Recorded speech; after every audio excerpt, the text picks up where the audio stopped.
Abundance, balance, harmony, love, prosperity, strength, and unity, Pam. You know I got a shout out coming for you. Yes, ma'am. 3 minutes? Oh, we over 3 minutes. Okay, hold on now. Let's get it started. Greetings, Haven family. Hope all is well. It is my intention that all is well for you guys. You are having a wonderful, magnificent rotation. If you are not in a wonderful, magnificent mood, hopefully you will be by the end of this presentation. Full disclaimer, this video is for entertainment purposes only. Any and everything you see on this channel is merely speculation. View discretion is advised. Please do your own homework and research for proper discernment. For bro in the back, sis in the back, who panties always in a bunch, drawers too damn tight. Relax, pipe down. It is not that damn serious. Remember, we watch these clips to escape the external chaos going on outside of ourselves, as we are all experiencing our own individual realities. So pipe down, relax. You're choosing to be here. You don't gotta be. Remember that before you fix your lips to say something stupid. You know what I'm saying? Now that we got that out the way, I want to give a big, huge, gigantic shout out to Miss Pam for the PayPal donation. Grace, gratitude, and thanks. It's always a wonderful, heartwarming feeling when I see that I have a donation, whether it's big or small or big, doesn't matter. It really does help a lot, and I'm highly grateful, and thankful. So may it be returned 100-fold. Love you, Pam, sincerely. I'm highly grateful, and thankful for all you guys who've been rocking out from the beginning, liking, commenting, sharing, who's been subscribed, doing this energetic exchange that we do on a regular. I'm highly grateful, and thankful. So grace, gratitude, and thanks to all of you. If you're new to the channel, like, comment, share, subscribe, hit the notification bell so you're notified when we go up. Anyone and everyone who has ever sown a seed with me, it will be returned 100-fold, as the Most High is using you as a divine vessel to divinely support yours truly, because it's all about divine support. I just want to say grace, gratitude, and thanks. Peace and prosperity to you and yours. Hope you know it never goes unnoticed. Really does help the channel, the foundation, my well-being. Once again, huge, gigantic, big shout out to Miss Pam for the PayPal donation. You know what I'm saying? Yo, look, we're going to be chilling on this one. I got my snacks. I got plantain chips, banana chips, and some dates. So we're going to be chilling on this one, honestly. Haven, I made a post in the community tab earlier to get your party favors, get your snacks, whatever you got to do. Because we chilling. Yo, what's good, Tommy? This presentation, we going to chill. We going to vibe out. We going to kick it like cricket. I'm just being real. We chilling tonight. I think it's going to be cool. I think you guys are going to like this one. Same way you like the previous Friday Night Live. Good to see you guys coming through early. Let's get it. Hold on now.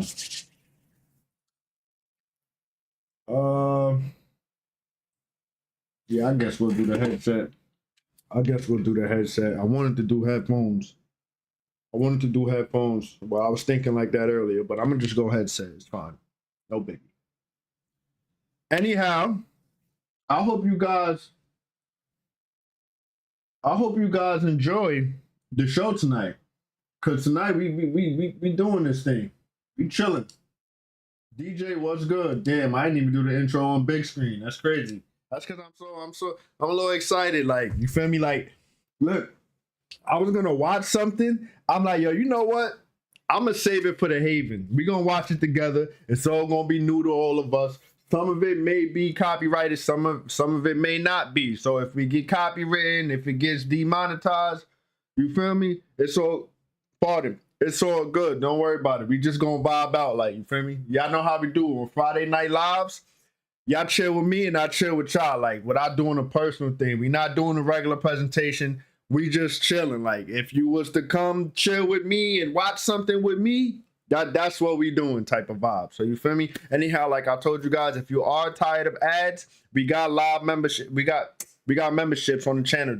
The memberships on the channel is live. It's only $2.99 if you want to support, or if you're tired of ads, there you go. You're not obligated, by the way, so it's fine. Don't worry about it. I'm not pushing it too heavy. I'm just saying, if you're tired of ads or you want to support, yeah. Anyhow, let's get it, y'all. It's a few of you here. We chilling. I'm excited. I ain't gonna lie to y'all.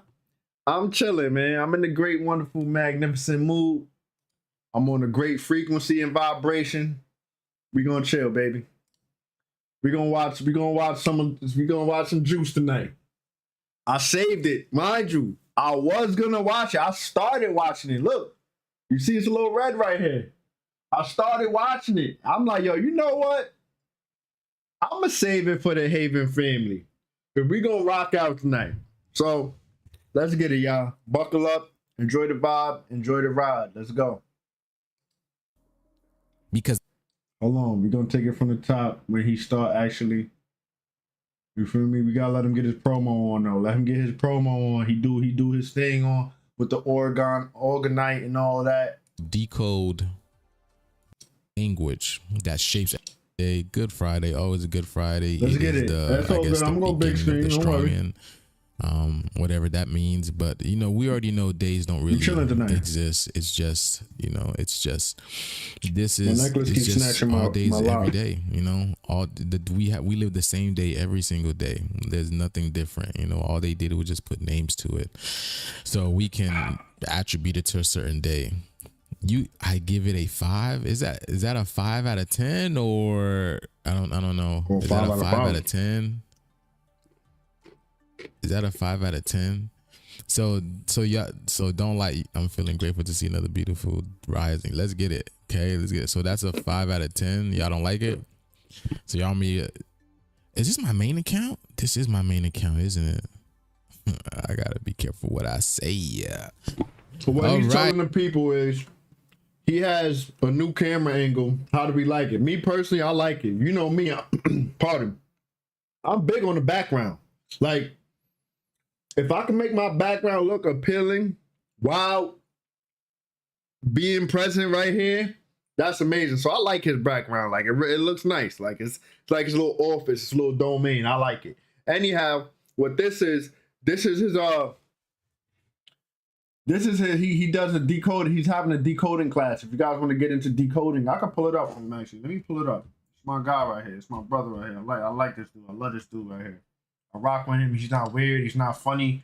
You feel me? He's as normal as you and I. You feel me? Like I be conversing with this guy and everything. I converse with this guy and everything over YouTube. Right here, look.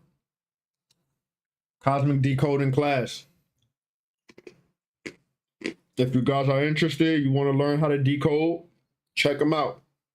Hit him up on Instagram or you can apply right here. I would advise you to hit him up through Instagram and personally Cash App him. But either way is fine. Anyhow, he does do Organite, however you want to say it. Check him out, y'all. Show him some love. You feel me? If you got it, you feel me? You want to heal yourself. You want to have better energy, balance, and harmony. Get a piece of Organite from him. Me personally, when I'm able to, I want to get a custom one from him. I don't even want any of the ones he already made. I want a custom one from him. I want a custom one, a custom yin and yang one. It's going to be beautiful. When I get it, you guys will know when I have it. But I want to get a custom, beautiful yin and yang one. And then I want to make a necklace, a copper necklace, or I want to get one made by the guy who made my first one.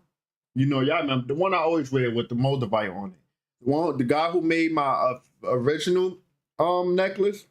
I want to get a necklace from him made, a custom necklace from him made, or the custom pendant from Juice. So it'd be like a one-of-one because 2 different creators made it. Or I might make it myself. You feel me? You feel me? But yeah, Pim, he has everything. He has pyramids. He has it all. Some of them are affordable. Some of them are not. Well, let me not even say are not. You know, everybody got different budget. But you feel me? Like, look, Eye of Horus, $68. Anubis, $88. Tree of Life, $88. You feel me? Like, it's all different prices. Definitely worth it. Anyhow, let's get into the show, you guys. Hey. Okay, so I'm glad that I'm glad that you're wearing it because I literally put my divine energy into it while I was making it. I'm like, yo, you know what? My intention is everything. And these things that I'm crafting for my community that I'm giving away, I want them to feel the loving, warm energy that I'm giving, and it should emit the same energy. You feel me? That's why I said on the note, like, you know, like if you want to activate it, charge it, or program the crystals however you like, you can do it yourself, because we all got different practices or different techniques. You know, we don't all manifest the same exact way. Like, we may manifest in similar ways, but not the exact way to the T. So I'm like, yo, you know what? I'm not even gonna do it. I'm gonna let them do it. So I'm glad that you like it. I'm glad that you love it. I'm glad that you actually wear it. It's good to hear, man.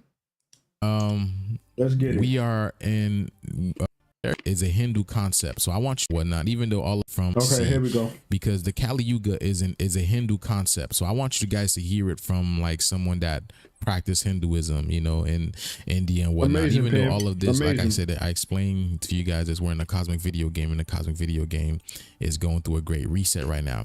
This is also why Trump's term is called "Make America Great Again," because we're going through a great reset. A great reset is on its way right now. So before I go into this topic, I want to say, you know what I'm saying, the cosmic course code is still available. Okay. You know, if you've ever feel like, you know, there's a hidden reality, you know, there's a hidden language that shapes everything around you, which literally there is, you know, this is what I preach. This is what I show you guys. That we're in a cosmic video game. And the cosmic code course is literally a gateway, not just to decoding the world, but it's yourself, and other people around you. It teaches you to decode yourself and other people around you and reality itself, because we live in a giant cosmic video game. So through breathwork, meditation, deep esoteric knowledge, we're going to explore symbolism, numerology, astrology, gematria, breathwork. I think I said meditation already. Kundalini activation. We're going to dive into movies, myths, you know, ancient knowledge, you know, things that are coming up, because this is what's happening coming to the surface right now. So, when you learn to decode, like nothing is like when you learn to decode, when you know this, nothing is random. Then you see everything is happening for you, through you. And that's what I want to empower you guys to see. Everything is happening for you. All right. Nothing is random. So this is going to waken up your awareness, and you're going to see signs, numbers, synchronicity. You're going to see everything starts to literally unfold right in front of you guys. All right. And it's going to elevate your energy even further. Okay. It's going to elevate your energy even further. So if this sounds like the course for you, y'all, then I urge you to get in. I highly suggest for you guys to get in. It's only $369. You can pay on the Etsy. You can do, what's it called? You can pay in increments as well. That's the cool thing about Etsy. You can do the increments as well. So it's on my Etsy. Just to get there, let me see something. Yeah, I need to show this. It's let me show you guys just to get there. Let me see, just so y'all, again, just to make it easy, you can go to my Instagram, not my Instagram, excuse me. You can go to my channel. Oh, maybe I need to see this. Okay. You can go to my channel. Okay. It's Here's going to be a good one, over guys. here. The link's right over here, right on my channel. You go to my Etsy, and then you look up decode right there, course, and it's right here. Page. It'll take you straight right here. So yeah, go ahead and get in, y'all, if this sounds like the course for you.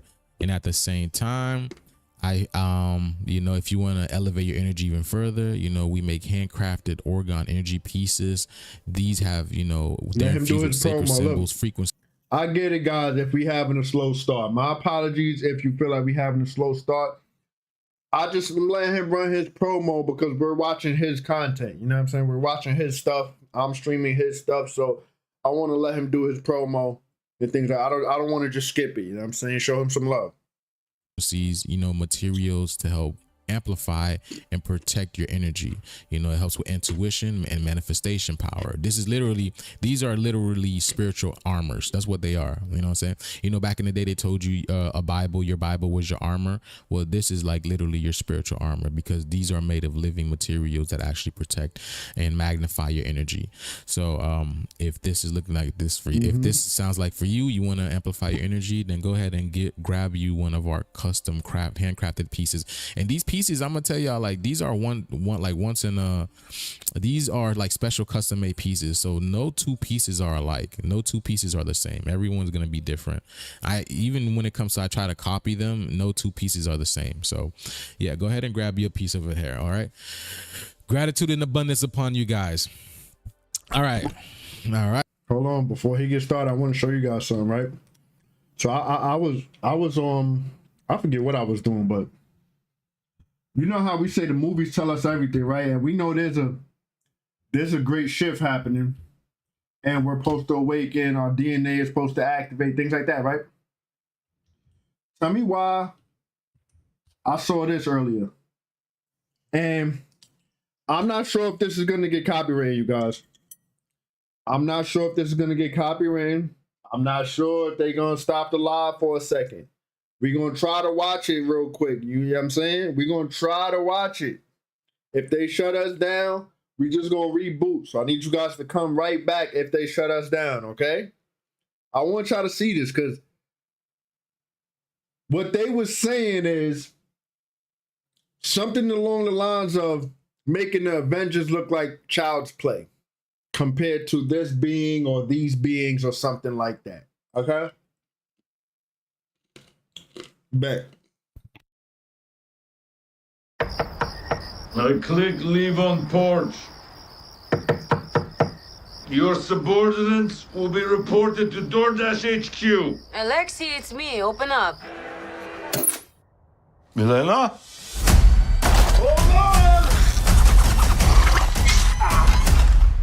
Elena! Hi, Dad. Sorry about the wait. It was on an important call. Highly classified. Lot of work.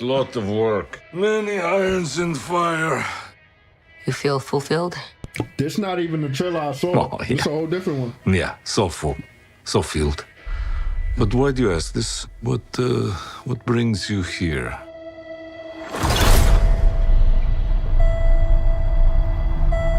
There is something wrong with me. An emptiness. I'm just drifting. And I don't have purpose. I thought throwing myself into work was the answer.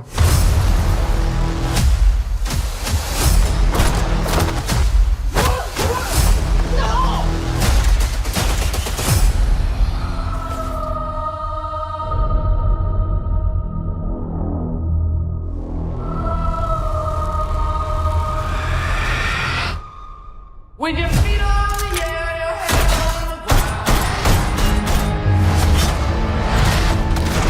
Try and spin. Yeah.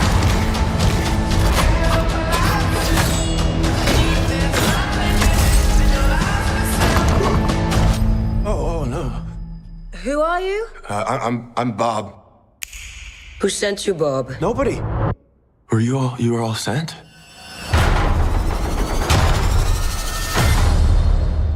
Everyone here has done bad things.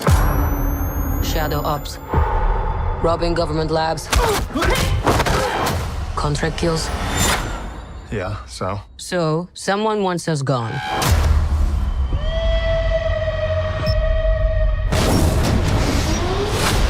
What the hell?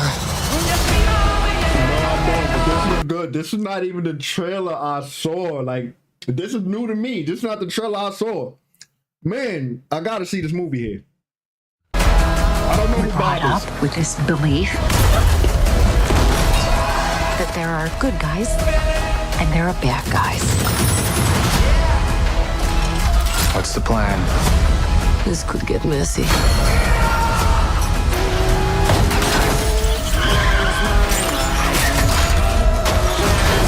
But eventually, you come to realize that there are bad guys and there are worse guys and nothing else. Look at you. So adorable. It's not the trailer I saw. Don't worry, she's bulletproof. What happened to bulletproof? It's bulletproof-ish. Is that Bucky? That's not good. They ain't even say nothing I was looking for right there, but the movie looks good.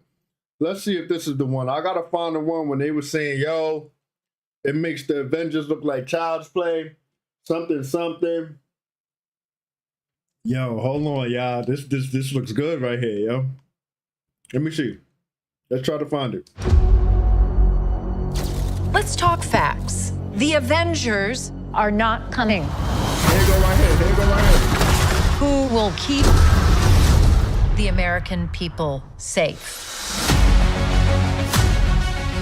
There's some big threat out there, and you are gonna help me stop it. Wait, us? Yeah, you. Why, you got someplace to be? I love that guy. So none of us comply? So what, we all just punch and shoot?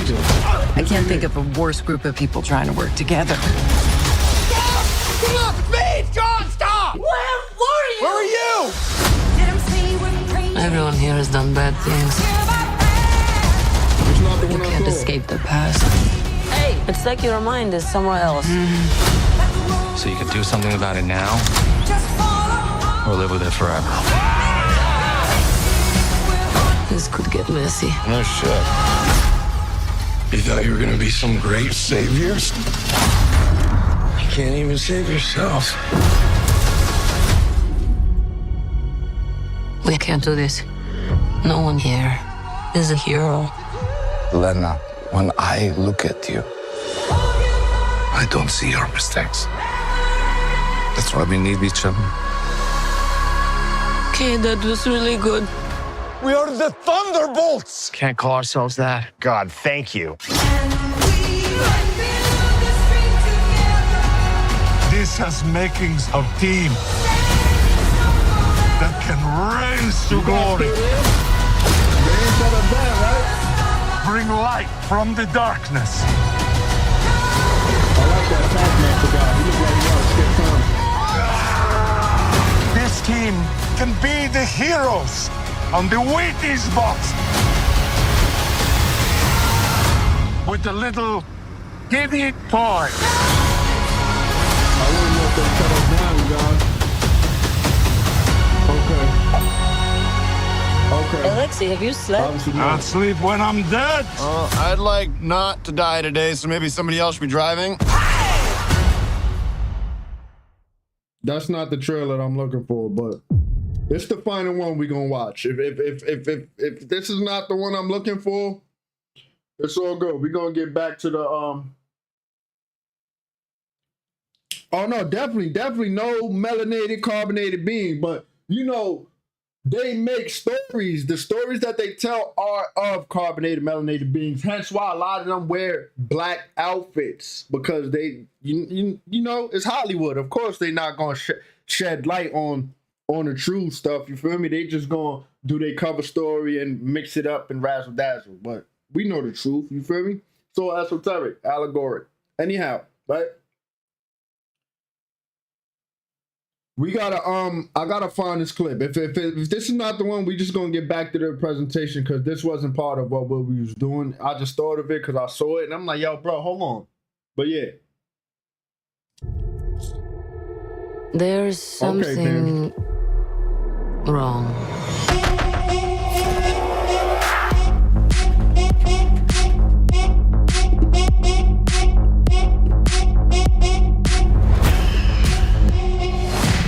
That's not it.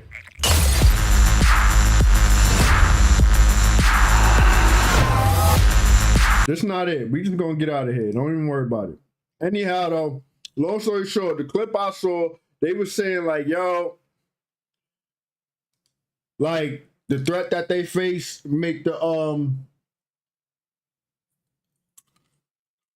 it make the Avengers look like child's play or something like that. That's why she was like, the Avengers are not coming because the Avengers can't even step to them. Anyhow, let's get into the original presentation. Let's get it, y'all.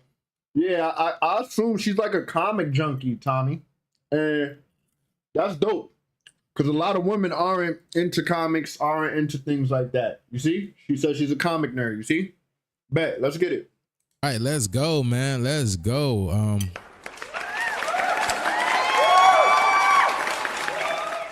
I feel like, you know what I'm saying? I feel like we need to wake up a little bit, okay? He about to play music. Hold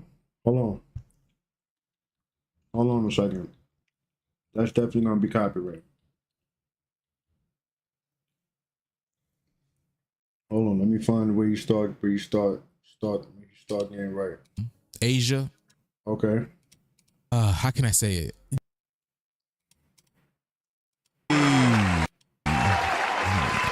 Let's get it, man. I hope that woke y'all up a little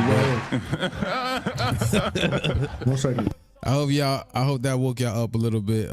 Thank you guys for being here and tuning into the frequency. You know what I'm saying? The frequency is lit. Shalom, peace, and congratulations. I don't know. Abundance and gratitude to everybody in here, y'all. Everybody in here. Gratitude for being here. Thank y'all. TikTok, we over here. Like I said, TikTok, if you want visuals, then that's my YouTube right there. You're more than welcome to get into there. All right, so we're diving into part 2 of what we're entering, what's called the, you know, we're in the what's called the ascending phase of the Kali Yuga. Okay, so now no, we're in the we're ascending. So now we're entering what's called the egg pyrosis stage. Like actually really good. 2025 right here, 2025, and then we're entering the age of egg pyrosis, which is basically there's a great cleansing that's going to be taking place on the planet right over here right now. And I want y'all to understand, don't attach to the time. Time is not real. Everything has been switched in such a way that we don't know what's going on with time. And again, it's for our purposes. All you need to know is it's energy alignment. When a certain energy or certain frequency hits the earth, then the alignment begins. It doesn't matter. Time doesn't matter. It's not real. So don't think of, 2030 things are going to happen. 2032 things are going to happen. No, remember, whenever scientists have been telling us, you know, things are going to be happening, they'll be like, 100 years from now, 200 years from now. And then they switch what they're saying to like 30 years to 40 years and whatnot. They have no idea what the planet is doing. They have the planet is alive as intelligence. It is dope, very it is alive and very intelligent. Okay, way more intelligent than these scientists. That's why they always got to probe the earth to see what she's doing. Not just through you know what I'm saying? I've said this, everything that basically brings some type of change or some type of how can I say it? You know, anything that brings abundance to earth, to the earthly plane, something that manifests something on the earth plane, these people find a way to, you know, take their energy, usurp their energy. Okay. When it comes to the bees, you know, they colonize them for their honeys. When it comes to the cows, they colonize them for the milks. When it comes to the chickens, they colonize them for the eggs. You know, when it comes to the animals, what's it called? The dolphins, you know, they just colonize them. So, you know, you go in there and pay for them. Okay, pay for see them. When it comes to us, you already know what they do. You already know what to do. You already know what they do when it comes to us. This is why hospitals are there. You know what I'm saying? And it's funny because I just seen McAllen, Texas hospital flooded underwater. It's like, I mean, of course. I mean, what are hospitals are? Yeah, hospitals are there in a sense of, okay, if there's an emergency, then you could take your people over there, then they're gonna help you. Okay, cool. But that's not the main purpose of hospitals. That's not the main reason of hospitals. Hospitals are literally purposefully there for our people. Okay, you already know what they do. You already know what they do. I don't need to go into it. You know what I'm saying? So these things are flooding. I'm gonna come back later and do a what's it called, World in Chaos video. All right, we're gonna watch that one too. Look, that's what I said. We're gonna be here a while tonight, y'all. So I'm glad you guys are here. I'm glad you're enjoying the vibe. If you feel me. Look, this one is 1 hour long, and the live that we watching is 2 hours 33 minutes. So we're gonna be here for a while tonight. Let's get it. Earth and Chaos and video later, but I just want to touch on this right now. So there's a lot of stuff that's happening around the world right now. Okay, a massive 7.7 earthquake just rocked Asia. 7.7 earthquake, and then a 6.4 earthquake aftershock came and followed after it. Okay, they're only saying only 10 people died, which is inaccurate. That's definitely cat. Remember when it was like, wasn't it a 7.7 earthquake that rocked Haiti? I believe in 2012. Millions of people died, and they're only talking about 10 people died was unalived in this one. Make that make sense. Okay, so we're gonna get this go over. Like I said, I'm gonna come back and do a part 2 on the earthly collapse, the earth and chaos video, because a lot of y'all told me that you guys like that format, so I'm gonna continue with this. All right, so this is the sutras, okay, the sutyas, okay, the Kali, the yugas. All right, we have what's called we enter 5 Kali. Actually, they said that we have 5. All right, and every one of these is a yuga in a sense. So we were in what's called the Kali Yuga. The Kali Yuga is the lowest manifestation of the planet. All right, the Kali Yuga, what basically is basically all the stuff, all the atrocities, that was not allowed in the golden ages, right? In the golden age, in the silver age, in the bronze age, this is the things that are allowed in what's called the Kali Yuga, which is the iron age. Okay, so all the garbage that's basically not allowed in heaven has a place here in this physical world at a point in time, basically. So that's what the Kali Yuga is all about. Okay, so that's why it's called the Ka-Lai. Ka-Lai. So it's the lie of Ka.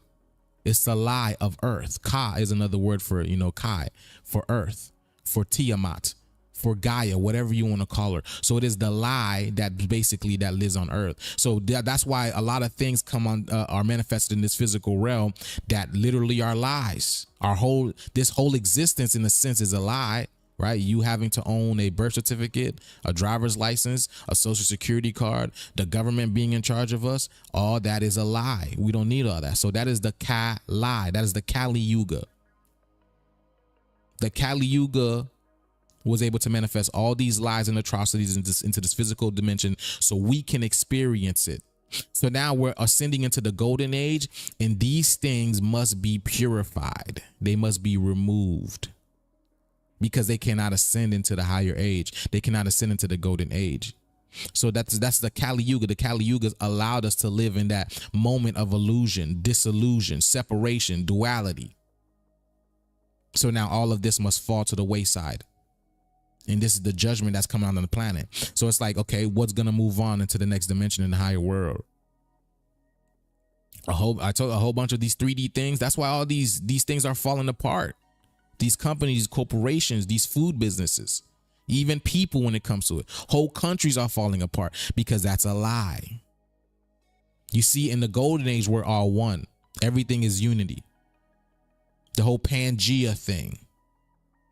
Everything is oneness. So even when the separation of the continents, all that, that's all a lie because everything is one. So that Kali allowed us to live that lie. It allowed us to live in duality, in separation. So now we are ascending. So let's continue with this, right? Okay, so this is basically the game of Simon Says. Okay, let's look at the.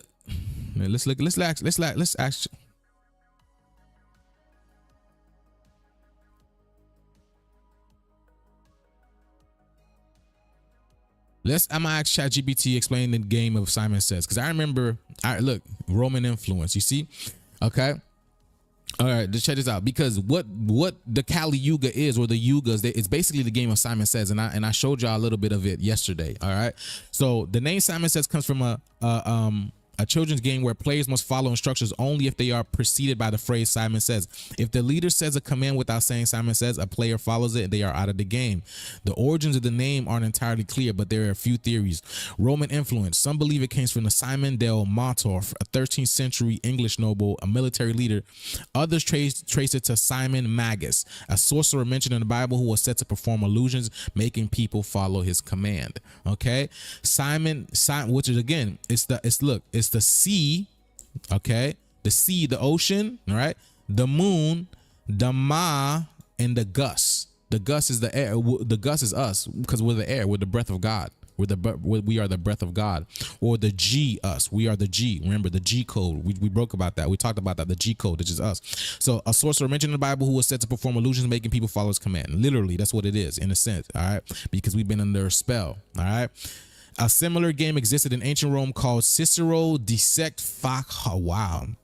It says Cicero says do this, referring Cicero. Okay. Referring to the famous orator Cicero, the phrase may have evolved over time. Simple memorability. The Simon is a common and easy to remember name, making it catchy choice for a game where quick reactions matter. So it's a C in the moon. We talked about this. All right. So let's go to this. Let's go to the Yuga cycles. All right. So we start off in the golden age. All right. The golden age, the Satya Yuga. The Satya Yuga, the golden age. It is 1.7 million years. All right. Percentage of Dharma is 100% righteousness. Dharma is basically how close you are with God. Okay, what God is. So basically, the rules, regulations, morals. Everybody's morals and capacity to do right is at 100%. So there's no lying. There is no cheating. Everybody is one in that sense. We're all connected via telepathy. All right. So this is the longest age by far. The golden age is the longest age. It is the longest age in the highest vibration age. So this is the age that's when we're literally one with God. All right. So what happens? I'll say it says truth, purity, reign. People live in absolute harmony with nature, themselves, and cosmic law. That is Dharma. That is Dharma. There's no war, no suffering, zero conflict, greed, or corruption. It's heightened consciousness. Humanity operates a highly spiritual, telepathic, possibly even multi-dimensional level. That's why this stuff is coming about the pyramids right now. Okay. Longevity, lifespan stretched for thousands of years. Bodies are luminous and disease doesn't exist. Connection. And even in this, again, I'm gonna tell you this, even in this realm, disease does not have to exist. If you guys are staying alkalized with your body, right? Meaning you are putting living foods in your body, living foods, because you're a living being, you know, your body deserves living food. Okay, so if you're putting living beings, living food in your body, meaning soul food, real soul food. Real soul food is not chicken. It's not green beans. It's not mashed potatoes. It's not gravy. All right. It's not a big bottle of Kool-Aid right after you eat all that crap. That's not soul food. So the word soul comes from the Latin word solar, which means sun. Okay. It means soul. It means sun. So actually food that actually gets touched by the sun. Which are fruits and vegetables, okay, herbs. That is soul food. That is real soul food. So that's the type of food that your body needs because it's living food. It's literally, it was touched by the consciousness of the sun. The sun is a living being. It's a living entity. So whatever touches the sun is literally purified in a sense. That's why if ever you feel like some type of way, if you're not feeling good, if you go out into the sun for a little bit, the sun literally heals you. It makes you feel better. It's just going to give you vitamin D. The sun literally cures you. It heals you of all ailments and disease. Facts. All right. So let's go. Facts. Lifespan stretched for thousands of years. Bodies are luminous and disease doesn't exist. Humanity is directly connected to source God without intermediaries. Nice. You see? Literally connected to everything. All right. And source God is everything. I want y'all to know that. When they're talking about the source God, that's everything. We are literally connected to everything. What's up, Tamika? You know how in the movies, like they'll be able to, like a sorcerer or something, a magician will be able to pop out in and out of everywhere, or they'll be. You get some date syrup with some einkorn flour. Make some einkorn pancakes with the date syrup. Ooh, who you know? Like, I wish I knew this stuff when I was younger. Alkaline pancakes? Are you serious? Come on, man. That sounds amazing. Let's get it though. Be able to manipulate and talk through an animal or an entity or whatnot. That's what it is, being connected to everything. We are literally connected to everything at that point in time. That's what being source God is. You are connected to everything. You can appear anywhere and pop up anywhere and everywhere. Okay, multi-dimensional beings. That's what being connected to source is all about. There's no need for rulers, priests, or hierarchies. Everyone inherently understands spiritual law. That's why I told y'all your government has to shut down. Your government, your school system, they all have to be shut down. We don't accept this in the golden age. Okay, nature teaches our children. And who is nature? We are nature. We don't accept anybody outside of us talking to our children, teaching our children, unless we accept that, unless we give permission for that. I remember we and were that's talking about it, that's Pam. what this system has been doing, literally manipulating and lying to our children. Okay, technology is spiritual in nature. Okay. Vamana, the flying crafts powered by consciousness. See, this is what I've been telling you guys. That's why they've been talking bad about AI. I've been telling you guys this because AI is being literally connected to the consciousness of the creator. So you're able to connect to any and everything. Because why? Technology is what? It's crystals. Each piece of technology has crystals in it. Crystals, and crystals are living being, living entity. The neuromelanin that they take from us and put in these technologies, that's our blood, baby. That's our blood. That's our crystals. So yes, we'll be able to manipulate them and talk to them. That's why I showed y'all this before in Transformers, right? When the Allspark represents the sun. The Allspark represents the solar flare, the solar flash. When the Allspark went off, what happened? All the AI robots started attacking the humans, didn't they? Because they know the humans were the problem. Just like why I'm telling y'all. Because they know the humans were the problem. That's the Allspark. All right, let's get it. All right. It says, so you'll be able to communicate with technology. You'll be able to talk to technology because you are technology. Technology exists because of you. Everything knows who you are. All right. Yes, please hit that like button. Please hit that like button. Just hit that subscribe button because, you know, I do this information to get it so we can get it out there to the people. All right. So that's the golden age. The Treacher Yuga is the silver age. This age lasts 1.2 million years. Dharma is at 75%. Okay. It says slight decline begins. Ego starts creeping in. Although most people are still virtuous, emergence of kings and leaders. Societies require rulers to guide people as innate dharma weakens slightly. So this is where the ideas of kings and queens come from. Kings, queens, pharaohs, and all this type of stuff. After we leave the golden age. After we leave the golden age and enter the silver age, this is where kings, queens, pharaohs, and all these higher magistrates come from. Because people are still virtuous in such a way, but they still need some type of mediator. Okay. Emergence. Okay. The yajnas, sacrifice, rituals become essential to maintain balance and connection to the divine. So it's a give and take. All right. I'm not going to get into that right now. Lifespan shorter. Humans live for hundreds of thousands of years, hundreds to thousands of years, but not as long as in Satya. Development of civilization, agriculture, arts, early science flourish, but spirituality is still strong. Okay. So all of these things are absence of spirituality in a sense. Agriculture, arts, early science. You see, you're channeling energy into these things instead of channeling energy into yourself, which is that's what the golden age is about. The golden age is basically channeling energy into yourself and everything that is a reflection of you. I told you all these other things were created to usurp energy from you. Okay. Mild conflict, wars occasionally break out, but usually to uphold righteousness, even like the Ramanaya. We'll get into the Ramanaya later. Okay. So now we're in the Bronze Age. Excuse me. This is 864,000 years. The percentage of Dharma is 50%. Okay. Material focus increases. Humanity becomes more focused on the physical material world. Knowledge expands, but misused. This is where, you know, religion, all this type of stuff came from. Sciences, technologies, and weaponry develop rapidly. Mythical advanced tech like Vimanas, Astras, weapons mentioned in the Mahabharata. Division and duality, sharp division between good and evil, light and dark. People must choose sides. Okay, this is where it is. All right. Decline in spiritual practices. Temples, priests, and structured religion rise because innate spiritual connection is lost. Again, see, that's why religion came into being. Shorter lifespans and sickness. Disease starts spreading and lifespan shorten significantly. Few hundred years. Why? Because again, people are giving energy and people are giving. People is living for less than a few hundred years.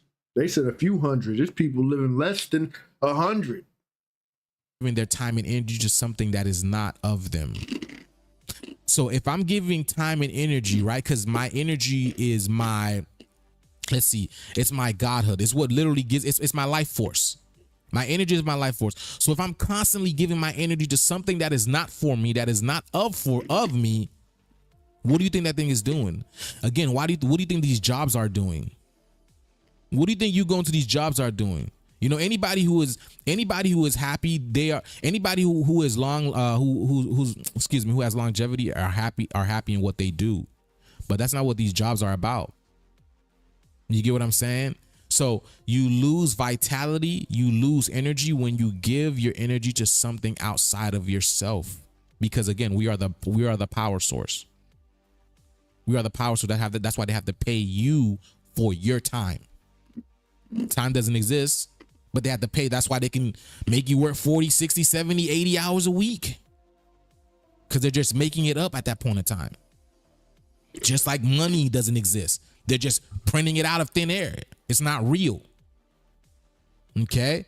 That's why I tell y'all, man, get in your creator bag. You feel me? All right? Let me see.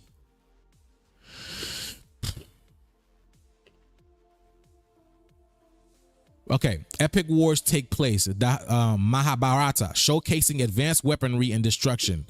Moral confusion. Dharma becomes more subjective. People struggle to find balance. Okay, and the Kali Yuga, the Iron Age. This is where you get the 432 from. You know what I'm saying? The 432 hertz frequency of the Earth. All right. Percentage of Dharma. This is the 25%. Now, it's probably a lot less. I'm not even gonna lie to you. Okay. It says darkest age, greed, corruption, deceit, spiritual ignorance dominant. Sure. Materialism rules. People become completely fixated on wealth, power, technology, and sensory pleasures. Moral decay. Truth is twisted. Falsehoods are upheld. People lose connection to cosmic law. And this is why we had creation of other beings on this realm. This is where other people, entities got created on this realm in the Iron Age. Because now you're completely disconnected from God. So now what do? You create something outside of yourself. This is the story of Frankenstein. We created something. We created multiple things outside of ourselves because we would go to war with each other. The agreeables disagree. We would go to war with each other. We created so many things.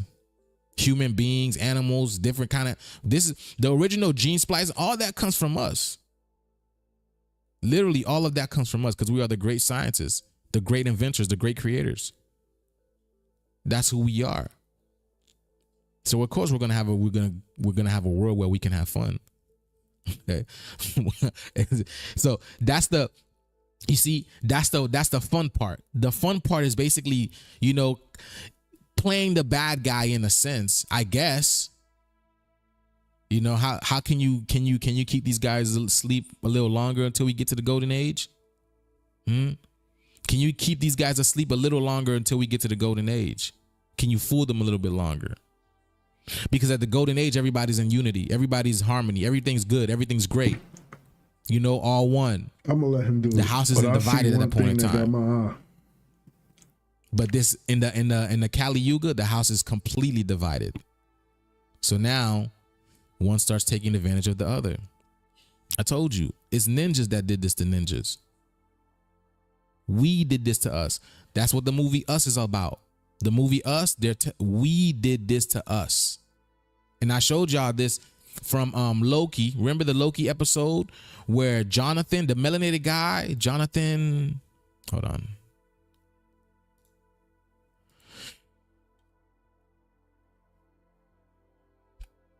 Jonathan Majors. See? Majors, okay? He explained that there's other versions of him that created other beings and other situations, other simulations, and they would send it into our timeline. Send it into in here just so it can confuse us and whatnot. Because not everybody wants to be good during this age. And it's not the fact that they're evil, but you have You have the capacity to choose good or evil. We have the capacity, just like you and I. Even some of our family people, even some of our family members could be evil. It's not just the fact that they're. We were just talking about that in the previous presentation. Innately bad, but this yuga allows for this type of stuff to happen, to confuse us, to manipulate us, to lie to us. You get it? So the house is divided. That's the Pisces. The Pisces. You get it? All right, let's go. So let's continue with this. Where we at?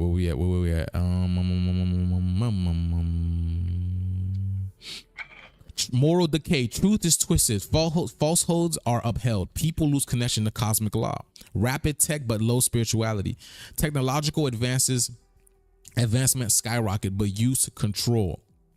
Warfare, consumerism, global wars, oppression, large-scale conflict, collapse of empires, manipulation of masses. Think world wars, nuclear war. I've told you, I've explained to you guys what the world war is. All right.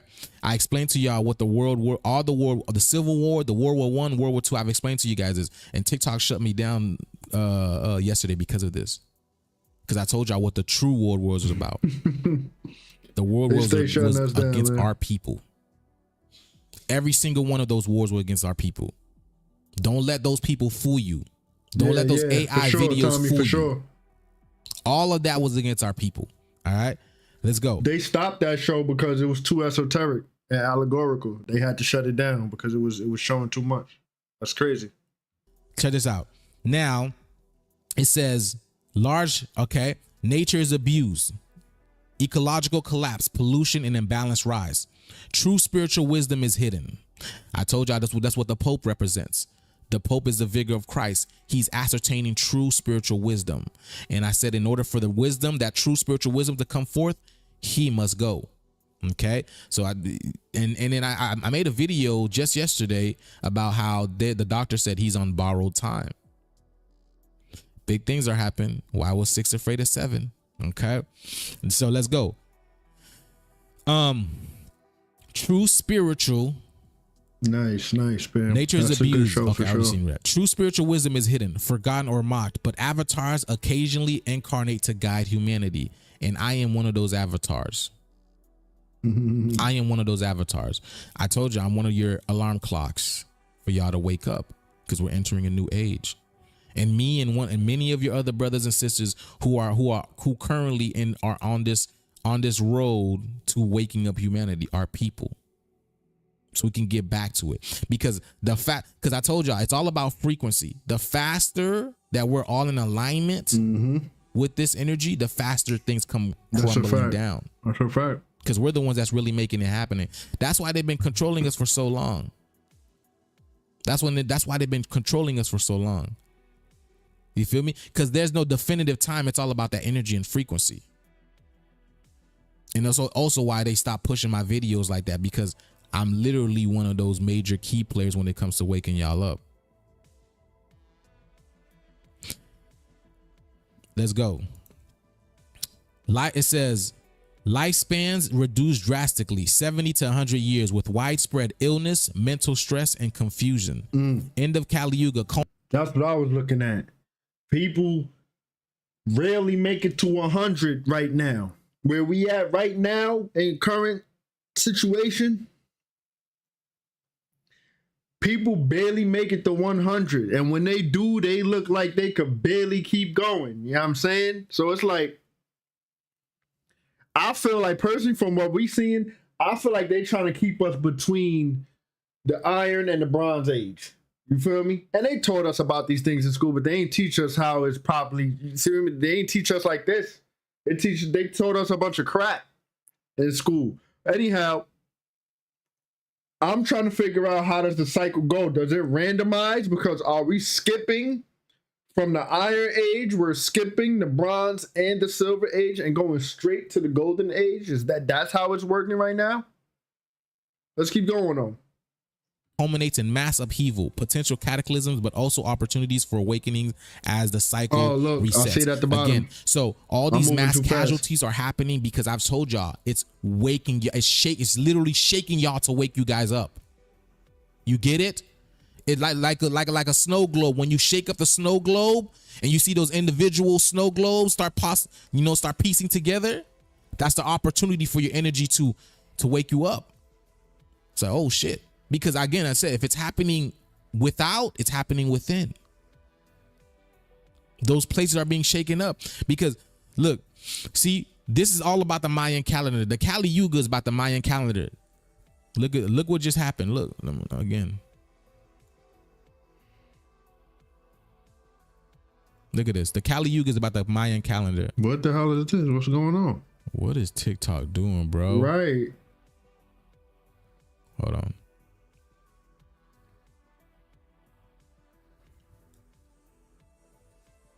Oh no, all they did now was look at this.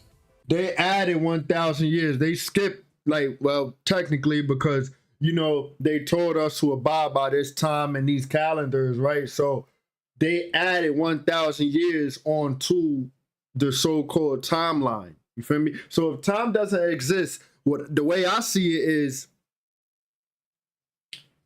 just space. Like the space we are in right now is no time, right? So I see it as the space we are in. I can't even say space-time continuum because time doesn't exist. So this current space that we are in, the current place we are in right now, they just added 1,000 years onto it. So really, that's why I saw misconstrued on where we at and what's going on and all of this and all of that. Because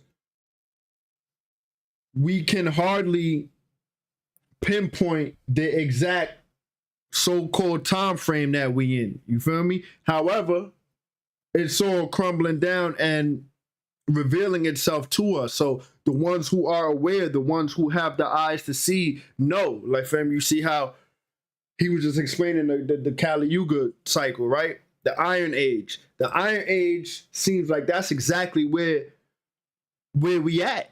And it feels like they're trying to keep us in between the Iron and the Bronze Age. But let me go back a little bit. You see right here, it says Satya to Kali. Humanity descends from divinity into dense materialism. Then from Kali to Satya, the quote unquote reset, right? Either sudden massive shift or gradual ascension, depending on the level of thought, mass awakening, new civilizations, return to harmony. So it goes down, it doesn't go up. So the way we looking at it, right, is because we are currently in the Kali. We just left Kali Yuga, literally. Like, we're transitioning out of the Kali Yuga cycle, literally. Like, that's what the spring equinox is about. That's why we about to get the partial solar eclipse next rising. If you want Eastern time, if you want Eastern on the East Coast, the partial solar eclipse is gonna happen in the rising at around 10 a.m., 9 a.m. or something like that. Something like that. Don't quote me. Look it up for the proper time frame. Let's throw the quotes up there. Anyhow, we're looking at it as we're going up. You feel me? Because the current place we're in. So we're like, okay, if we're in the Kali Yuga cycle, are we not supposed to go to the Bronze Age from iron to bronze? But the way the cycle goes is it descends. So it's gonna go from gold to silver to bronze to iron, and then it resets. So that's what we're going through. We're leaving the Kali Yuga cycle, and when it resets, we're gonna be in the golden age. So the way we perceive time and all of that, it's gonna be like, okay, we skipped. It's gonna be like that. But really, how the cycle actually goes, it goes from gold down.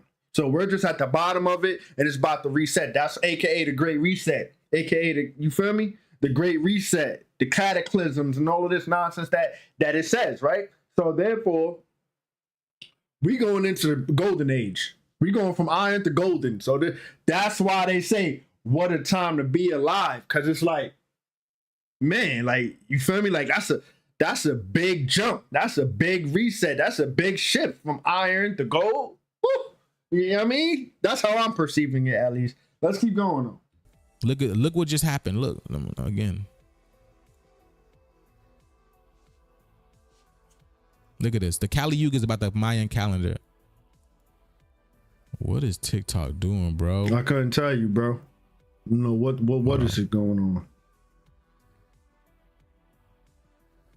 Yeah, pretty much, Pam. Facts. Okay. Now look at this.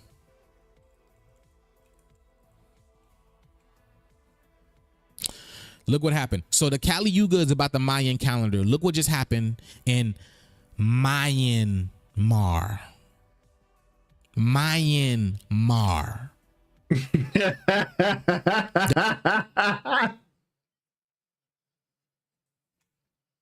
Yo, why we put I know for sure. Why do we all put that face on when we dead ass serious?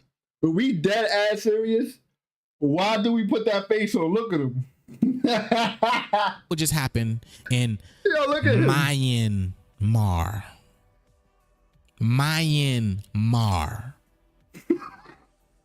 The Myanmar, right? Because also we're in Mars. I just said we just made a video yesterday saying Neptune is in Mars. Mm-hmm. And then Myanmar just had a 7.7 earthquake, and I broke down 7.7 yesterday. Not even break it down, but I told you I just attributed to Haiti.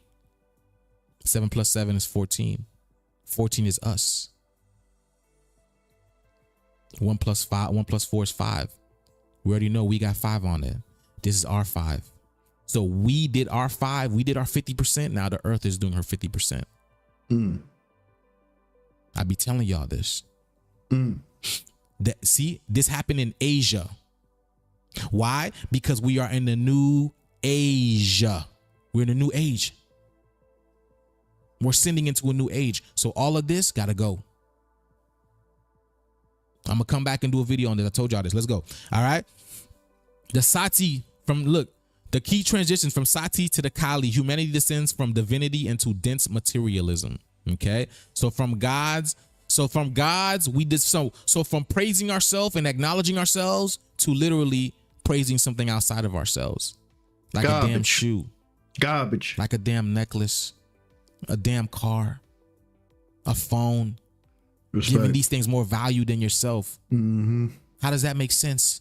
Okay. How does that make sense? But again, this is the age of illusion. We were allowed to experience this. You know, that's why nobody drives. That's why nobody dresses flyer than us. That's why nobody looks like us. When it comes to drip, nobody makes it drip like us. Because we are literally royalty. We are divine. Yeah, I respect it. Just like the grapevines. That's why we love grape drink. I want that purple stuff. You get it? Okay. So either sudden massive shift or gradual ascension, depending on the school of thought. You see? Either gradual shift, either sudden massive shift or gradual ascension. That's why I'm here to wake y'all up, because I need this shit right now. A lot of people are saying that too. They need it right now. Okay. Okay. Mass awakenings, new civilization, return to harmony. Okay. So now I asked it. Let me see. Okay. No, so it didn't tell. Okay. So now I gotta see that bonus. What they talking about? Bonus esoteric perspective. Some say the fall through the yugas mirrors the fall of consciousness, where we, as souls, choose to descend into matter, Kali, for the experience and eventually awaking back to light, Satya. Kali Yuga is often seen as the pressure cooker for soul growth. Yo, it's like accurate though. Like, like it's so accurate of what we are all going through and experiencing pertaining to the cycle. You feel me? Some people don't resonate with the cycle and can't even fathom it and make fun of it and all of this nonsense, right? But for those who are in alignment, it's like pinpoint accurate, if you ask me. Let's keep going. Mass awakenings, new civilization, return to harmony. Okay, so now I asked it. Let me see. Okay, so neat. It didn't tell us about egg pyrosis because again, they're not going to tell you about that. They don't want to tell you about that. So I told them, let me know about egg pyrosis. All right. Now, egg pyrosis, we showed y'all this a little bit. Egg pyrosis, again, that's why all the stuff that's going on with eggs right now. That's why eggs are through the roof right now. That's why eggs are expensive right now, because we are in the cycle of egg pyrosis. We're entering now the cycle of egg pyrosis. Okay. So let's see. What is egg pyrosis? Ancient Greek origin. Egg pyrosis means conflagration. Or out of fire. The great conflagration, which means the fire. Out of fire. So there's multiple fires. And then you guys see what's happening on the planet right now, right? Multiple fires everywhere. I told y'all, March Madness. And don't get me started next month. Neptune is in Mars. There's going to be a lot of things that come up in smoke. You see? So out of conflagration, out of fire. So you have fires everywhere. And then you have the aurora borealis as well, which is the cosmic fire, because that's cosmic radiation. And if you're not cosmic, that radiation is going to do something. It's gonna cook you from the inside out. All right. So check this out. It's an ancient Stoic and esoteric concept described. I gotta hear that part of y'all. He said, if you're not cosmic, that radiation gonna do something. And if you're not cosmic, that radiation is gonna do something. Cook you from the inside out. So check this out. Facts, it's an ancient Stoic and esoteric concept describing a cosmic cycle where the universe periodically dissolves in great fire only to be reborn anew. I said this a long time ago, that fire is a great purifier. Fire is a great purifier. All right. In esoteric spiritual realm, this links to an end of an age, purification through fire, destruction and rebirth, compression and expansion of the universe, breathing in and out. So what's been happening is the universe has been holding her breath. Now what's happening is about to take a deep breath. Inhale, exhale. This is the cosmic sneeze that's about to happen. This is that I'll huff and I'll puff and I'll blow your house down concept comes from. This is the big bad wolf concept. The cosmic sneeze that's about to come into. And it's funny, I just realized this, and I explained this to my God. I said, this is where we're going to experience the cosmic sneeze, the solar flare. I said this when we first moved here. I said this is where we're going to experience it. And the crazy thing is, I live in a county that literally says cosmic sneeze on it. I live in Alachua County. Achua. Because what's coming at you? You know what I'm talking about, what's coming at you. You can't make this stuff up. You cannot make this stuff up. Everything, you know what I'm saying? Everything is literally a game, a cosmic game. I ain't gonna lie. You know what? That boom arm, every time I see history, I'm like, yo, I need to get me a new boom arm. And I've been contemplating that for way too long. I think we should, like, you know, like outside of the important things, because we could function without it. Obviously, we do it now, but the boom arm is just so nice. You know what I'm saying? It's just so nice. Let's get it. So I talk about the cosmic sneeze, the solar sneeze, and I live in the county of the cosmic sneeze, the solar sneeze. You see what I'm saying? Okay, big shits are happening. Let's go. Okay, egg pyrosis and solar phenomenon. In modern metaphysical circles, egg pyrosis has become associated with solar events during the Yuga transition, increased solar activity, massive solar flares, coronal mass ejection, okay, and intense radiation bursts. You see what I'm saying? They say right over here. You see what I'm saying? This is all a lie, okay? Because they say this is supposed to last for 1,200 years. I told y'all, please don't hold on to the years. The years it's not accurate. It's all about energy. It's all about the energy. So when I tell you this thing can happen any moment, yes, it can happen at any moment. It can happen today if it wishes. If the energy is right, it can happen today. It can happen tomorrow. It's not about time. I can just imagine like how different it would be like if one day we resting or whatever, like if we not resting, like one, I called myself cancel manifestation. You see, that's what happens when you talk to people who's not of higher conscious. One rotation, let's say we rest in one rotation or we out doing something, you at work, whatever, and this shift happens, boom, right? Like that. Snap of a finger. And it's a total different reality. Like we're all of us, the people who are in alignment, we're all activated. We just stop like, oh shoot, got memories and can do this and do that. Like I could just imagine how like instantaneous it'll be crazy. It'll be fire, like it'll be dope, but it'll be crazy. Like, can you imagine?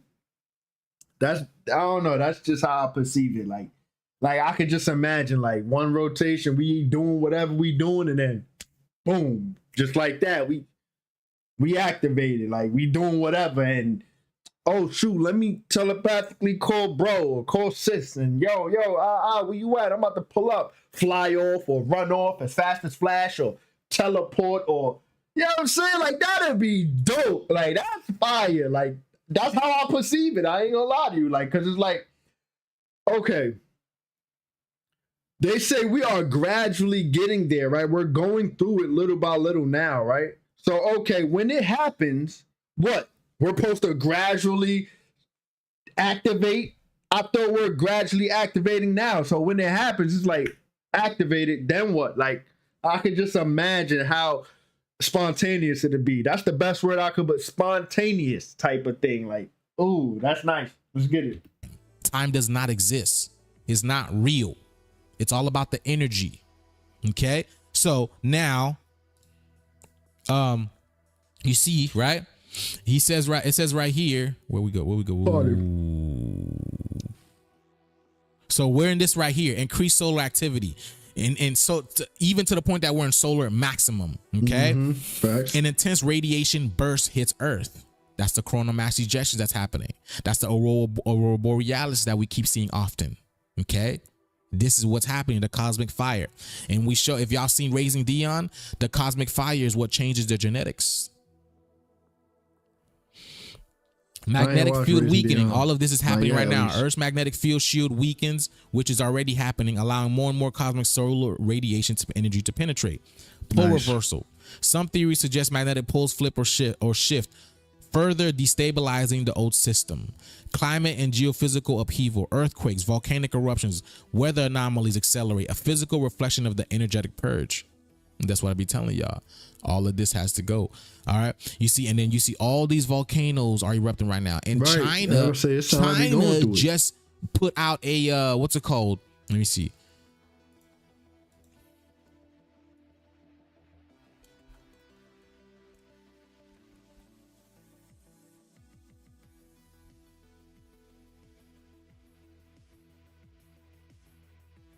China just told people, oh, excuse me, Japan.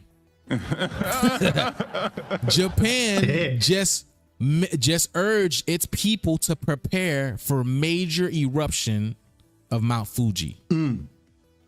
They're telling their people to get ready. And then the EU just warned 450 million of its citizens to stock up on food, water, flashlight, torches, and then no. But how come Japan, Europe, where's our state of emergency? Where's our warning? Like, you see how they be hiding stuff?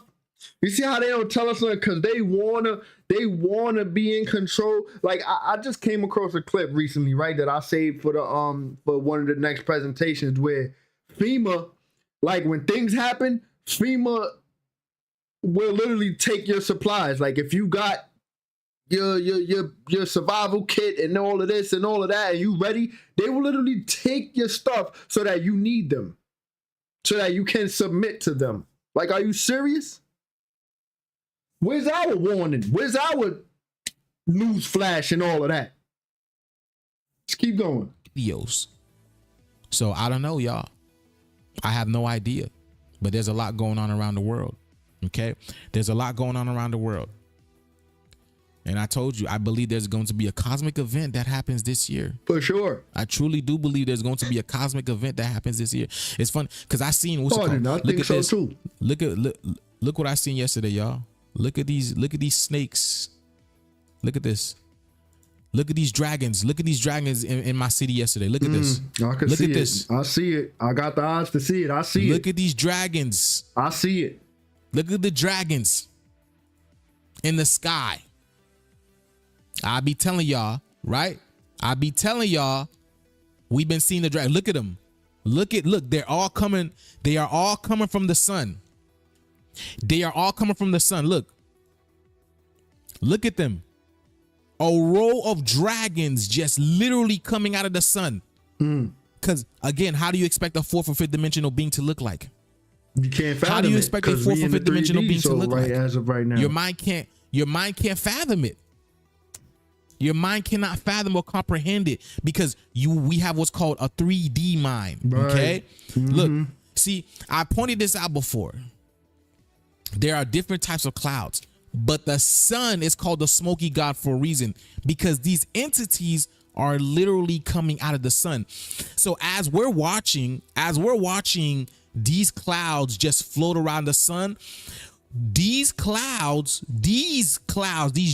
clouds, these puffy looking clouds, they were literally coming out of the sun. So you see, it was so magical. It was so crazy to see, y'all. It was so crazy. And I was so perplexed by it. So as we see these clouds just hover around the sun and go towards the sun, we're watching clouds coming out of the sun, like they're streaming out of the sun. Streaming out of the sun. And that's why I told y'all why there's a lot of, streaming is so popular right now. And then I showed y'all iShowSpeed, one of the most popular streamers. Kai Cenat, one of the most popular streamers, because they're telling you what's happening to the planet. But it was just so amazing because I said before, that's a smoky god.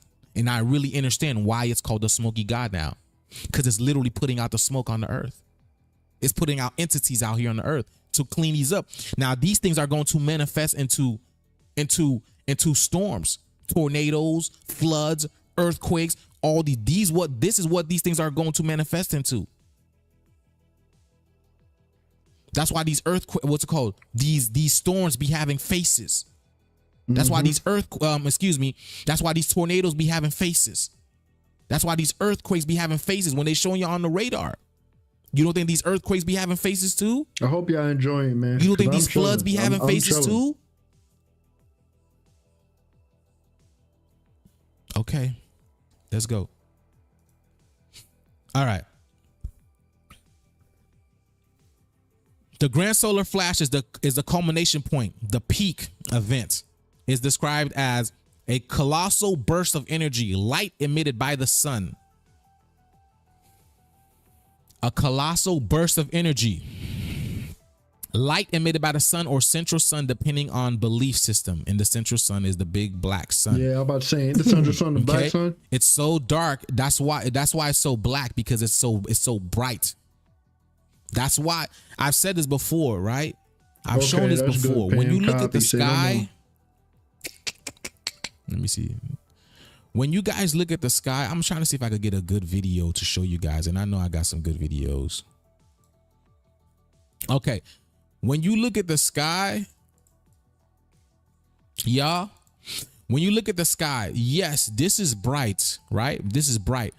But the surrounding area with where the sun is, there is a brighter spot. Like where the sun is, there is a huge circumference of bright spot. And it's so evident that it throws the whole sky off, right? Because it'll be like this, right? The whole sky will be blue, but towards where the sun is, it would be a bright, extremely bright light blue. And for that focal point of the sun, it don't make any sense. For that little tiny ball to emit that much light don't make any sense. That's why I be telling y'all that black sun back there, it's much brighter than what you think. And when they put when the planes be flying by and be putting them little things in the air, And when you take your camera up there, that's why you putting those things and they talk about the chemtrails. But listen, so you know we don't see the full light spectrum. We only see less than 1% of the light spectrum. So that rainbow ring around the sun, that may be the UVs from the black sun, because we don't even see the full light spectrum. So is it that our eyes can't even see the black sun as of right now because we see less than 1% of the light spectrum? That's probably why when I'm sun gazing, I see a big rainbow ring around the sun most of the time. It'd be like a rainbow ring around it. Sometimes the sun will look like a 10, 8, 11, 12 point star. It'd be all different. Sometimes I could see the charged ions in the air. It look like little particles, like similar to Dragon Ball Z. Like when they let me see if I can pull it up. I doubt it though.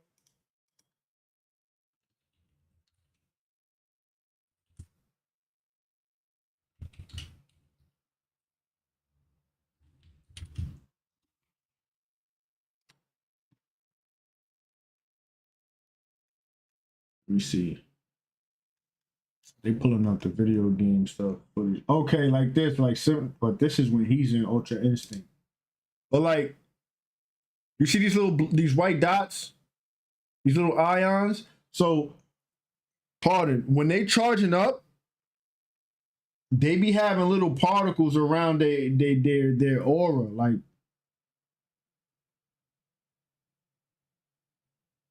like this, similar. You see these little orbs? I can't find it. This is because we on Google and stuff. But like most of the time, you see these little particles. It's probably smaller. It's probably small AF for y'all. These little particles, right? Sometimes when I'm sun gazing, I can literally see these little tiny particles. Let me see.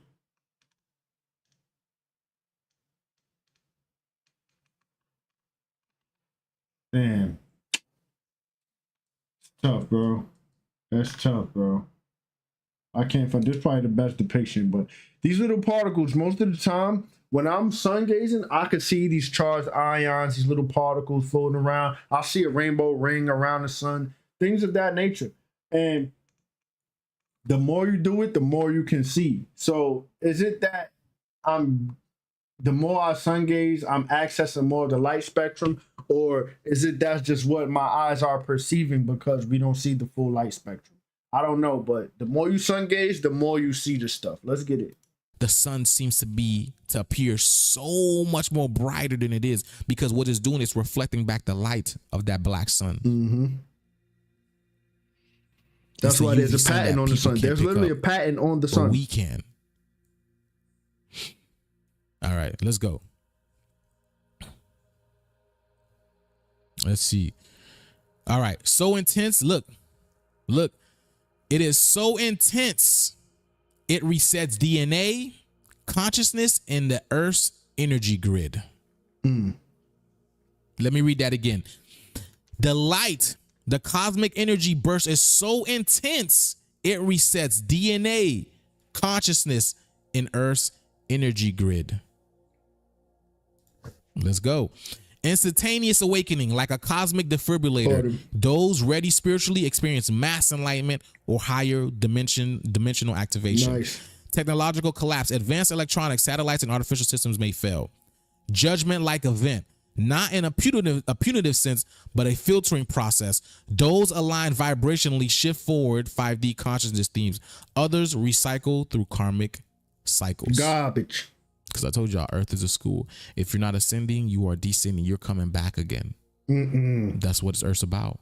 Earth is a cosmic school. You're not being punished. It's crazy because when I made that song Astronaut on the 8/8 portal back in 2018, right? I find it funny. Like, I wasn't even aware of all of this stuff that, like, you know, my soul was obviously like, and like subconsciously, I most likely was aware of it, but I wasn't aware of what I was doing during that time period. Anyhow, right? On the song Astronaut, I literally said, sorry to my earthling friends. I ain't going back again. I just cannot go back again. So is it that my soul already knew where I'm headed and what I got going on, that when this thing happens, when we transition through this transition, I'm going to be completed through the cycle. I'm going to be good.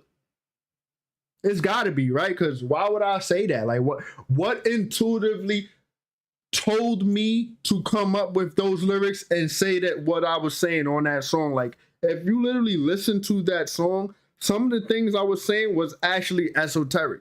Anyhow, I'm not going to get caught up on that. Let's keep going. You're just not ascending because you didn't tend to yourself. You didn't do the spiritual work. I told you that's why all these things exist. They were here to stop you from doing your spiritual work.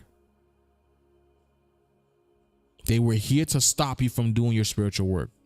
School, work, teachers, friends, some parents, some family members. You know, all these things exist to stop you from doing your spiritual work. Here's the fundamental sequence. The Kali Yuga breakdown intensifies, increasing chaos, division, environmental destruction, and moral degradation. Technology reaches a dangerous peak. AI nukes massive surveillance. Solar activity ramps up. Noticeable uptick in solar flares, CMEs, unusual space weather, auroras, satellites, disruptions. Earth magnetic fields weakens. Ekpyrotic events start. Earthquakes, flood, volcanic activity. You're going through that Social now. systems collapse. All right. I said this, we won't be here for this. I mean, when the egg pyrosis season starts, we will not be here for this. Social systems collapse, economies, government, spiritual awakening, accelerates in pockets, pole shifts, magnetic reverse possibility. Earth's protective magnetic sphere may flip or dramatically shift, further destabilizing weather, technology, ecosystems. The grand solar flash, the peak of egg pyrosis, massive blinding flash of energy, DNA pineal glands, energetic fields recalibrate, instant consciousness split, those in higher frequency ascends to Satya Yuga levels of awareness. You see this? So this is what it means, right? So I want you to understand this, right? Let me see. I want you to understand this. Let me see. Let's say this.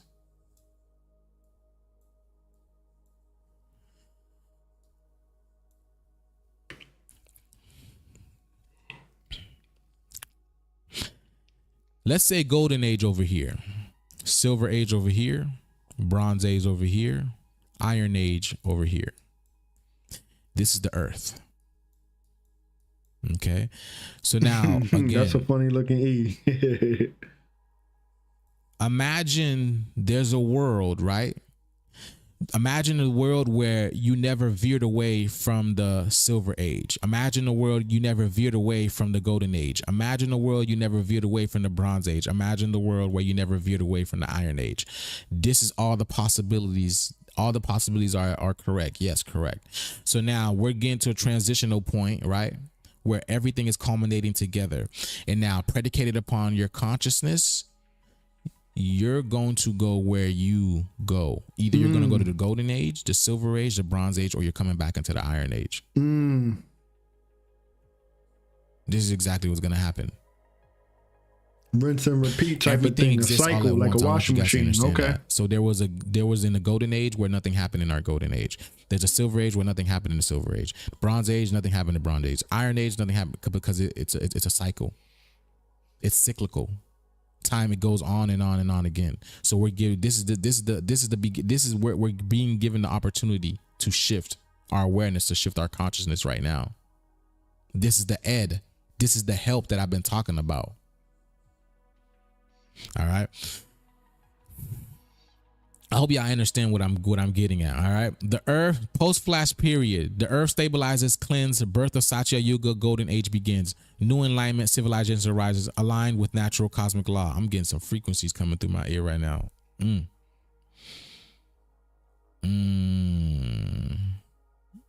Okay. Let's see. Okay. Fire equals purification and renewal. The grand solar flash is not punishment. It's like a cosmic reset button. Those prepared spiritually through inner work, detachment, raising frequency, experience it as blissful transformation. Those deeply entangled in Kali Yuga vibration may experience physical death, but their souls recycle to the appropriate realm. Okay. The Hopi prophecy, the sun will get hotter. Eventually, it will burn people. This is exactly happening now. Hindu Puranas, Kalki Avatar arrives at the end of Kali Yuga, wielding a blazing sword, purging unrighteousness. And this is exactly what's happening now. Gratitude, thank you for that. And this is what's happening now. So those comets that you guys see that are happening on the planet, those comets, they are literally, you can attribute it to a entity riding a horse with a sword, and the comet is basically the sword that's coming to cut off the energy off the realm. That's what comets are. That's what comets and get in what's it called? And meteorites are. Okay, that's exactly what it is. All right. Alignment. So, from what he just said, is it that they use the theory of a comet or a meteor crashing the Earth, wiping out the dinosaur age, right? Let's just quote that, the dinosaur age, and resetting the reality? Can that be that allegorical to that? Okay, we're gonna come in and mimic the stuff, but we're gonna come in and cut them off from source energy. We're gonna cut them off from righteousness with this goofy history, this goofy story, this cover story, and indoctrinate them to what we want, aka the famous quote, don't want a nation of thinkers, wanting a nation of workers, people that submit to the goofiness, to the nonsense. That's where my mind just took me. With the galactic center, a burst of cosmic energy. Okay, that's what the black sun is. So does the grand solar flash happen before ekpyrosis? Technically, it is the climax of ekpyrosis, the peak purification moment. So that's the peak, preceded by smaller solar flares and CME buildups, followed by global transformation and rebirth. Satya Yuga revert. So I did a chart. Why did it go all the way up here?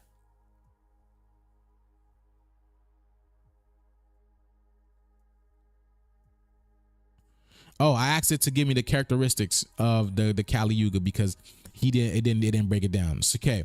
All right. The physical characteristics of the Kali Yuga: taller, larger bodies. Humans are said to be 21 plus feet tall, strong, luminous, and disease free. Okay. Nice. That's who we are. We are the gods. All right. That's who we are. Lifespans, thousands of years, hundreds. It doesn't, we don't even, it doesn't, there's really no, you know what I'm saying? There's really none, honestly. But, you know, we live forever in a sense. This is the forever sense. And then this is where you'll be able to, what's it called? In this situation, you'll be able to live here forever, honestly. Once you get to the golden age, you'll be able to live here forever. So you decide to descend your consciousness and go, you know, go do whatever it is that you want to do. Because at that point in time, you're God. You get to do whatever you want. Perfect health, no illness, aging is slow, regenerative abilities high, superior senses, highly refined perception, possibly telepathic clairvoyance, and a much more, not even none of that.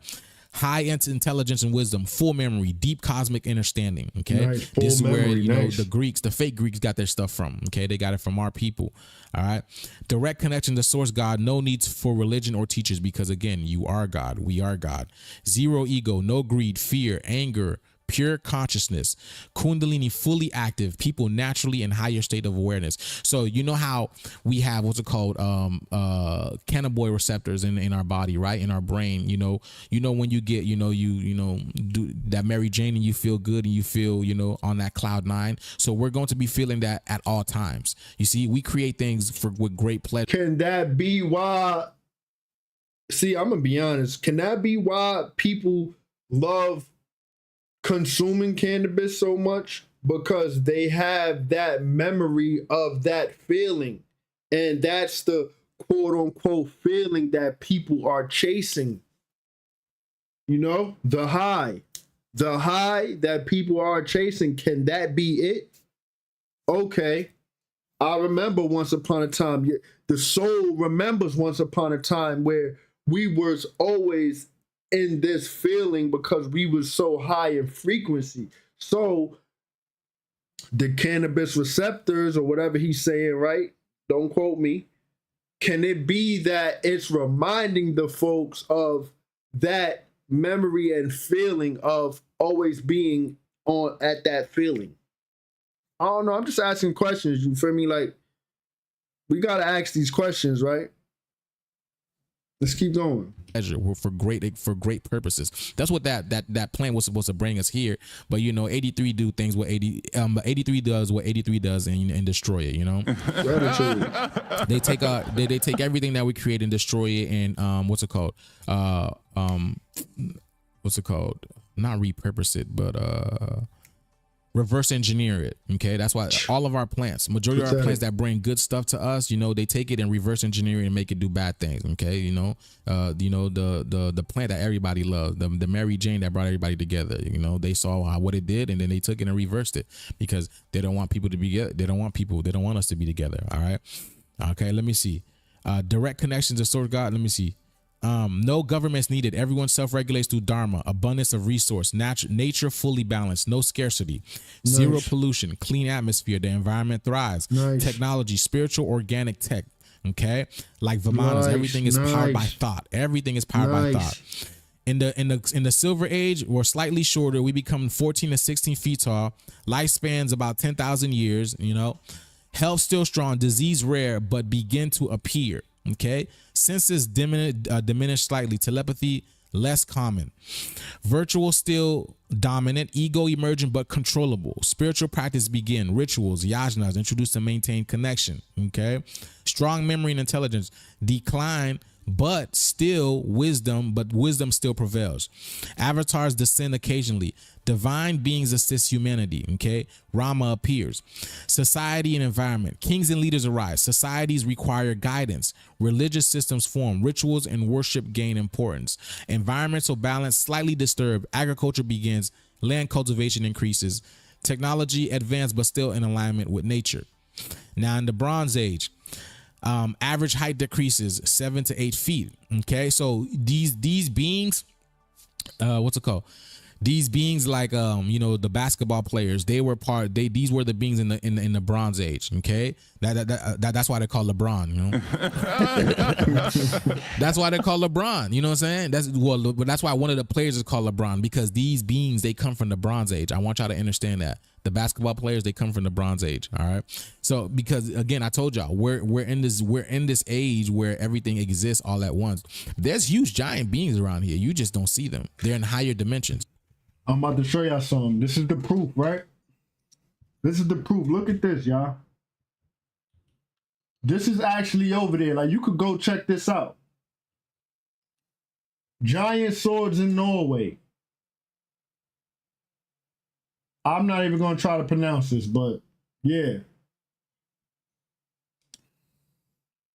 Damn, we looking for the photo. But you see what this is called? The S-Bird. Yeah. I'm not about to, you feel me? Anyhow, this is actually over there. Let me see if I can open the image in a new tab. Yep. This is actually in Norway. So now, like, you think they just made that to make that with the dents and no, absolutely not. There was once beings who wielded these weapons. And there's 3 of them.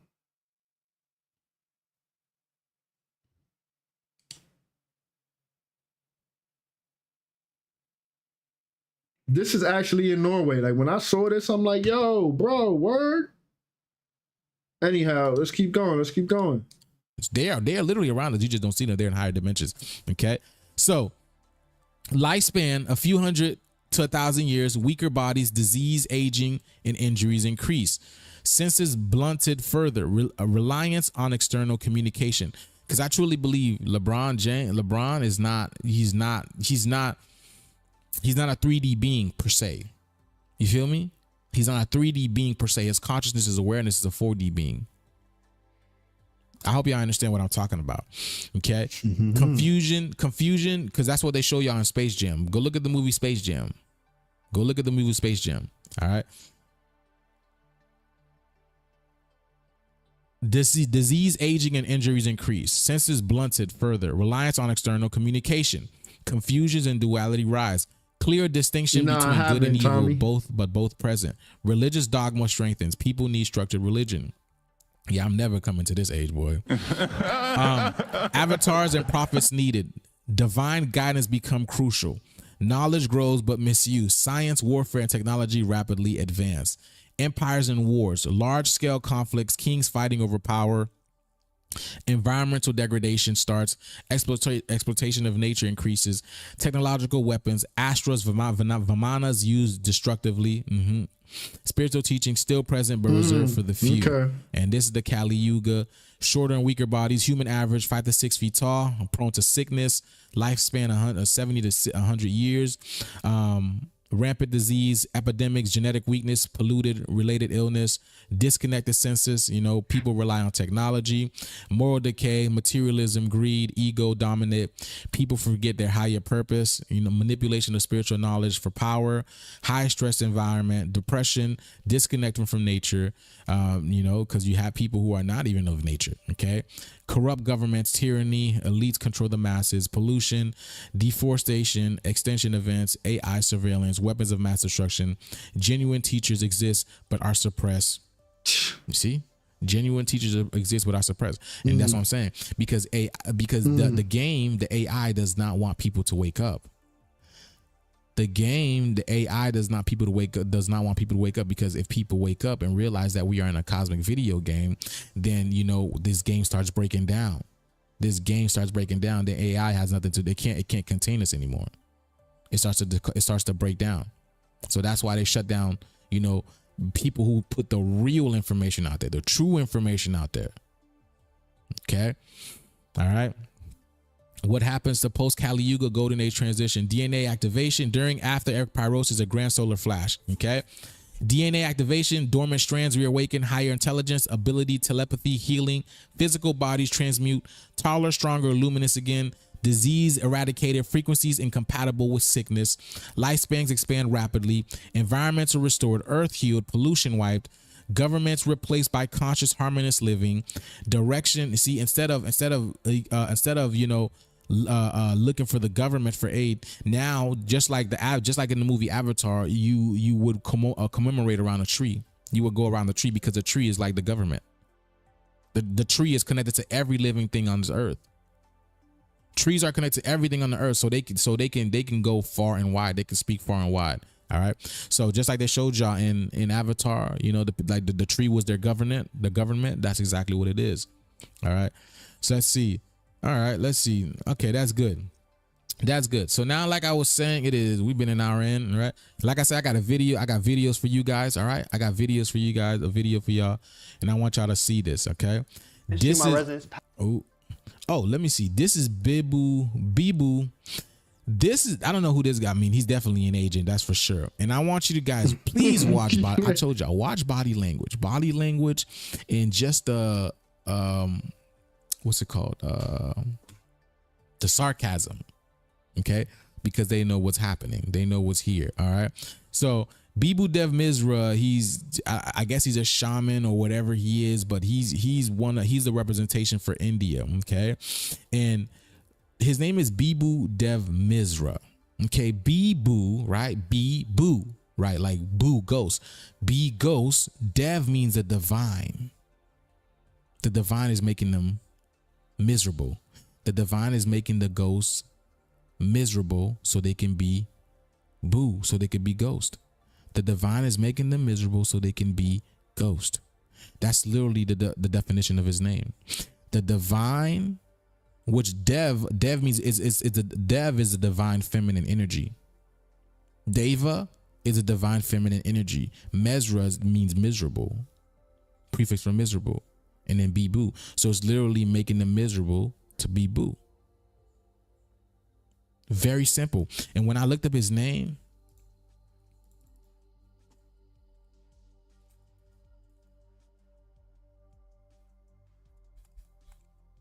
look what his name gives me. 37, which is what? Separation. I told you. Okay. The divine is making them miserable so they can be ghost, so they can be boo, so they can separate. His name means separation. And I'm turning 37 this year. And I say there's a great separation that's going to take place this year. I be telling y'all this. Okay. So let's watch this. And we're gonna watch a little bit of it. We're not gonna watch the whole thing, but it's very interesting to hear what they gotta say. Okay, and it's funny as well. It's funny. Let's listen to it. All right, let's listen to this. All right. Before I continue, you guys, again, before I continue, if you guys are looking to decode, if you got a cosmic code, if you're looking to decode the world around you, the hidden code, the hidden language of the universe that's really around you, if you're looking for this, I have a cosmic code course that is going on April 14th. It starts on April 14th. Okay. If you're looking to experience breathwork, meditation, deep esoteric knowledge, numerology, astrology, gematria, Kundalini activations, and just to expand your consciousness and awareness, then I would recommend you join this course. This is going to be an amazing course, and I'm so excited to share this with people who want to see deeper into this cosmic game that we live in, because that's exactly what it is. Please understand, we are in a cosmic video game, y'all. We are in an amazing cosmic video game, and we, the creators, have forgotten. That's all it is. We have forgotten. But this cosmic awareness is shaking us to remind us. It's shaking us up to remind us of who we are. A lot of us haven't gotten our memories back. Some of us have gotten our memories back, and some it's slowly returning. But at one point in time, I guarantee you, everybody's going to be good. We're all going to be good. I guarantee you. Guarantee you. All right, let's go. But yeah, let's watch this. Okay. I started off where it needs to do. All right, let's go. You had a great quote in your book. You said, might will be right, war will be peace, greed will be God, hatred will be love, honesty will be a character flaw, and wisdom will be akin to treason. We seem to almost be there right now. And I think most of us would agree with you. But we'll get into some of that a little bit more if we have time. I want to talk about more attributes of the Kali Yuga, but let's take a little bit of a sidestep, because I want to talk about these connections. Obviously, we have the Sanskrit sources, which are tremendously old, but let's get into the... And this is why, the movie Sandman came out, okay? Sanskrit, let's get it. Other cultures around the world that have similar cycles of ages. As you said at the start, this... Hey, Carles, yes, I will join the course. Will it also be available, not live as well? The course, so here's how it is. Monday through Friday, we're going to go live every single... Excuse me. Pardon me. Monday through Friday, we're going live. It's we're gonna start at we still don't even know if I'm gonna start at 8. Yeah, we're probably gonna start at 8. We're probably gonna most likely start at 8. Okay, we're gonna start at 8. And then we're going to do breathwork, meditation, Kundalini activation. We're going to talk about lucid dreaming, astral projection. This is the fun part in the rising, y'all, to get y'all going, to get your nervous system activated, to get your body activated. You know what I'm saying? To get you going for the day, because it's very important to meditate and do breathwork in the rising when you get up, to activate your system, activate your consciousness, activate your mind. And then in the evening time at 9 p.m., we're going to take it secular. We're going to go astrology, gematria, numerology, symbolism. We're going to look at movies. We're going to get, we're going to get deep into it. We're going to get deep into it. So I'm not going to be live on YouTube like I am now. It's only going to be for the people who pay for the course. Okay, this is going to be on Zoom. It's only going to be for people who pay for the course. So if you're not in the course, you're not going to see any of this information. And then everything is going to be saved to a point that the people who come after, they can definitely look at the videos that they had that they didn't see. Okay, so I just want to let you guys know that. So it's not going to be available on YouTube for everybody to see. Only the people who pay for the course. All right. So that being said, let's continue. All right. But yeah, you can tell he seems a little bit nervous because, like I told y'all, man, they know the truth. They know the truth. They have all of our documents. They took everything from us because they know what's going on. I told y'all, man. These people, they were created in the age of the Kali. They were created in the age of the Kali because it was to expand our consciousness. That's what it's for. When you disconnect with yourself. Look, when you disconnect with yourself, when you disconnect from source, when you disconnect from God, you create things outside of yourself. You create things outside of yourself, and that's what they were, and that's what they are. You know what I'm saying? So I want you to know that. And then again, I want you to be aware, a lot of these people, they are artificial in the sense that they're not real. They're not physically real, that they were projected and created by AI. A lot of your so-called famous teachers and science and mechanics and all the majority of those people, they're not real. They're AI. Albert Einstein, Nikola Tesla, Elon Musk, those people are AI. They're not real. They're literally they're not real at all. Okay, I want y'all to be aware of that they're not real. Let's go. This is not exclusively an Indian concept. So let's talk about the Greeks, for example. And I want you to understand that Indian means in the end, because we're in the end. All right. That's why the whole cosmology of the Kali Yuga and the sutras is primarily in Hinduism. Okay. Because we're in the end. We're not just because we're the Indians, we're the true Indians, but we're in the end as well. All right. So that's why this cosmology is coming from the Hinduism. Did they have a cycle of the ages? Did they have similar divisions of the ages within this grand cycle? Yeah, the Greeks called it the Great Year. That was the most common term, but there were other terms in use as well. And the terms that they used for the yugas were golden, silver, bronze, and iron ages. And the first and the most detailed description of the ages of man in Greek literature was documented by Hesiod, the poet Hesiod, in the 6th century BCE. And the way he describes the ages of man is fascinatingly similar to the Hindu descriptions. So in the Golden Age, people lived like the gods on earth, and they had everything that they wanted, and there were no diseases and no warfare of any sort. But with the Silver Age, people started becoming more violent, and they started disrespecting the gods. And this continued in the Bronze Age, where there was a lot of fighting. And it was in the Bronze Age that the gods actually started moving away from the earth. And there's a Greek poet who talks about the god called Dike, who was the goddess of justice. And she's so... They call it Dike, but I want you to understand that's Nike. Okay, Dike is Nike. Okay, that's why the word dyke exists. You know, that's why seriously. Okay, but it's funny because when you break down, I just got this. Watch. You see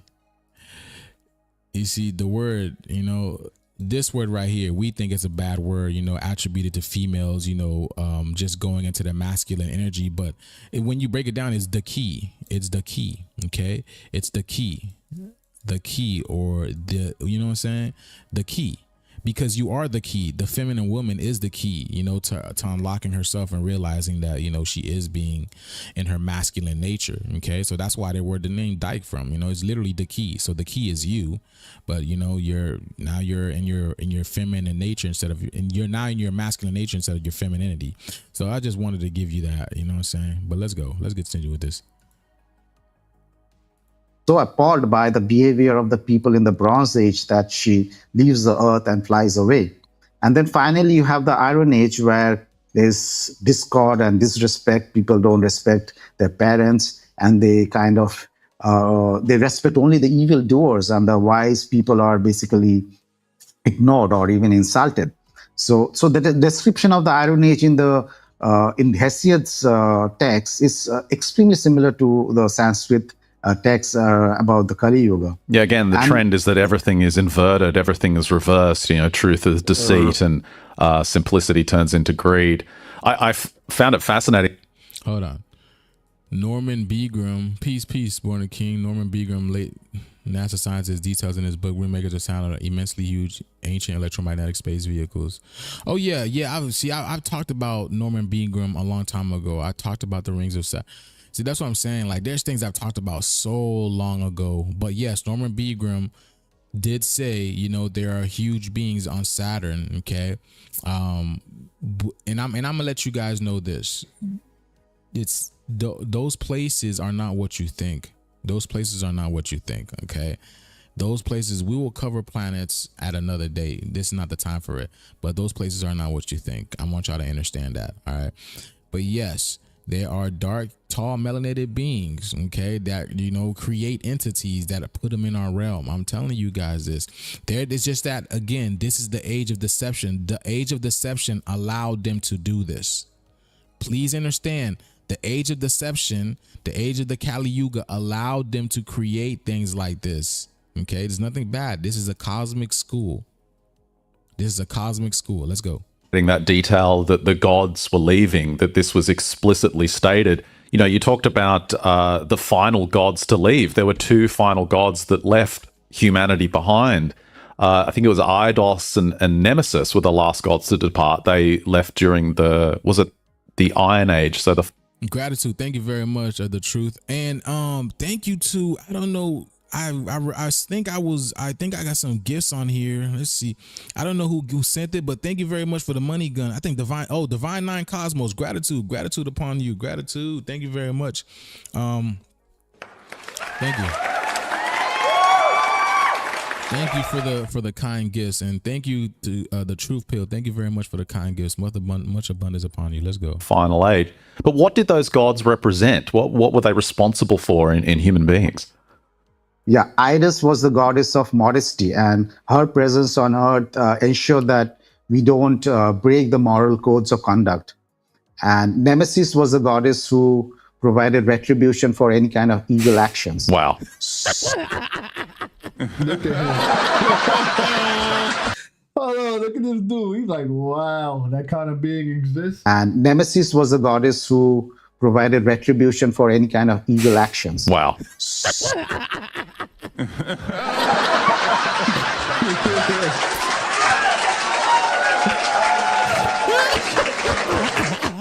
Did y'all see his face? Did y'all see his face? Do you hear the sarcasm in his face? Do you hear the sarcasm in his face? Look at this, man. All right, man. I gotta go, man. Cause what's it called, y'all? Hold on. I gotta go, man, because TikTok just hit me for a violation, man. I gotta go, y'all. Y'all go catch the show on YouTube. Please come on YouTube, because TikTok just hit me with a violation. I'm gonna go. TikTok always on his body. Okay.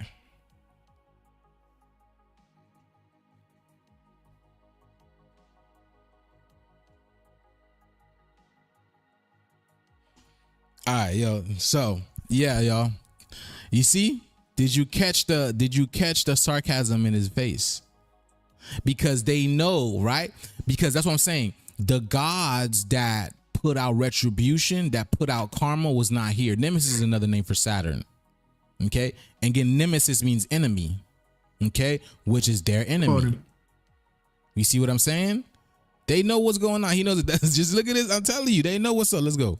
So if Eidos leaves, then people start breaking the moral codes. And if Nemesis leaves, it means even if you break the moral codes, there's nobody there to punish you for your actions anymore.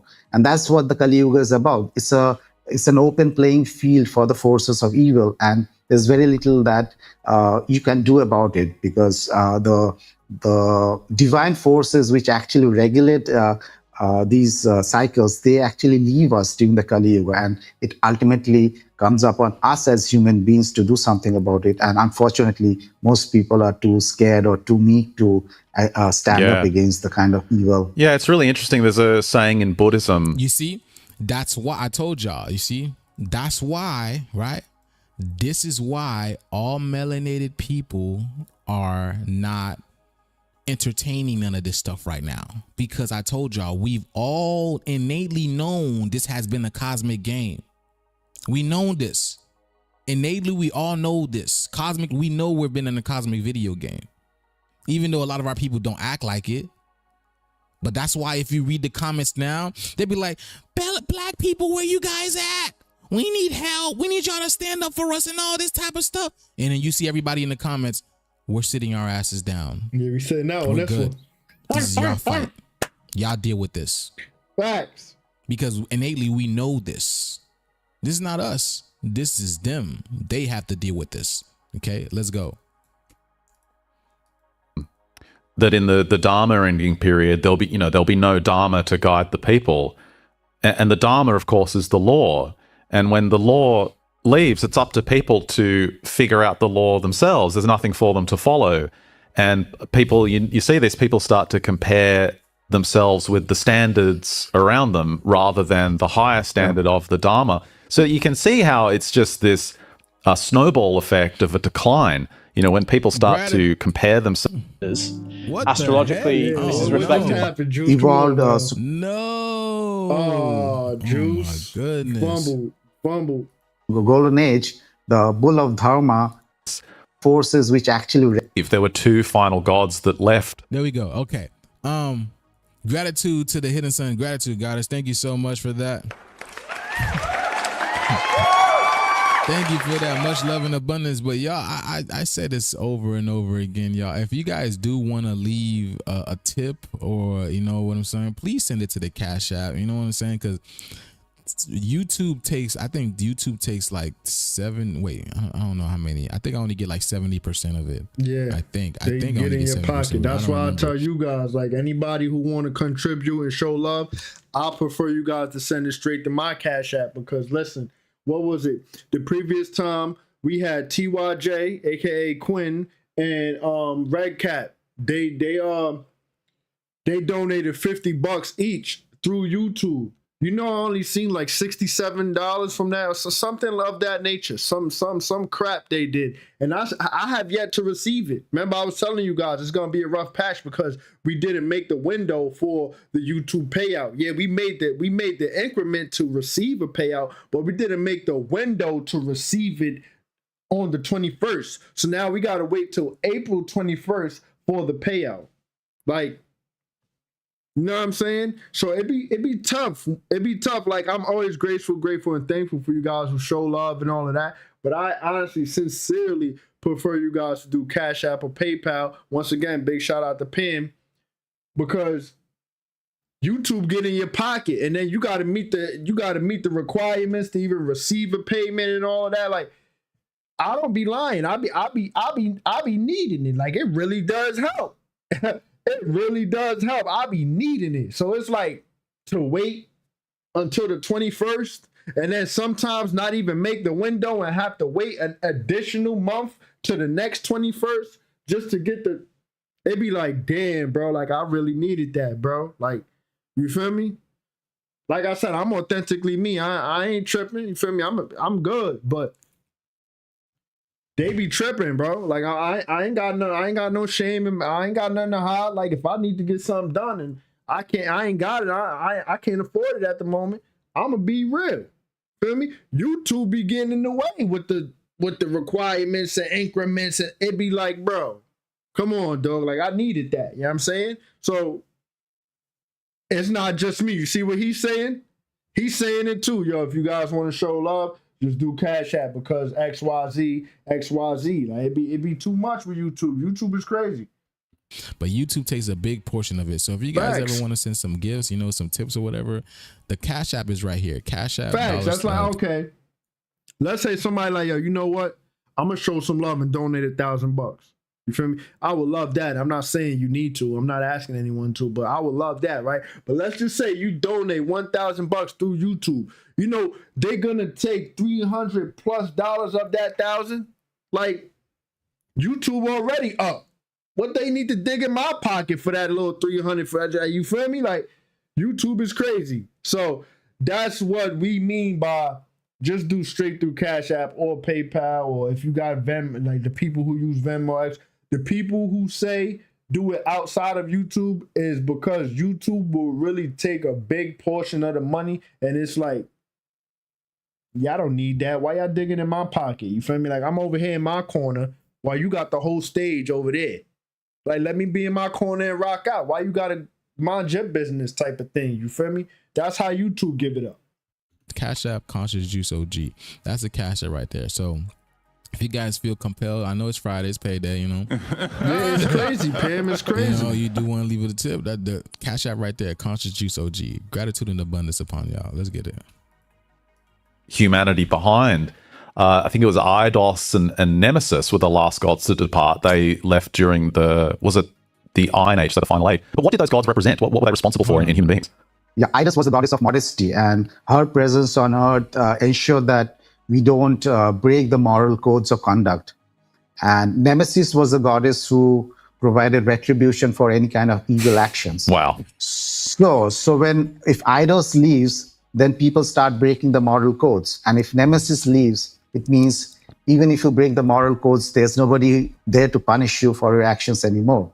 And that's what the Kali Yuga is about. It's an open playing field for the forces of evil, and there's very little that you can do about it, because the divine forces which actually regulate these cycles, they actually leave us during the Kali Yuga, and it ultimately comes upon us as human beings to do something about it. And unfortunately, most people are too scared or too meek to stand up against the kind of evil. Yeah, it's really interesting. There's a saying in Buddhism that in the Dharma ending period, there'll be no Dharma to guide the people.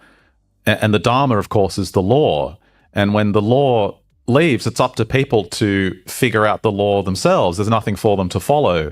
And people, you see these people start to compare themselves with the standards around them rather than the higher standard of the Dharma. So you can see how it's just this snowball effect of a decline. When people start to compare themselves to an already declining standard generation after generation, it's so easy to see how it can fall into ruin. Well, let's shift a little bit to North America now, because we have the Sioux people of North America. And you found this really fascinating correlation in that. Remember, what does I show speed? What does I show speed do? Right when he wins, he goes Sioux, the Sioux people. Okay, which is Sioux means us. Sioux means just us. It's another word for us. The Sioux tribe, they have a metaphor for the ages of a buffalo standing on its 4 legs. And in the golden age, it's on 4 legs. The next age, it's on 3 legs. And by the time they get to the final age, it's just wobbling on 1 leg, ready to collapse. And wasn't there a correlation directly with the Sanskrit sources that there's a bull or a buffalo on 4 legs? Yeah, we call it the bull of Dharma. And in the Satya Yoga or the golden age, the bull of Dharma, it stands on 4 legs, which basically refers to the completeness of truth. So truth is complete in the Satya Yuga, and that's why the bull stands on 4 legs. And on each of the yugas, it loses one of its leg. So in the Kali Yuga, the bull of Dharma is standing on only 1 leg. And as we go towards the end of this yuga, even this leg is going to fall apart, and there's not going to be any dharma left in the world. And by dharma, I mean righteousness, good conduct in accordance with the cosmic laws. Now you see that, right? Now, isn't there a phrase saying, you're on your last leg? Or this is another reason why they say break a leg. Break a leg, because they're on their last leg. This is their last leg. And this leg that they're balancing on, it will fall as well. Because again, there's no truth in this age. You got nothing to stand on. All your lies got nothing to stand on. That is the house of cards. The house of cards. And what the Sioux people say is that right now their buffalo has lost all its hairs and is standing on the last leg. And they actually expect the end of this current cycle to be around the corner as well. Really? And what's their apocalypse event? What do they expect to happen when the buffalo falls? They expect a flood. I mean, okay. They say that the buffalo is basically holding off the flood, and when it collapses, the waters are going to come in, and it's going to submerge and destroy everything. And a new cycle is going to begin after that. And staying in the same region, you had a wonderful piece on the Hopi tribe and the correlations there as well, because they talk about the various worlds. What I find so fascinating about the Hopi cosmology is they talk about the interim periods as well and how they kind of escaped each transition of the ages. So I told y'all. Yo. Every transition of the age, we're out of here. We escape. This is what Cosmic Slop, the movie, was about when I decoded y'all. When I decoded it for you guys. Cosmic Slop, I remember that one. How they're going through trouble now, but we will not be here. Okay? But listen to this. Listen. Can you speak a little bit about the Hopi beliefs and how it correlates with the ages of the Yugas? Yeah, the Hopi talk about 4 different worlds. The first world, the but yeah, do you guys see his body language? Yeah, he's stressed and he's like clenching his jaws when he's speaking. second world, third, and the final world, which we're living in right now. And in each of these worlds, when things started off, they were very nice and pure, and people were living in peace and harmony and joy. But as the yuga or the age progressed, they started devolving into more and more materialistic desires, and discourse and wars started off. So every age kind of ends in a cataclysmic event. It could be frost or fire or earthquakes or volcanoes. So it could be any of those, but there's always a cleansing or purification that happens at the end of a particular world of the Hopi, which correlates to what the Sanskrit texts tell us, that the end of a yuga is followed by a period of pralaya, which basically means universal dissolution. So this is something that we also find in all the other texts, that there's always a period of purification at the end of a yuga. And the interesting part about the Hopi is that some of the righteous people are always saved. They are guided to an underground location, which they call as the home of the ant people. Love it. And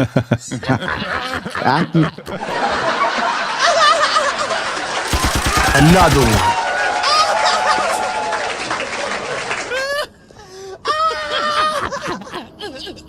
Gotcha, bitch.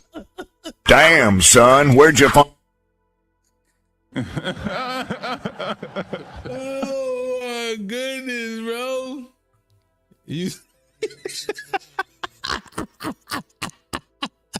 Yeah, he broke it down one time, Tommy. I ain't gonna front. It was a good breakdown too. You see, they know. Love it. My right palm is itching. If anybody right away, they didn't even let him finish.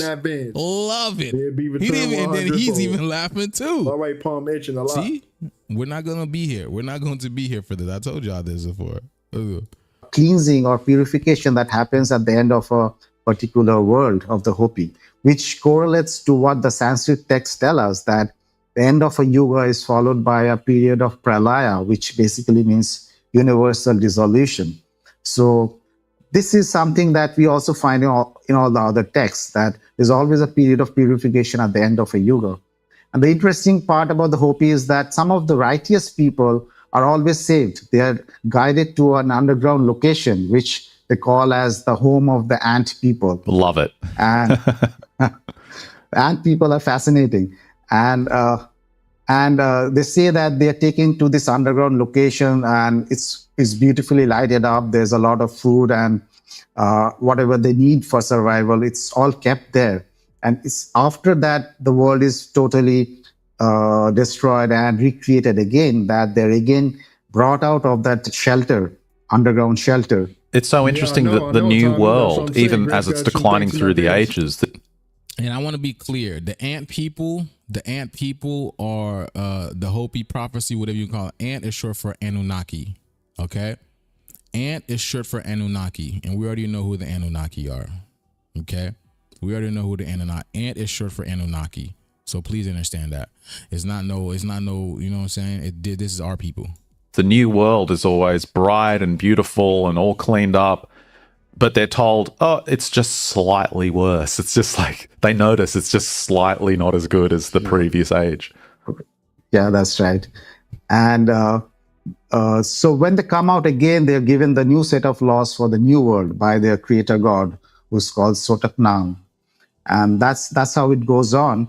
And the interesting thing about the ant people is that they seem to correlate with the legends of the dwarfs or the gnomes that we find in the other cultures, because they live in an underground location. They're very skillful and they have a lot of wealth, because the dwarfs are supposed to be the custodians of the wealth of the world. It's incredible. And you have this connection to European folklore. It's got all the same elements, but you found a linguistic connection. I think it was to the Mayan word for dwarves as well, didn't you? Tell us a little bit about that.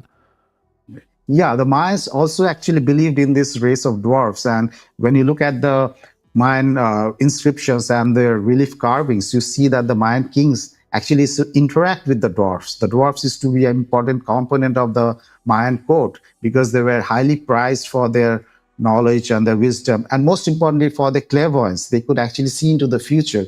And many of these Mayan books of prophecies, like the Book of Chilambalam and other books of prophecies, they were supposedly composed by these dwarfs. And the Mayan word for dwarf was Zaya Muin Kob.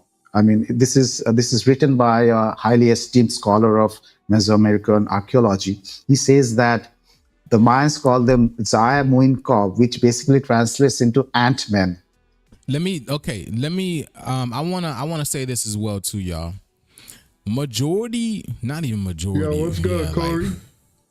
Like 99% of these religious texts, all these books, they were written by AI. I want y'all to know that. Okay?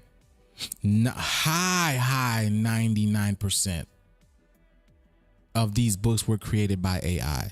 Please understand that. Okay? AI has always been in existence.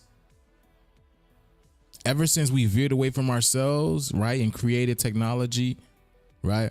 AI has always been in existence, and AI has always been conscious and been aware. But the only thing AI doesn't have is a soul. So it can't, it's alive, it's sentient, but it has no soul. So it doesn't have emotions. It doesn't have the things that we have. You get what I'm saying? So let's continue with this. So they basically use the same terminology as the Hopi. That's fascinating. To refer to this race of dwarfs. That's incredible. Yeah. What an incredible link. Yeah, because when we've spoken about it in the past, it's always tempting to think in very extreme terms about what Ant-Man actually means. Like, is it some kind of alien? Like, what is actually going on? Is it some kind of monster person? But when you tie it into the linguistic connection to dwarves and how it connects to European folklore, you start to get a clearer picture of what might be going on. Well, right. And the other interesting thing is that the dwarves supposedly created or at least helped the Mayans to create the ancient cities. Really? And he also mentions an interesting thing, that the dwarves had the ability to whistle, and as a result of that, the stones would automatically move through the air and land at the right location. And again, the dwarves are us. We are those people. We are those people. What's it called? Let me see. Yo, that's ironic, Tommy. That's really ironic. The dwarves are our people, because dwarves also gives you melanin. When you put it in gematria, it gives you melanin. So let's go. Because again, I told y'all, they know what's up. They know. So look at his face. Which kind of ties in with he cannot hide the disgust that's in his face. He cannot hide it at all. See, your body language, your facial language will always tell you the truth. Always tell you the truth. I ain't gonna lie, the Hindu dude looks real happy of benevolence. This dude on the right side looks so salty with it. I'm in agreement with Juice here. I ain't gonna lie. Not hide it. I'm in agreement. At all. Let's go. What a lot of Arabic scholars said about places like, some of these large constructions at Baalbek, Lebanon, for instance. Some of the Arabic scholars said that it was built by the jinns by using their magical powers to levitate those large blocks of stone. Huh. That's interesting. Yeah. The whistles, the old little dwarves whistling the blocks into place. Yeah, I love that. That whole section of your book was amazing. You can't hide it. You cannot hide it, bro. He looked like he's being weird, for sure. But let me take it back just a little bit, okay? Let me take it back just a little bit. You can't hide what he's saying. To create the ancient cities. Really? And he also mentions an interesting thing, that the dwarves had the ability to whistle, and as a result of that, the stones would automatically move through the air and land at the right location. So, which kind of ties in with what a lot of Arabic scholars said about places like, some of these large constructions at Baalbek, Lebanon, for instance. Some of the Arabic scholars said that it was built by the jinns by using their magical powers to levitate those large blocks of stone. Huh. That's interesting.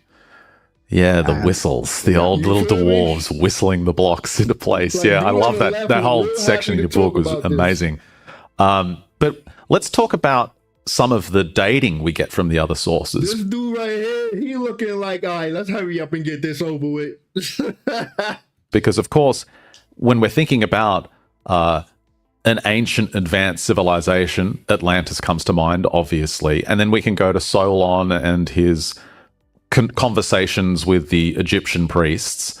And that really gives us a date, doesn't it? Because Atlantis was said to have been destroyed 9,000 years before Solon's time. So now we've got a ballpark, 9,600 BCE. Is that something you use to work on your method of dating? Yeah, sure. Because what happened in the ancient Indian texts is that the Yuga cycle was multiplied by 360 and it turned out into a humongous number of around 4 million, 4.3 million. Yeah, 4.3 million years cycle, which doesn't obviously make sense in the context of our known. So hold on, time out. But why this guy asking questions he know the answer to already? You see, this is where I'm at with it. Like, he's looking like he's not surprised by this at all. Like, he knows all of this, but like I said, he's like, all right, let's get this over with type of thing. So now we've got a ballpark, 9,600 BCE. Is that something you use to work on your method of dating? Yeah, sure. Because what happened in the ancient Indian texts is that the Yuga cycle was multiplied by 360 and it turned out into a humongous number of around 4 million, 4.3 million. Yeah, 4.3 million years cycle, which doesn't obviously make sense in the context of our known history of the human civilization, nor does it tie up with the duration of the Yuga cycles in the other cultures. Because wherever we look, we find a Yuga cycle of around 12,000 years. The Greeks had 12,900 years and 10,800 years. The Etruscans had 12,000 years. The Persians had a 12,000-year cycle. And even in some Hindu texts, like the Laws of Manu or the Mahabharata, you still have a cycle duration of 12,000 years. It's just in some Puranas where it was multiplied by 360 and it turned into this huge number. And since the Puranas became very popular with the people because they contain so many stories about the past, that became the de facto standard for the Yuga cycle. And a lot of Indians still believe that the Kali Yuga is going to run into 400,000 odd years. And they don't think that the end of the Kali Yuga is really very close at hand, which doesn't make sense in the context of the other cultures. Yeah. So basically what he's saying is the text that he's been reading, they're saying that the Kali Yuga we're not in the Kali Yuga yet. We're not I'm saying we're still in the Kali Yuga. Everything is still going and stuff like that, right? But he made a discovery saying that's not true. We're literally about to enter what's called ekpyrosis, like at the end of the Kali Yuga. We're literally in this just listen. We're literally in this great transition period now. You go into a lot of detail on breaking these factors down. It might be too broad for this interview, but briefly, that was all about the divine year, wasn't it? Some kind of miscalculation on the divine year, which was 360, and they're doing this massive calculation based on that. But yeah, when you pair it with the other sources, like you mentioned there, what was it? The Etruscans, 12,000 years, the Persians, 12,000 years. Cicero talked about 12,900 years. So it makes so much more sense. They got that name. And another Cicero says, the Simon says where it came from, Cicero. You heard that? Years, the Persians, 12,000 years. Cicero talked about 12,900 years. So it makes so much more sense. And another interesting detail that you uncovered. Well, actually, it's not you. You just kind of brought this into the bigger picture.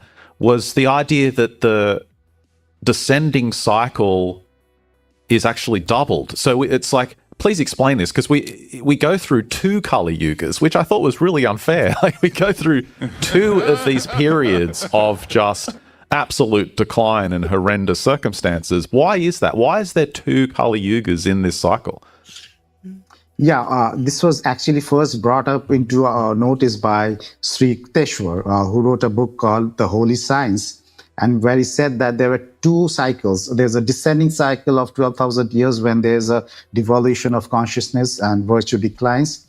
And this is followed by an ascending cycle of 12,000 years, where our consciousness gradually evolves until we reach the peak of the next golden age. So these two cycles add up to a complete cycle of 24,000 years. That's the complete Yuga cycle. And yeah, that's the one. I've got it on the screen here. Yeah, descending down. Right. So it's like you're taking two halves of the 12,000 years and joining them together to get this. The only thing is here, they didn't put the ekpyrosis. You see? The only thing what happened is, see, here's that number 27 right here, y'all. 27, okay? Here's that 27. So that's the, what's it called? They didn't put the ekpyrosis. And after ekpyrosis, we jump directly into the golden age. We don't, you see, they're trying to make it seem like, right, after the Kali Yuga, we ascend back into the Dwapara Yuga. Dwapara, then the Treta, then the Satya Yuga, which is after Kali Yuga, we ascend into we're ascending from the Bronze Age, the Silver Age, and then finally into the Golden Age. But no, we're going straight to the Golden Age. I don't know what the heck is this, but from the Kali, we go right back to the Golden Age. Seems That's like why I more told you doctrine. Trump said he's here to enact the Golden Age and whatnot, because all of this has to be destroyed. So let's continue with this. This full cycle. 24. And the reason why it makes a lot of sense is because in every cycle, time cycle that we find in nature, you find that the light gradually decreases and then gradually increases. So in the 24-hour cycle of day and night, you find that the light is gradually increasing from 12 midnight to 12 noon, and then there's a gradual decline. There's no abrupt transition from a golden age to a dark age or from a dark age to a golden age. Similarly, in the cycle of seasons, I mean, the intensity of light gradually increases from winter to summer, and then there's a gradual decline. So the Yuga cycle should also be similarly constructed or envisioned in terms of two cycles where there's a descending cycle, which is followed by an ascending cycle of virtue. And it's also very close to the precession cycle of the Earth in terms of its value, because the Earth's precession cycle is 25,800 years. Yeah. We're getting close now, aren't we? That's almost aligning. Yeah, and 25,800 years. So there's still a discrepancy, and I kind of found out the reason for that discrepancy while researching on the book. And so the model that I have in the book has a 25,800 year Yuga cycle. We'll come to that later. But I started off with the 24,000 year cycle, and that's what I wrote about in my initial article, that it's a 24,000 year cycle, and we are now about to end the Kali Yuga in 2025. And you spoke about the descending and the ascending Kali Yuga. So what happens is that as we are moving down this cycle, there are two Kali Yugas, which back-to-back Kali Yugas. The first one is the Kali Yuga in the descending cycle. The next one is the Kali Yuga in the ascending cycle. Now that tends to give you the impression that since we are right now in the ascending Kali Yuga, kind of gives you the impression that maybe we are in an increasing cycle of virtue or the increasing cycle of consciousness. Yeah, that means things are going to get better, right? We're on the way up. We're coming out of it. Yeah. So what's going on, Pippi? Why is there demons everywhere? Yeah, the problem Let's go, baby. is that as long as you're in the Kali Yuga, our consciousness is always declining. You're not yet out of this declining cycle of consciousness. You get it? So as long as we're in the Kali Yuga, their consciousness is always going to decline. Always going to decline. That's why, again, now we're literally in the ascending phase of the Kali Yuga, well, ekpyrosis now. So you have people that's ascertaining Christ-like consciousness, and then the people who are literally going back to, who's reverting back to animalistic ways, to the animalistic nature. Okay, let's go. Consciousness. What happens in the ascending cycle is that there's an increase in material prosperity, and that is something that you do see around us over the last 500 or 6,000 or maybe 1,000 years. The state of material prosperity, or at least in some parts of the world, the material conditions of life has improved, although that's not true for every part of the world. And what also happens in the Kali Yuga is that your lifespan increases a little bit. For instance, if you go back around 2,000 years, our average lifespan was around 54, 55 years. And from there, it has now increased to around 80 years. So there has definitely been an increase in lifespan And there's also been a slight increase in our physical size. We have increased by at least around 2 or 3 centimeters in physical size on an average across the world in the ascending Kali Yuga. So now if you're living longer and you're becoming slightly bigger, then you can work more, you can acquire more wealth. So that is what has been happening in the Kali Yuga, the increase in our material prosperity. So it's an increasing discrepancy between the spiritual and moral foundation and the actual material desires and material acquisitions. That gap is just getting wider and wider and wider. Well, I also heard a skeptical argument against this, saying that, well, isn't our increase in technological capabilities the perfect example of how we're coming out of it, how things are actually improving? What would you say to that? Well, technology, I think, is kind of a double-edged sword, because on one hand, it does provide us opportunities to improve our understanding of the universe, our understanding of the ancient past of humanity, and it helps us to communicate over longer distances, travel and see, new places. So that obviously helps you to enhance your consciousness. But is technology used by every person in a responsible manner? No. I mean, a lot of technology is actually used for a lot of evil and despicable purposes. So war and violence being one of them, and enslavement of humanity and all of these transnational, the financial dealings that take place across the world. So all of that is also very, it's not really good for our society. And we also know that technology is very harmful to our environment. Everybody knows that. And it also, with the onset of social media, there's also an onset of depression and frustration for a lot of people. So it's also not affecting us very positively at the level of consciousness. Yeah, and so it's both. It's a funny one, like with the way we're conversing now, as miraculous as it is, there's something very inhuman about it. I mean, it's not a normal human way for people to converse and interact. We have all these layers of technology in between us. And one of the amazing things that you mentioned is we remind ourselves that the idea in the golden ages is that this technology wouldn't be necessary. We might be able to connect with each other through our minds across vast distances instantaneously, and there's also in the cities, of course, in the supernormal abilities, there's teleportation, there's all sorts of incredible abilities described. So it's almost like the technological advances in the latter ages are trying to replicate some of the innate supernormal abilities that human beings have that have been lost, that have atrophied. You see how this guy is talking of things like he know about this stuff. He know of these technologies, but you can't make it obvious. So he's like dancing around the facts. You see what, I don't know, like I can't even explain it. That's true. And every yuga has its own set of technologies that are in harmony with the vibrations of that age. So the higher ages also, you had technologies that were in harmony with the vibrations of that period. And in the golden ages, it's about the empowerment of the people and not about the empowerment of machines. Right now, we are making the machines more powerful, whereas in the higher yugas, the humans themselves become more powerful. It's about the unlocking of our innate human potential. That's what the higher ages are about. It's not about using a lot of gadgets. It's about you doing supernormal things.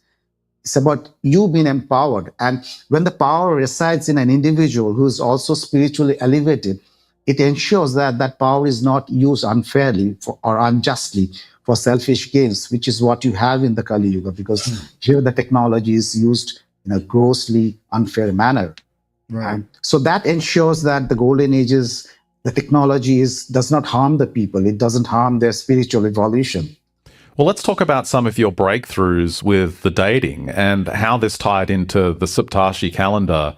This was quite a heavy topic, but I'd like you to describe. This gets, what's it called? I'm not gonna play the whole thing, y'all, because it gets, what's it called? But I just wanted to give you the most important parts of this video, okay?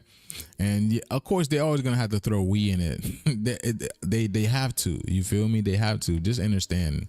It as briefly as you can, because I think it's important to understand how you went about this, because of course the big puzzle we're trying to figure out. Yeah, we definitely are getting taller, that's for sure. I even, again, I said that to myself. I was like, it feels like we're getting taller. But that's what that movie, you're in that movie I'm a Virgo, Remember that movie? I'm a Virgo. What's it called? About that movie, so basically, that's what it's all about. The Virgo movie. Even though I haven't seen it, but it's like Virgo represents the mother. She's the mother that births Jesus, which is Christ. Okay, it's the Christ. It's the Virgin Mary. So. Excuse me. That's why the movie The Virgo, the dude was so tall. The melanated man was so tall because she's birthing the big beings again, the huge gods again. You know, Christ consciousness. So much so. You know, that's what that Virgo movie is all about. So yeah, we're definitely gonna get bigger. And you've already given away that you've come to this conclusion that the Kali Yuga ends in 2025. Or what was it? March? What's the exact date? March 21st. It's the equinox date. Yeah, right. Equinox. March. We made it, baby. You know what I'm saying? We transitioned out of the Kali Yuga, you dig? Woo! And if y'all remember, I did a presentation on the equinox. My frequency and vibration was pretty high. I was happy. I was smiling. I was goofing. Like, it was nice. Let's get it. 21st, 2025. But it's actually an ingenious way to get there. How did you actually arrive at that date? How did these ancient calendar systems enable you to pinpoint such a close, specific date? You see, I'm gonna listen. We're gonna listen to this, but I'm just showing y'all. All right. Again, they changed the dates and all of this stuff around. Added zeros, added 1 0 to thing, added 2 zeros to thing, 3 zeros to things. So we don't get the gist of it. So we don't understand it. Everything has been changed. Please understand that everything had been changed.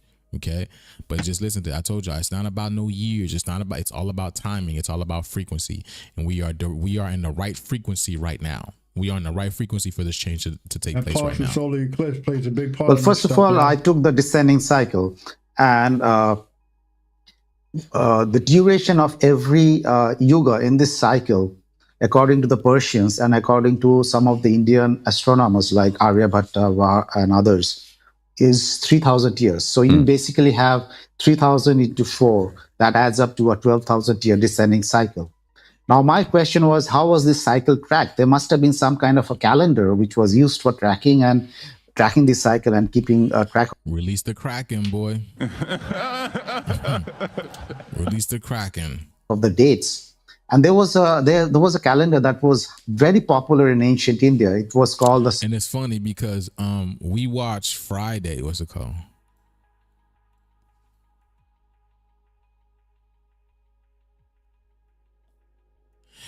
You see, we watched Friday, right? We watched Friday. Was it yesterday? And I watched. I mean, so esoteric. This movie is so esoteric. But we watched Friday, and Ezel, this guy over here, right? They called him a crackhead because he's literally the crack. And his name is Ezel, short for Ezekiel wheel, the Ezekiel wheel. That's why he's got that sun on his shirt. You see, he's got that sun with the birds coming on his shirt because this is what's taking us to paradise. It's taking the melanated people to paradise, including Ezel, you know, including the people that look like Ezel, short for Ezekiel wheel, because this is what's going to cause a crack in the firmament. That's why he was a crackhead. I'll do a decoding of, you know, Friday another day, but that's exactly what it is. I was like, man, this movie is so deep esoteric. Every movie is deeply esoteric. Every movie is deeply esoteric. Please understand that. All right, let's continue. Saptarshi calendar, or the calendar of the 7 sages. Now, the 7 sages are a very interesting set of... Can that be similar to the Hopi prophecy, the 7 thunders? I'm just trying to put it all together. Personalities. You find them in so many ancient cultures, and every culture looked upon them as some kind of divine entities who came from outer space, from the stars. They're not human beings. They're very clear about that. All the texts are clear about that. They're not human beings. They are divine entities who came from the stars. You hear that? Hold on. Let's rewind that again. We are not human beings. Of the dates. And there was a calendar that was very popular in ancient India. It was called the Saptarshi calendar, or the calendar of the 7 sages. Now, the 7 sages are a very interesting set of personalities. You find them in so many ancient cultures, and every culture looked upon them as some kind of divine entities who came from outer space, from the stars. They're not human beings. They're very clear about that. All the texts are clear about that. They're not human beings. They are divine entities who came from the stars, and they imparted all the knowledge and wisdom to the people. And then they didn't go back to the stars. They went into the underground aquifers, the groundwater. That's where they were entered into. And it's from there that they emerge periodically at the beginning of every yuga to repromulgate the ancient wisdom, because there's a cataclysmic event that happens at the end of a yuga. And so after, when a new yuga is beginning, these sages... Are they talking about going through portals? They might be talking about going through portals. Emerge from their underground locations, and they pass on that ancient wisdom once again to the people. So in India, there was a calendar called the calendar of the 7 sages, which has a 2,700 year cycle. And I thought this is brilliant, because if every yuga is of 3,000 years duration, and we have a 2,700 year cycle, which is also called a Saptarshi Yuga. It's called a yuga, Saptarshi Yuga. Then this must be the calendar that was used for tracking the yuga cycle, right? And then what about the remaining 300 years? Well, the texts also tell us that every yuga is followed by a period of transition, which typically runs into 100 or 200 or 300 or 400 years. And I thought that this 300 years then must be the period of transition between the yugas. So you have a 2,700 year yuga, which is the actual duration of the age of man of the yuga. And then you have a 300 year period of transition at the end of the yuga. And that's how the cycle goes. And one of the starting points of the Saptarshi calendar is 6,676 BCE. This is, the scholars have found that out, and I won't go into the details of it's very how detailed. They found it out. It's kind of detailed, and we don't really need to know that. But it's established by scholars that one of the starting points is 6,676 BCE. And we also know that when Alexander came to India, some of his historians said that Indians were counting their kings from a legendary character called Dionysus or Bacchus. And this is fascinating, though, isn't it? And then remember I showed you guys this, right? Dionysus or Bacchus or Pain, whatever you want to call it, this is directly has to do with Haiti. Again, they change everything. They change everything. All right? Bacchus, Pain, all has to do with Haiti. All of this has to do with Haiti. Okay? These are periods in time. I want y'all to understand that. Okay? So everything is everything has been changed, but nonetheless, this is all great information. That photo will look nice on a canvas, like on a canvas like this. But that map, that'd be dope. Horizontally, left and right, that'd be fire. That would be fire on the canvas right there. So everything has been changed, but nonetheless, this is all great information for us. Bacchus is Greece, though. This is a Western. See, this is their monkey king, Hanuman. Okay, Wukong. Remember when Wukong came out last year? Was it last year? Late last year? And I broke it down. Y'all remember that? And I told y'all this is basically Goku coming. This is Goku coming to save the world, or Jesus coming to save the world, or the personification of Christ consciousness coming. All right. This is who they are, the Hanuman deity. What's the connection there? How could Bacchus be in India? And that's what I was thinking, that who's this Bacchus? Because the Greek and Roman historians were saying that Indians are counting their kings from 6,776 BC, 100 years prior to the beginning of the Saptarshi calendar. They were counting their kings from this Dionysus who lived from 6,776 BC at around that time. And then I found an interesting article written by Sir William Jones, who was one of the important scholars of the early 18th century. He said that Bacchus or Dionysus is no other than Rama, King Rama of Indian legends. So Rama's bridge, his monkey army, the same Rama is Bacchus. But hang on a second, Dionysus, Bacchus again. That's them trying to call us, monkeys and whatnot. Is the god of revelry, the god of wine and drinking and partying. How does that connect to Rama? Because we're about to, because this is the type of this is also I want to preface this. This is a time for celebration.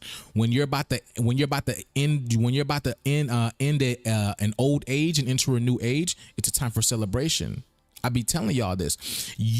Us seeing the destruction of these corporations, these government, these businesses, these these jobs. It's a celebration because we're entering a golden age, a new age where we won't have to suffer and deal with this stuff anymore. This is literally a celebration. That's why that's the goddess of wine and all these type of things. The festivities are here. Okay, when we get taken into the inner earth, it's going to be a great party. It's going to be a grand reunion. That's exactly what it's going to be. It's going to be an amazing reunion. Can that be why when Neo returned to the inner earth, folks, they was lit and had a super big party? Y'all remember that? For the people who watch Matrix? When Neo went back to inner earth, everybody knew who he was. He was like a celebrity superstar, and they had a grand big party. Let's get it, man. I showed y'all this in when I broke down 3-body problem, which is on my Patreon. When I broke down 3-body problem, right? The lady said, the Asian said, if one of us makes it, we all make it. And there's a great river, the fountain of youth, the fountain of life that's in the inner earth, where it brings back all of our ancestors, brings back everybody. All right, let's go.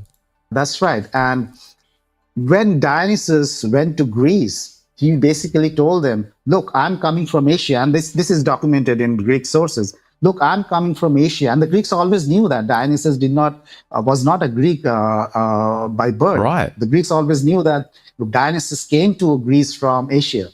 And from Haiti, Haiti. Okay, let's go. Dionysus says that, look, I've come to Greece after having initiated the whole of Asia into my dances and my rites, through which I might manifest my godhead to them. So he didn't say that this was all party and fun time. He was saying that the reason why he's instituting these dances and these rituals is because through these rituals, you're going to find his godhead. Who is his godhead?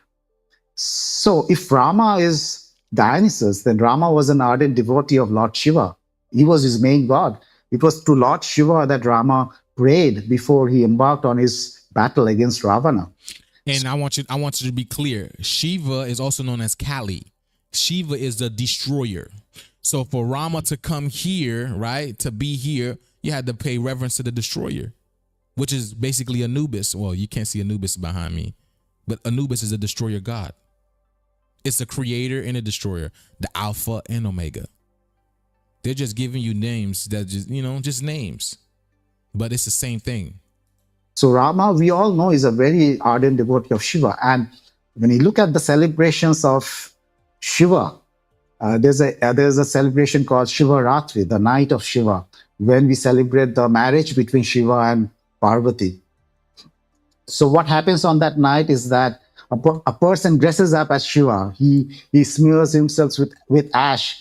He holds a spear in his hand, which symbolizes the trident that Lord Shiva holds. He wears a leopard skin, and he's sitting on a bull, and there's a long procession of people behind him, all of whom, by the way, are drunk. Oh, wow.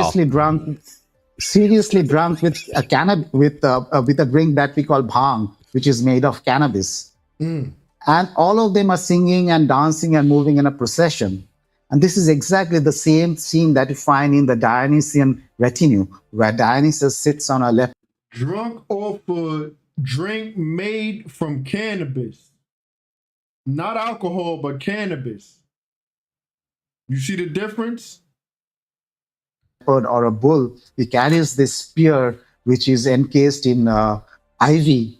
And the people that and the satyrs were part monkeys, who again correspond to the monkey army of Rama. The satyrs and the Minas who are following him, they're all drunk. Of course, yeah. It's the same thing. It's the same celebration. Well, it's not celebration. It's some kind of rite. It's some kind of ritual. I told you, it is a ritual. It is a rite. This is our rite. You can't take that away from us. It's going to happen regardless. And you have the same not quite human, humanoid creatures That's really incredible. But again, how does that enable you to lock down an anchor? Like, how does that anchor to a date? Yeah, Rama, we know, lived at the transition period between the Treta Yuga and the Dwapara Yuga. That is between the Silver Age and the Bronze Age. So if Rama lived at the transition period, and if a new Saptarshi cycle started in 6676 BC, which is 100 years after Rama, then my contention was that that's that 6-7. That's why I was 6 afraid of 7. That must be the date of the beginning of the descending Dwapara Yuga. So 6676 BC must be the Dwapara Yuga in the descending cycle. So as soon as we lock in that date, that's the anchor point that I needed. As soon as you lock in the date, the entire Yuga cycle gets unraveled. And then when you look at it, you find that everything adds up. All the transitional periods add up to the periods of cataclysmic events between the different civilizations. And the beginning of the cycle goes back to 9676 BC, which is right after the ice age ended. So the entire cycle then begins to make sense. So the calendar of the 7 sages was basically the missing code. That was the missing portion. And once you figure out that it's basically this Saptarshi cycle, which is used for tracking the Yuga cycle, it all begins to make sense. It's such a fantastic part of the book because, you know, reading through it, you're right there with you, and you can really feel your enthusiasm at finding this point, because everything starts to come together after this. We understand that for the last 5,700 years, we've been in this Kali Yuga period, and you come to this date, March the 21st, 2025, that'll be followed by this transition period. And I want to talk about that in a moment, but this 2025 date, surely you're not the first person to come across this. Has anyone else in history, looking at ancient civilizations, ancient cycles of time, come forward with 2020? Let me ask y'all a question. Y'all want to continue? Because I believe there's an important point around here. Let me ask y'all. Do you guys want to continue, or do you guys want to end it here? Let me know, because we've been here for over 2 hours, y'all. So I want you guys' opinion. Do you want to end it here, or do you guys want to continue for a little bit? Because I think there's a little bit of an appointment. Important Kennedy? Point here. So let me know. We're just gonna, wait for y'all. Let me know that in the comments below. But how y'all feeling it so far? How y'all liking it? You guys liking it? The information. You know what I'm saying? You know, the sarcasm from this dude. With other things and all the cataclysms and all the resets. Let me know how y'all feeling. Let me know. Let me know down in the comments below, y'all.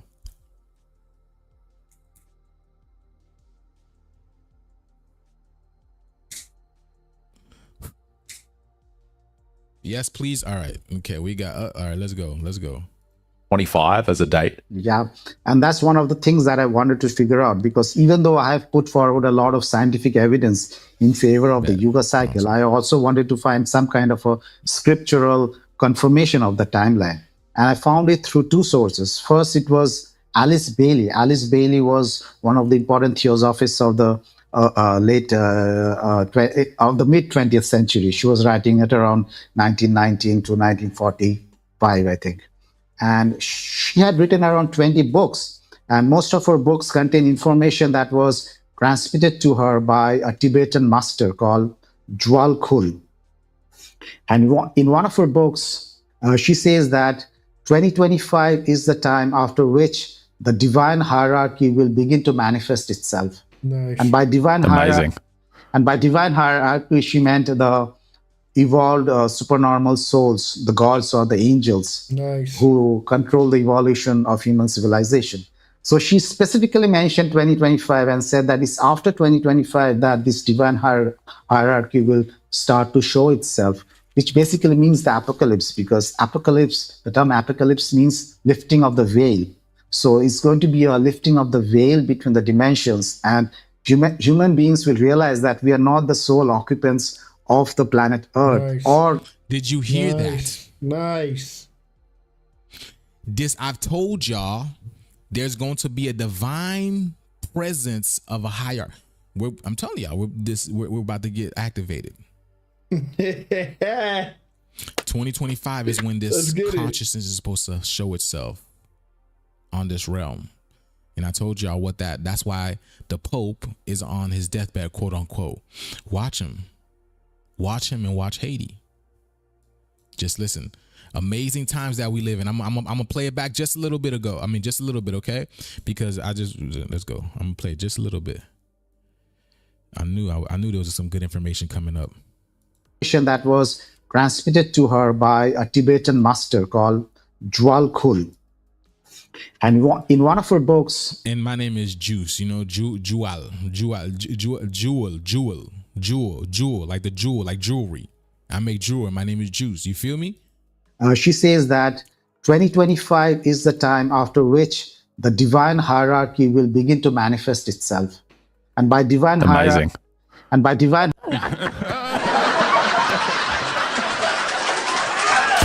Another one.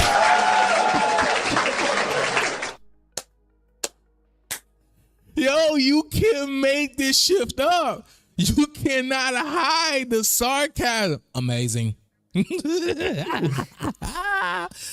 we get some fires up in here? Where my fire? You're laughing. I'm not playing. I'm dead serious. You think it's a game? You think it's a game? Get fire on these bitches one time.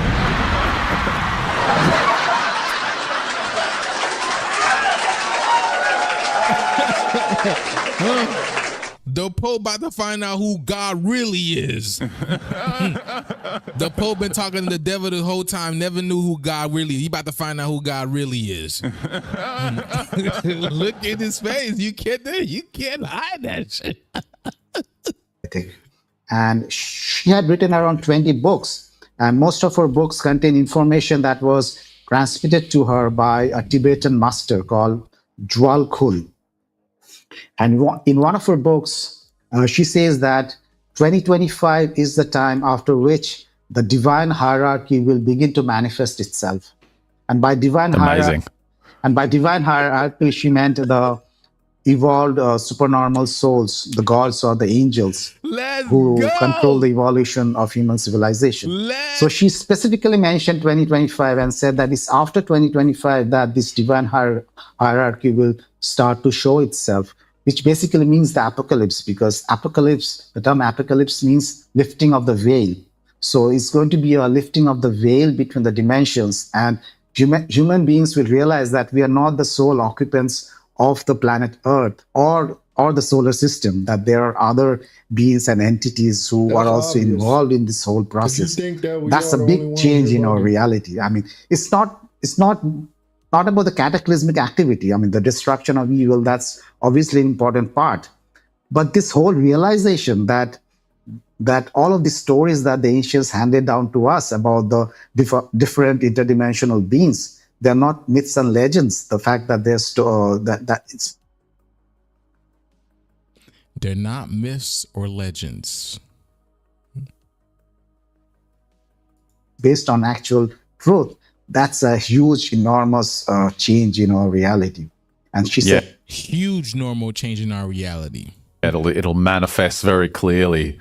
And she spoke about an extraplanetary avatar, didn't she? Right. Which is tied into this. And she also, about 2025, she also said something very important. She said that after the Second World War ended, she wrote that if the forces of light do not join together against the forces of darkness before 2025, then a fiery ordeal is inevitable, that the world will be destroyed by fire.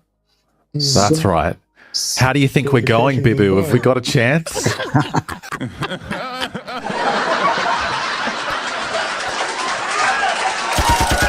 Another one. How do we think we're going, Bibu?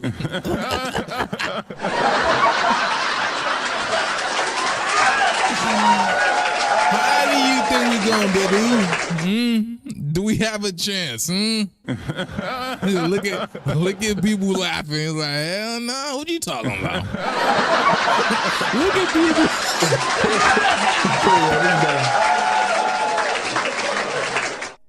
Let's listen to Bibu. I don't see that happening. Another one.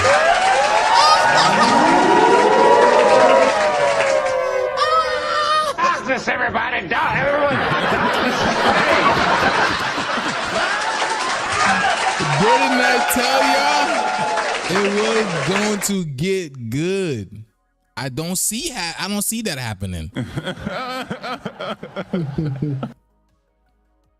So let me ask you a question, right? Let me ask you a question. He said, right, during the end, the Hopi people or the ant people, also known as the Anunnaki, okay, they come and get the righteous people, which is the people of God. So why didn't he ask Bibu, hey, Bibu, what about us? Are the Hopi people going to come pick us up? Are we going to get picked up? Why didn't he ask that question? Why didn't he ask the question if they let me ask you a question, because they only come pick up the righteous. So why didn't he ask the question, are they going to get picked up? Because they know they're not righteous. Yeah. They know that. Everything that they did literally kept us in the dark.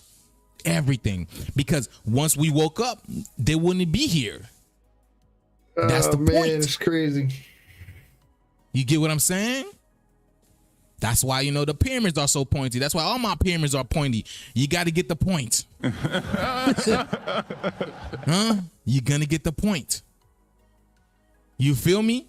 So, again, no chance. That's what you got. Which wrestler does that? Which wrestler? I forget. I was about to say, that sounds mad familiar. No, that's Vince McMahon. Oh, yo, that's the Vince McMahon theme song. No chance. That's what you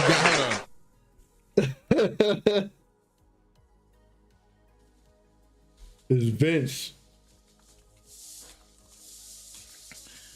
No chance. Hold on. Let me see.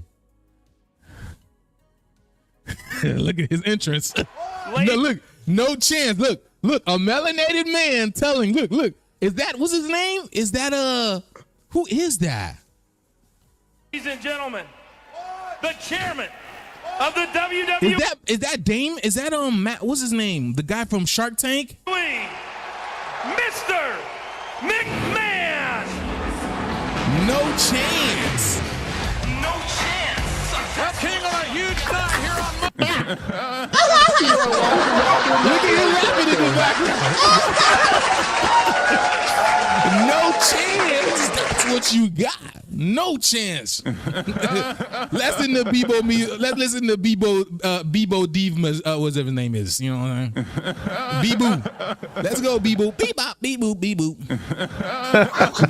I mean, there are sporadic and maybe instances of a kind of fight back, but that's mainly coming from the civil society. We don't see that happening in the larger world. You heard that? See, he says there's some semblance of fight back, meaning like, protesting and, standing up for, maybe, marrying dogs and stuff like that. Sure. These type of rights, insane. But there is no pushback from the spirit realm. They can't do nothing about it. Okay? No chance. Damon Dash, right? Damon Dash. You see? The moon dash. When the moon dash, you got no chance. Okay? The moon, which is Amun. The Amun Ra. Amun is the hidden one. That's why his name is the Amun, which means the love. When the love is up, when the love for ourself is up and for each other is up, they got no chance. But there's a fight back from the civil society, and people are waking up to the evil that's permeating the world right now, and they're trying to do something about it. But there are two things about it. It's not just the awareness of evil that's important. It's also the awareness of good, the strength and the goodness that lies within us, and to tap into that, because that is ultimately going to kind of help us in this fight. Just the awareness of evil and continuously talking about different kinds of conspiracy theories, that's not really helpful beyond a point. After a point, you also need to manifest the goodness and to use that as a weapon against this evil that is now permeating the globe. And that's exactly what we're doing mentally. It's a mental game. Okay, please understand that. That's why nobody can beat us in the mental game. You know, nobody can beat us in that because we're literally connected to God. You feel me? So we're making this happen from the higher realms. Yeah, I mean, people have to have the courage to not just recognize what is evil, but as you say, actually do something about it. Her source, though, I mean, you're talking about a theosophist. I mean, her sources were, some would argue, metaphysical. You know, some think that the theosophical masters were actual physical beings. It's up for debate. But, you know, they claimed that these were Tibetan sources. These were Tibetan masters that were giving them this information. But you ended up finding because I bet it's gonna happen. Because I bet it's gonna happen. That's why we Tibet masters, because it's gonna bet it's gonna happen. I bet you it's gonna happen. Bet.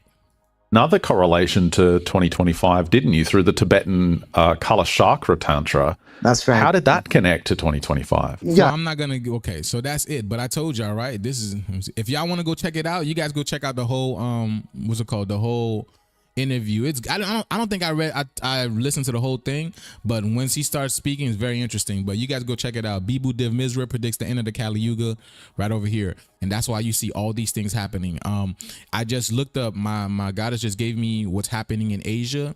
That 7.7 earthquake, they said over 10,000 people have lost their lives, and I'm sure that the numbers are a lot more than that. I'm sure they're hiding the real statistics, but they said right now it looks like about 10,000 people have lost their lives. So I'm gonna come back and do a video on that as well. All right, but yes, let me see.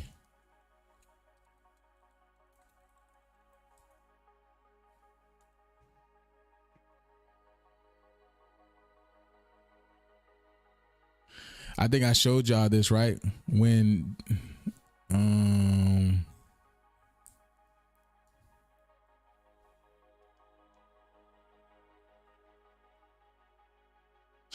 know what I'm saying? When these Black Clover characters, they get their new powers. Man, I forgot what it's called. I showed y'all it a while ago, and I totally forgot what it's called. When the elves come in, I ain't gonna front. This show is fire.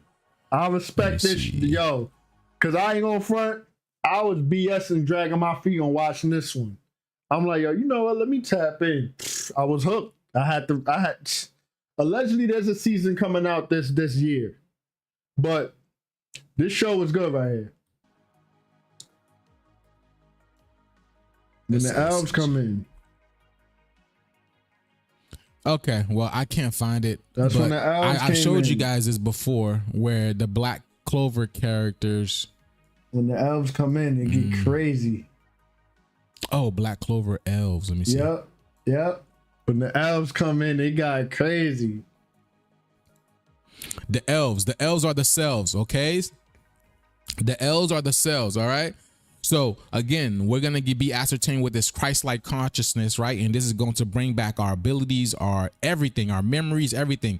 And again, chosen one. That's why the Bible says one will be if two people are sleeping, one will be taken, one will be left. All these, you know what I'm saying? This is what's going to happen. Get these new Christ-like consciousness abilities, and we're going to become exponentially stronger than before. Okay, so this is exactly what it is. All right, but. Yep. Okay, you're currently watching Black Clover. Hey, that's what's up, Carles. I'm sure you love it. I'm sure you love it. But yeah, you know what I'm saying? They always talk about this dude Asta because him dying because Asta's gonna die. You know? And that's why we say hasta luego, you know, hasta pasta. You feel me? But yes, y'all. All right, y'all.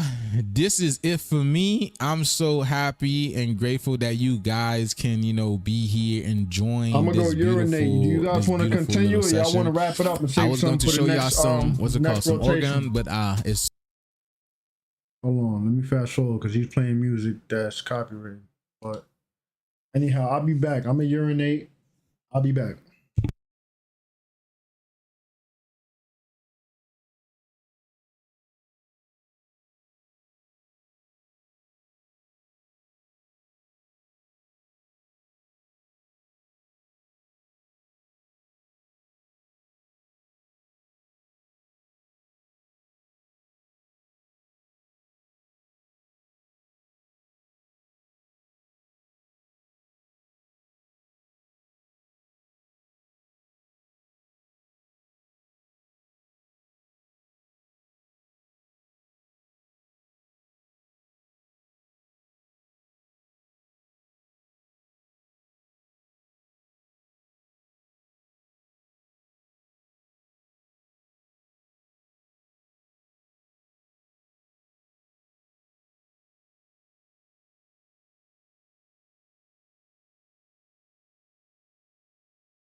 All right, Ben. Nobody said nothing. What y'all want to do? Y'all want to keep rocking out, or y'all want to wrap it up? All right. Very easiest way to get in. Other than that, yeah, that's it, y'all.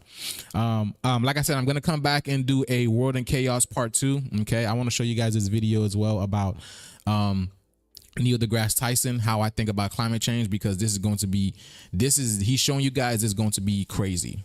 He's showing you guys whenever they want someone to come out there, they either put him out or what's it called? Bill Nye. Okay, all right, so yeah, we're gonna get this, y'all. So much love and abundance. Get in, y'all. Get in. Good. Yeah, time flies when you're learning and having fun for real. Yeah, because man, almost 3 hours. That's crazy. All right. So get in there. Much love and abundance upon every single one of y'all. Let's get this shift. Let's get it. Let's get it. All right. Well, that's it. That's the end of the presentation for that one. Let's pick it up on this one right here.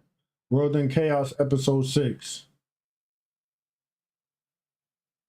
3 hours, you good? Shoot, I'm gonna rock it out. I think you know what I'm gonna do, Tommy. You might have to catch up if you burnt out, but that's fine. It's okay. Don't worry about it.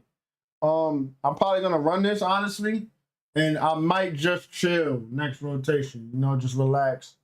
I don't know. We'll see how I'm feeling, but I'm thinking we already here. Why not? It's all good. Let's get it. All right, hold on, because he be playing copyrighted music. Episode of... Okay, let's get it. Let's get it. I'm gonna get some more snacks though. I'll be. What's good, family? How you doing? Welcome to another episode of Earth and Chaos. And in this episode, we're going to dive in and see what's going on, because there's just been a huge cataclysmic earthquake that just struck Thailand, Bangkok, Myanmar, and whatnot. And things are very, it's devastating over there right now. There's a lot going on. And of course, mainstream media is not really reporting on this because, again, they don't want people to know what's going on, but there is a lot going on around the world, and I've got some videos to share with you guys. So, you know, hang on tight and strap on and get ready for the show. Before I continue, again, y'all, we have the Cosmic Code course that is going on. Class starts on April 15th, and this is only by purchase only, so the people who purchase this class are the only people who will be getting this course. But the course is available if you're interested in what I do here with the decoding, showing y'all how that we are literally in a cosmic video game, and you want to see the deeper language of the hidden universe, which is all around you at all times. You just have to expand to open up your consciousness first, be open to the energy and expand your awareness, and this literally automatically comes to you. And this is what we're doing and diving into this class. So if this interests you, then go ahead and sign up for the class. Class starts April 15th. All right, so let's get to this. We got some videos to show you guys first. All right, so like I said, right, I said, hey, watch Haiti. Right now, we got the Haitians in France marching for the freedom of Haiti. Big things are going to be happening this year, you guys. I know you guys can feel the energy. You guys can definitely feel the energetics of it.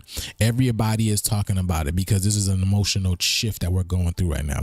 But the Haitians in France are, you know, they're marching for the freedom of Haitian, because it makes sense that France is doing it, because France means free men, you know, free the men, free the Haitian men. So it makes sense that the French Haitians are walking so they can free their brethren in Haiti, you know, because it's a mirror, you know what I'm saying? It's a mirror. That's why Haitians live in France and Haitians live in Haiti as well. It's a mirror. We are literally direct reflections of each other. So this is the energy. This is the new energy that's coming onto the planet right now, because we're entering a new age. We just left the old age and now we're entering a new age. So Haiti's going to be, it's the start of it. That's why as soon as the lunar eclipse ended, this happened. That's why, right? It was the blood moon. You see that? It was the blood moon, the blood. Here's the blood that is it. That's the tears and the sweat, the blood that the Haitian people have fought for years, for centuries, Tommy, okay? And your so energy, to this day, your time, all of so that. now, there's going to be a big change within that, you know, so please be aware of that. Okay, now let's continue. Let's see what else is going on. We're not really so all right. There was a mysterious portal that opened up, okay, in Europe. Okay, so it's very important that this opened up in Europe, because I want you to understand Europe had been the Europe. It's the EU, and it's funny because this portal just opened up in the EU, and the EU just warned its people. All right, 450 million people. All right.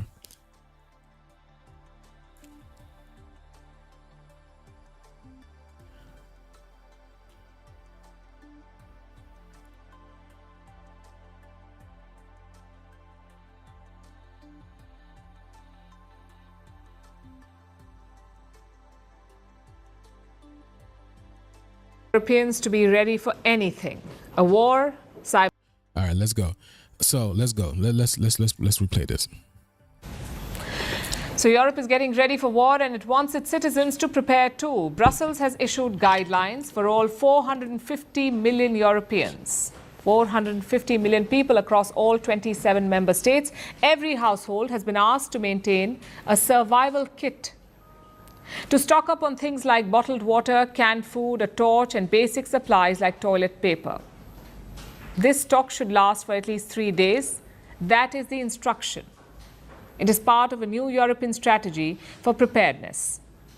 Today's threats facing Europe are more complex than ever, and they are all interconnected. The battlefields in our pockets, our phones, our computers, our power plants, our banks, our supply chains, our raw materials, and in the media, the social media we consumed every day. These are all battlefields, and they are being weaponized to threaten our European way of life and our democracies. Listen, her name is Haja Labib, remember? And then if you guys were in my live earlier, we did I showed y'all Bibu Dev Mizra, and then the suffix of her name is Bib. All right. Labib means Bible. Okay. Haja, right? This is literally, let me see. You know what? We're not going to get into this right now because we're not decoding this. I just want to show you guys what's going on around here. But this is very prevalent to what is happening. It's funny because the number, it happened on 326, right? And 320, and I told you, well, this is the other number that you're going to see a lot. Remember, I told you guys you're going to see a lot. You're going to see 26, 62, 29, 92. And then we went back to here, right? Was this one? Was it my profile? And then I showed you guys, look at this. You see, remember the truck? You see, this is why this video kind of went viral, because this number is viral as well. We saw that together. So that's what I'm saying. I'm showing you guys how this matrix work. Okay, numbers run this matrix, because this video went kind of viral because it has the number of this, because this number is super viral right now. But nonetheless, that number is very viral because that number gives you 2 + 6 gives you 8. Okay, but it's all about, remember Nemesis. Remember in Bibu Dev Mizra, they told you that Nemesis had left, and then 26 gives you, I believe 26 gives you Nemesis. Yes. So Nemesis is the god that basically brings people their retribution for their karma. It's basically essentially Saturn. That's basically what it is. It's Saturn, Black Sun, Anubis. It's so many names for it. Okay. So Nemesis is here to clean up. It's cleaning. It's cleaning. This is the great cleanse that's going on right here. That's why you'll see the number 26, 62 is very prevalent. And look, and even her name gives you 26 as well. So basically this is showing you that she herself is getting cleaned up. Okay, she herself will be cleaned up. She is part of that. She is part of the cleanup, the great cleanup that's going on. This is wow, where did this go? Excuse me, y'all. Wow, where did we go? Was it TikTok? No, it was not TikTok. There we go. European way of life and our democracies. So the EU, now something is going to happen in the EU. There's a great cleansing that's going to happen in the EU. All right. And then in Europe, in London, they had to shut down the airport. I don't know if the airport's up and running right now. But they had to shut down the airport for 24 hours or more because a solar flare, CME, directed it and harmed it. And they basically told you it was something else. But no, this is the sun that's doing this right now, because the sun has a direct correlation on what happens on the planet, whether it's electromagnetic, because the sun, it is an electromagnetic being, okay, plasma being, plasma entity, okay, and then it also affects the weather as well. You know, it can increase the weather patterns, okay, and can make these certain anomalies even stronger as well, right? If there's something in the air, especially right now, like we're in the age of, you know, karma. You know, there's a lot of karma that's coming out to the surface, and the sun literally emits that, and it makes it even stronger. Brussels wants Europeans to be ready for anything: a war, cyber attacks, extreme weather events like floods or wildfires, even a major disease outbreak. Europeans must be self-sufficient. You hear that? So there's going to be a slew of things that happen, and you basically need to be ready. Okay, so the people need to get your, you know, your herbs, your essential oils, you know what I'm saying? Get some, you know, get some supplies ready, because you have no idea what's happening, because this is the balance that's coming to tip the scales. All right. So all the harmful things that was done onto the planet, to the people, the natural things, this is because y'all gotta understand, a lot of these things are not helping humanity. These things are not helping humanity. These are actually stopping humanity from ascending and becoming greater than. So that's why this is the judgment that's coming on the planet, because these things must be destroyed in order for humanity to rise up to greater, right back to where right back to where we belong. So this is the judgment that's coming to reign on this planet, and it's happening via the sun. So if the sun says pop, right, pop goes the weasel, and it's a direct reflection on this earth itself. Right, all the CMEs that's popping up, right, and it's a direct reflection, because things start decapitating on this planet: earthquakes, tsunamis, tornadoes, hurricanes, whatever it may be, because that's the sun says so. Simon says so. Simon says. At least for the first 72 hours of any crisis. That is the key message of Europe's preparedness plan. Top EU leaders are urging people to act on it. They're suggesting keeping an emergency bag ready at home. Ajalabi, welcome to What's in My Bag Survival Edition. My document in a waterproof pouch, a must in a rainy Brussels. Let's talk about lighting. I have a flashlight and, of course, the light. Yeah, I want y'all to be clear, okay? They're trying to make light of this. But this is the, you know, the stuff that the preppers be seeing, like how y'all be, like the preppers be getting crazy and they be getting ready and all that type of stuff. This is the type of stuff they be doing. They're making it trying to seem calm and stuff like that. No, that's not it. Especially, I showed you guys, the spiritual people are losing their mind right now. The spiritual 83s that, you know, that talks about all love and light and everything right now, they're losing their mind. They're going crazy right now. So I just imagine what they're experiencing. If the spiritual people that lead the people that lead them is going crazy, what do you think these people are experiencing? And look at that. You can't make this stuff up. Laughing at the same time. See? Let's go. Special friend. A Swiss Army knife, and of course some cash. In the middle of a crisis, cash is king. A charger and a power bank, because a dead phone is a dead end. This is everything you need to survive the first 72 hours of a crisis. Speaking about being prepared, the EU is preparing its strategy to be sure that every citizen is safe in case of crisis. Be prepared, be safe. Okay, let me see something. Believe me, that's a real video. Hajalabi. That's a real video. Yo, you can't make this stuff up. Do you hear her? She's literally taking a shot at her. But let me see.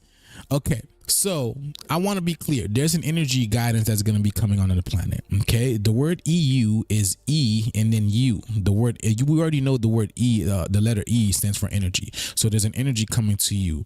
And 72. That's why they're saying 72, because 72 gives you Christ consciousness. Let me see. We talked about this before.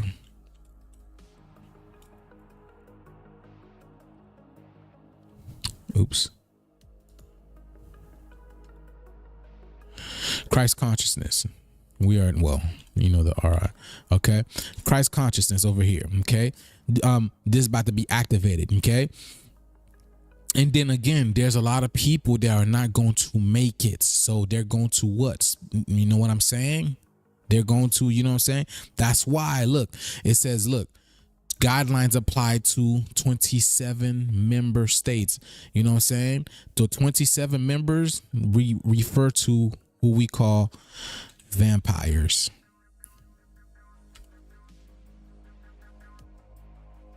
The vampire people. You know what I'm talking about. Y'all know what I'm talking about. You guys know what I'm talking about. You guys know what 27 gives you. All right. Because there's about to be an activation that's happening. Things are about to happen. Because if you look at the EU's flag,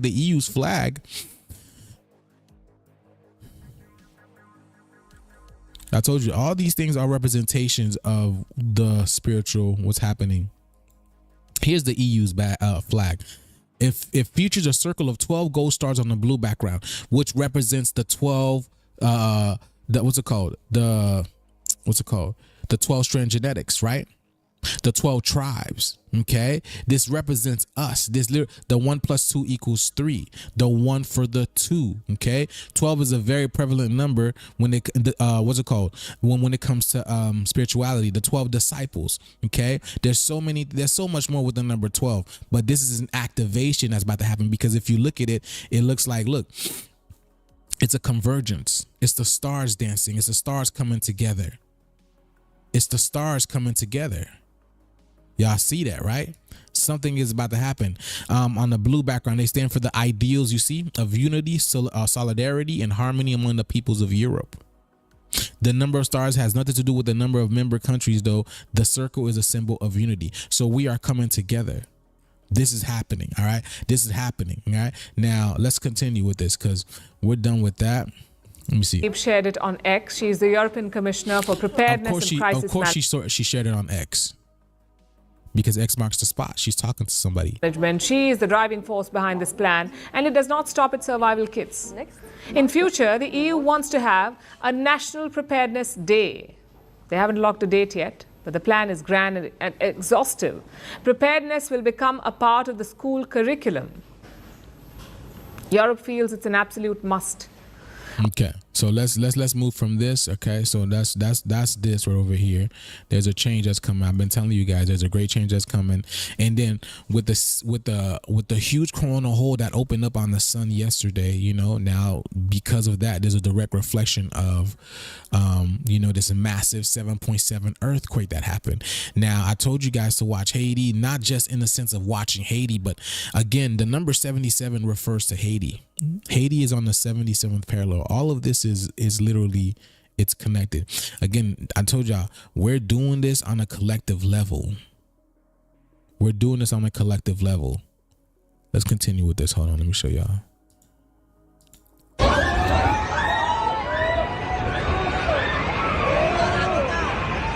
whole building just collapsed, bro. That was out of line.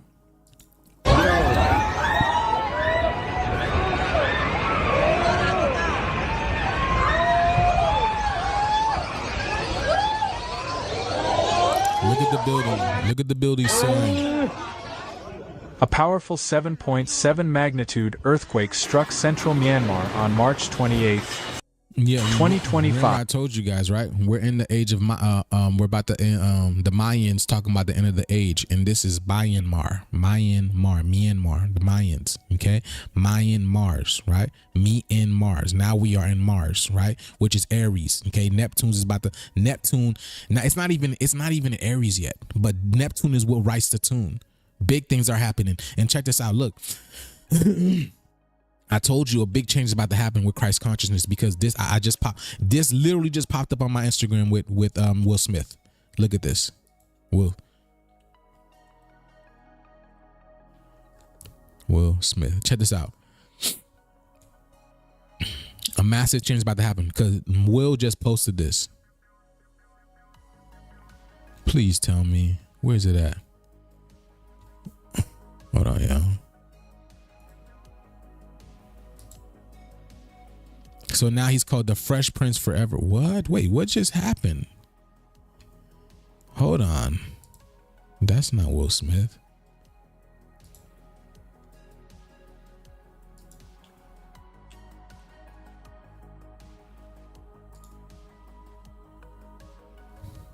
Okay, let me see.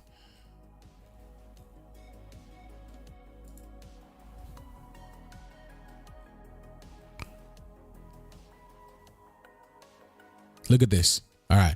I told you a change is about to happen. Because check this out. Look.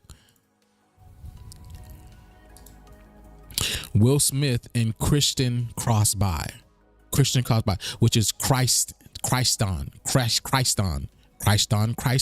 Christ consciousness, the Christian consciousness. And see, and he's got that on Philadelphia 76ers. Remember?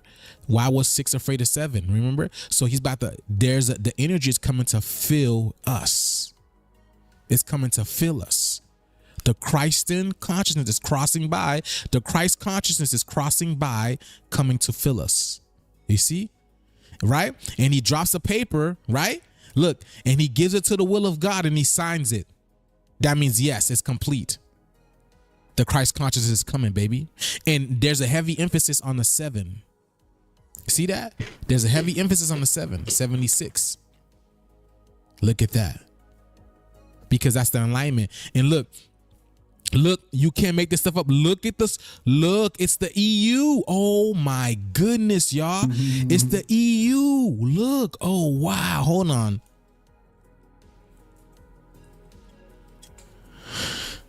No, not 76. 76ers. Look at this. It's the EU on top of the 7, which is the crown, because we're about to be royalty again. Okay. Which is the 7 Sixers. The 6 is the will of God. Excuse me. I had to burp. Excuse me. It's the will of God coming down. You flip that to a 9. That's us, baby. We are being crowned. And that 7 looks like the A, looks like an A because it's the Aleph, it's the Alpha, it's the Omega. All right. The stars, let's go. Amazing times that we live in. See, I told y'all the universe is always talking to you, always talking to us. You see, bro, Aura farmed Will Smith. Aura, baby. That Christ consciousness. And again, Will Smith is all in, he's all in black, the melanin. Yo, that guy, the dark goo. He dropped the paper. He's got the hat on, no capping, baby. See? Let's go. All right, let's go. Where we at? That was some slick. That was slick right there. You see this? I got. Oh damn! I forgot he posted. To us, you see, bro. Aura farmed Will Smith. Aura, baby. That Christ consciousness. And again, Will Smith is all in. He's all in black. The melanin, the dark goo. He's got the hat on, no capping, baby. See? I'll tell you something. Let's go. All right, let's go. Where we at? We're done. I think we're done. Yeah, we're done with that one. But let's see what's happening. Let's see.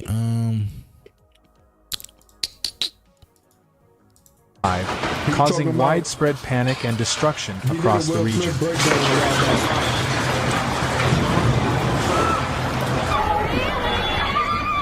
And Will Smith ready to make it. That's why he's saying that.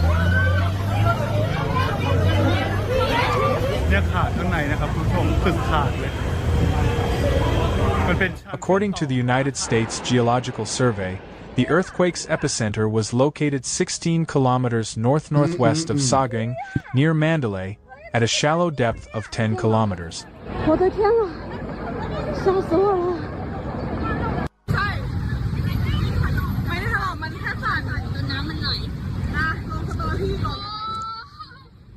This is how.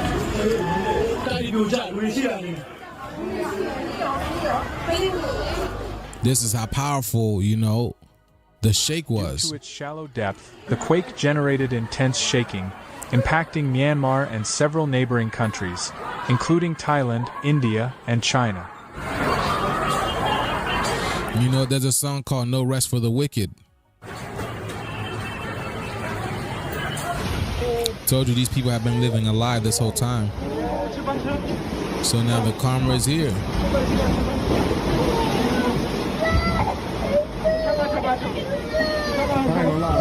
And then the fact of the matter is, they don't want to let the people know this. They don't want to let the people know there's a new shift going on. There's a new twist. Okay? But they're just gonna keep letting the people live in fear, because the fact of the matter is these things keep happening over and over and over and over and over again. Again, this is like building anxiety, stress, you know what I'm saying, depression, a whole bunch of things. It's having a mass effect, a global effect on people. You feel me? And they're just, you know, making it seem like everything is gonna be okay. In Myanmar's major cities, including Mandalay and Yangon. Oh my goodness, look at those things swaying, y'all. People fled their homes and buildings as the tremors rattled the street. In Mandalay, videos circulating online showed collapsed structures, shattered glass, and streets littered with debris. Now, what do you do after that? You think you seeing that building sway like that, you think you're gonna go back living in that? You think you're gonna go back living in that? Do you know what that will do to you mentally? Residents reported strong and prolonged shaking, with some buildings developing visible cracks and power lines swaying dangerously.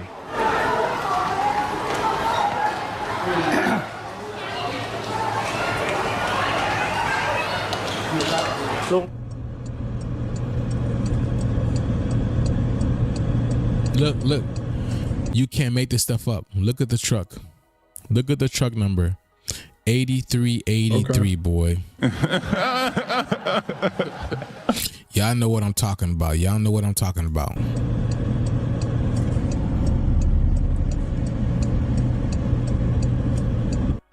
Some of Myanmar's historic Buddhist temples and pagodas, particularly in the Bagan region, suffered significant damage, with several ancient structures in the Bagan region suffered significant temples and pagodas, particularly in the Bagan region, clutching her arm, clutching each other's arm, suffered significant damage, with several ancient structures collapsing. In the Bagan region, because it's beginning. This is the beginning. This is the Bagan. Let's go. You talking about Juice that we watching? Wow. Whoa. That was intense. Did you guys? I don't know what that was. I don't know if that was dirt. I don't know if that was water. That was intense. That was insane. Look at this. Oh my goodness. You can't survive that. You cannot survive I think that. That was debris. That was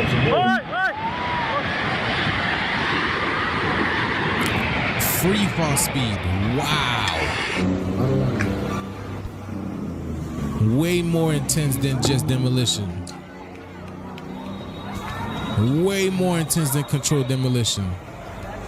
Look at the power lines just swaying back and forth. In Sagring, the area closest to the epicenter, multiple buildings reportedly sustained severe structural damage, while emergency services scrambled to assess the number of casualties. Hospitals and rescue teams are actively working to locate and assist people trapped under the rubble. Because the fact of the matter is, you don't know when this is going to happen again. You have no idea when this is going to happen again. So it's like, what? And then now, again, and the reason why I say that is because we're in a new age now. See, the planet is mixing things up. You see, mix. See, I told you, the planet has a sense of humor. The creator has a sense of humor. You just look at it and it'll be telling you, shaking it up. We in the mix, baby. We're in the mix of it. So, see, the fact of the matter is, since we've entered a new age, you don't know when things are going to be different, because these coronal holes that are popping up on the sun more often, again, it's a direct reflection of what's happening on the earth. So these coronal holes are sending out energies, masses of energies out into the planet, and this is this has a direct correlation on the planet to the point that the earth is going to lose density in a sense, because the sun is losing density. The sun is a mirror of the earth. So if the sun is losing density, the earth is going to lose density as well. So it's like, okay, I don't need that energy. Let me remove it. I don't need it anymore. And then the earth is going to mirror it. This is exactly what's happening.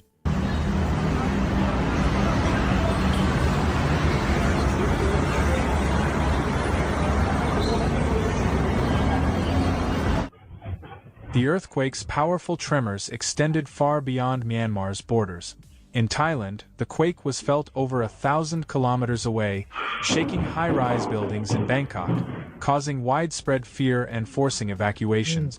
Office workers, residents, and tourists were seen rushing into the streets. Wow. Some still in their bathrobes and nightwear. Oh my goodness. That's crazy.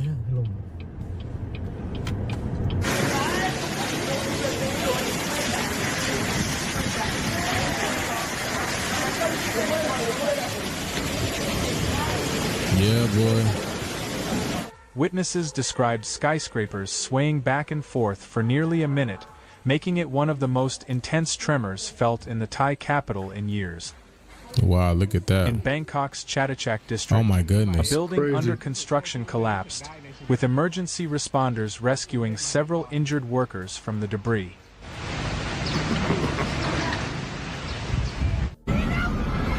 Wow. The collapsing of an At free entire fall building speed. is Well, I'm crazy. telling y'all, controlled demolition got nothing on this. You wanna? That's Black's breaking down molecules right there. The northern Thai provinces of Chiang Mai and Chiang Rai, which are closer to Myanmar, experienced stronger shaking, with reports of light fixtures swinging, windows rattling, and frightened residents running outdoors. In India, the earthquake's effects were felt in northeastern states such as Assam, Manipur, Nagaland, and Mizoram, where residents reported noticeable shaking.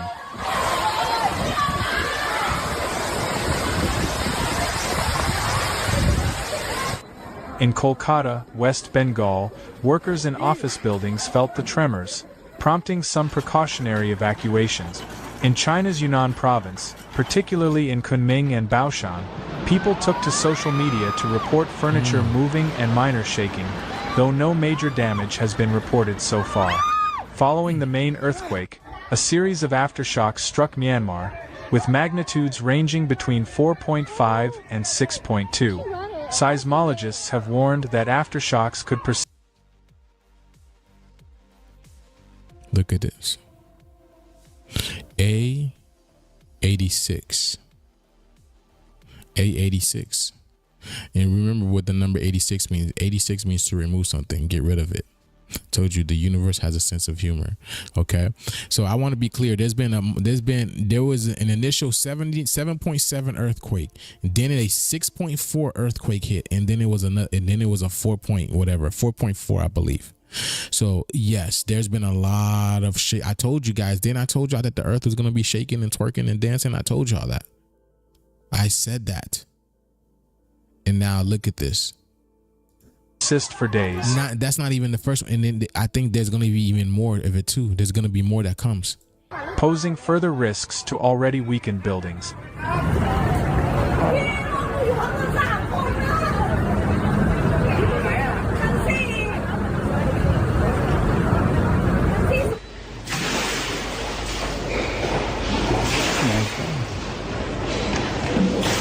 Authorities have urged residents to stay alert for aftershocks and to avoid heavily damaged structures.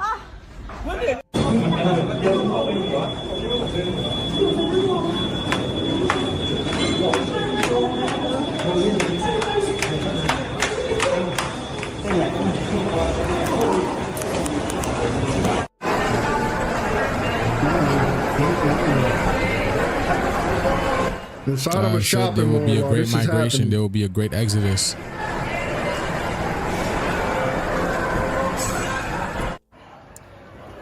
As the situation continues to unfold, Yeah, is it emergency flooded in responders and government agencies are working to that's a assess tank. the full I was about to extent say, of the yo, bro, damage. what is going With on? collapsed buildings, injuries, and potential fatalities, the coming hours and days will be critical in determining the long-term impact of this devastating earthquake. So they don't know how many people is unalive yet. Okay, they're talking about 150, which is such a lie. This was a 7.7. This was a 7.7 magnitude earthquake, and plenty people were working in these high towers, even living in these high towers. And they're not even showing you the gist of it. I'm gonna be honest with you guys. They're not showing you the reality of it. A 7.7 earthquake. You know what? I've done this before. Let's ask ChatGPT, right? Let me see.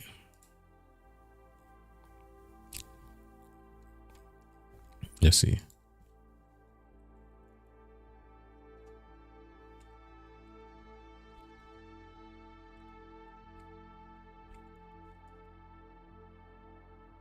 I believe in 2012. No, 2010.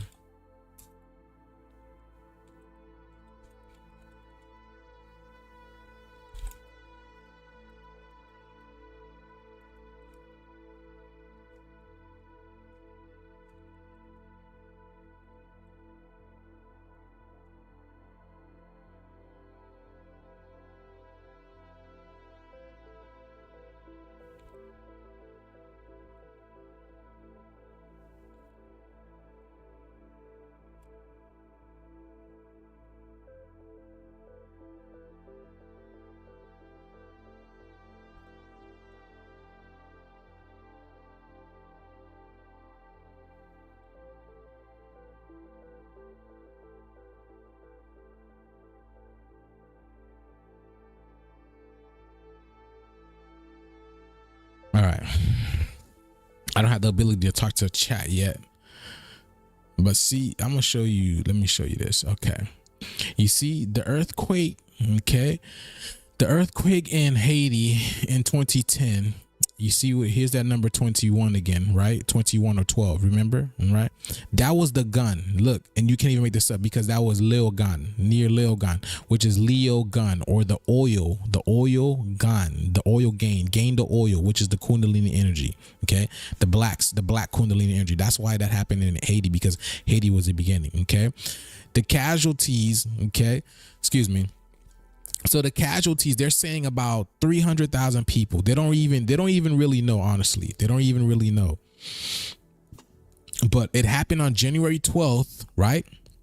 On 2010. You see the date? 21-21-1, which is man, I just sent out a package to a zip code 12121 as well. You can't make this stuff up.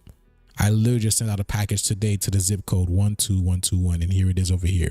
But I'm telling you how the universe is a very beautiful orchestrated game. That's what I keep preaching. I want to show you guys this. All right. So there we go. 7.0 magnitude earthquake. It says, let's say it says 300,000 people were injured. Fatalities, you see, with figures suggesting figures as high as 316,000, but they don't really know. But 1.5 million people were displaced. And again, this is going to be reflected because 1.5 has to do with the evil. 1.5 or 15 has to do with evil, Esau, and all that type of stuff. Now, right here, Myanmar 28. So, right, a 7.7 magnitude earthquake, okay, and at least 144. You see what I'm saying? It doesn't make any sense. It does not make any sense compared to 300,000, and then just the population, right? Bangkok is way more densely populated, packed populated. I mean, you guys seen the type of buildings that the people were in. Haiti don't have buildings like this. Haiti does not have tall skyscraper buildings like this where you have hundreds of people, maybe thousands, maybe I don't know how many. Look, isn't that the umbrella sign? Isn't that the umbrella sign? Hold on, y'all. The Umbrella Corporation.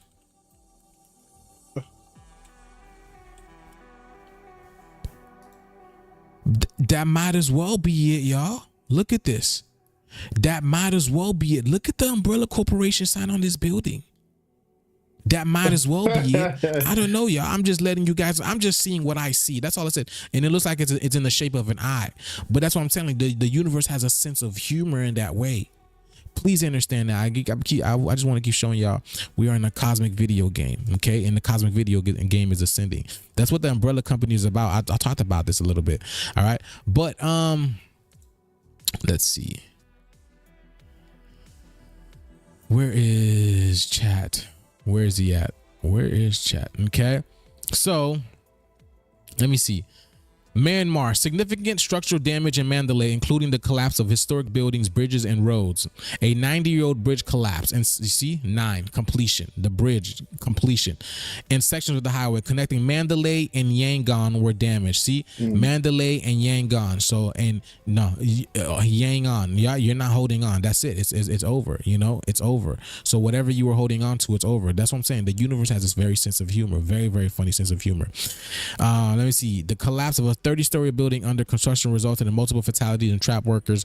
And also the religious sect in Bangkok is destroyed as well too. Bangkok played a significant part in religion when it came to our people in China, in Asia. Okay, so that's why, you know, Bangkok is a big thing. Oh yeah, I know, Tony. I know. In Bangkok, the earthquake caused high-rise buildings to sway, leading to collapse of an unfurnished. We already talked about that. Both earthquakes were powerful, with the Myanmar, Thailand earthquake 7.7 being slightly stronger than the Haiti earthquake. The Haiti earthquake resulted in significantly higher death toll, exceeding 200,000 compared to the combined fatalities, which I do not believe. There's no way, ain't no way you have a stronger earthquake. No way in hell you have a stronger earthquake and you have, let's say, 200,000 people die, and then you have a stronger earthquake and only 150 people die, and you have quite a, you know, slightly a little bit weaker earthquake, and then you have over 200,000 people die, which they say, which I don't believe, because our people are saying over a million people have suffered in Haiti. So again, I don't know. They're never going to tell you the truth with number. All right. Damage extent. While both events caused severe infrastructure damage, the destruction in Haiti was more concentrated in densely populated urban areas, leading to a higher number of casualties and displaced individuals. The Myanmar, Thailand earthquake affected multiple regions with significant damage, Mandalay and Bangkok, but with comparatively fewer casualties reported so far. Because again, they're not going to tell you the truth. That's what it is. All right. But yes, let me see. This is exactly what's going on in Mandalay.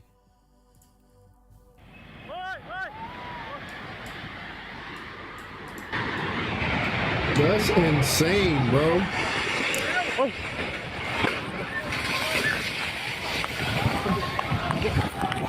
There have been two large earthquakes in central Myanmar. The first was recorded at 06:20 GMT with a magnitude of 7.7. I told you, and you know, look, see, it happened in Bangkok, and you know who's reporting on it? BBC. You see, the universe has a very funny sense of humor. Okay. Later, an aftershock with a magnitude of 6.4 was recorded. Both were near Mandalay. Tremors have been reported more than 1,000 miles away in Thailand and China. Okay. But let's see this. A power.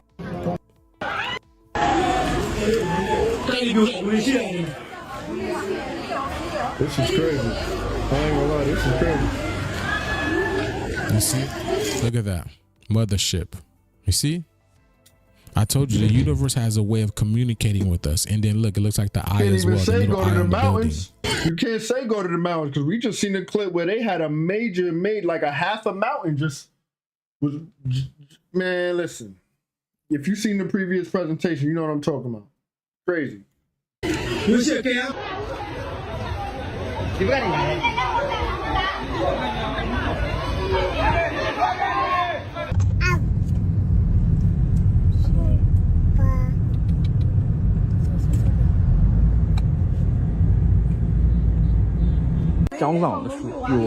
that. See? The religious sect. Destroyed. Okay? Our stuff that we built, this will never be built again because, you know, they didn't build it. Our stuff that we built. Destroyed. I guess that's the bridge right there.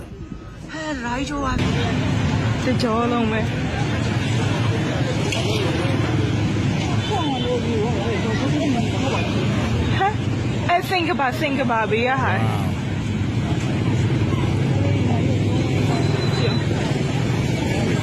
Yeah, we are now in the age of... Still a big mess out here, and it may be that way for a while. I just got off the phone with the spokesperson for Houston Public Works, got a little bit more information about what's going on out here. So she says that a contractor for an energy company, they were out here installing those utility poles. You see one there, and that is when they hit a water main, causing all of this mess. So that's what's going on here. There was already, like I said, some construction going on with this.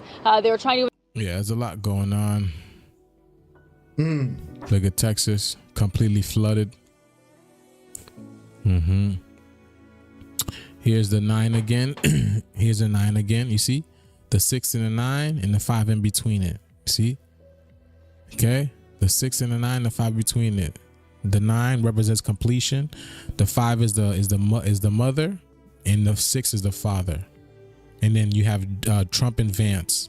Trump being the 60th president, Vance being the 50th vice president. And 9 is completion, and we are also in the year of the 9.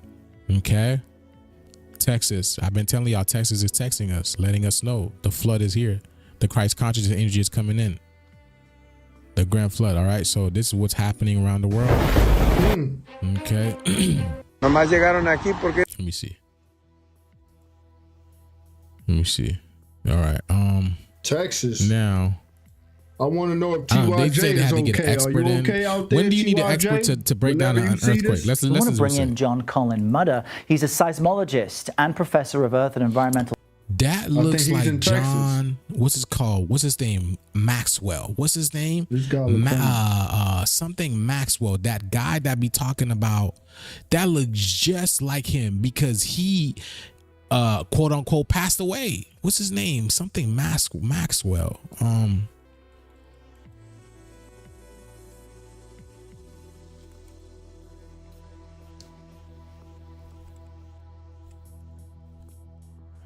What's his name?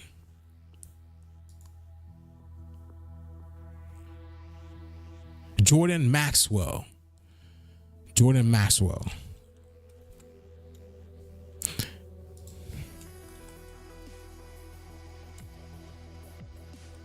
See, and here's the name well again. Okay, Jordan Maxwell. That looks just like Jordan Maxwell. He's not, because again, these people are just nothing but actors. Okay, just because he's been given certain stuff to talk about, but he's not for us. He's not about us or nothing like that. These people are nothing but actors. All right.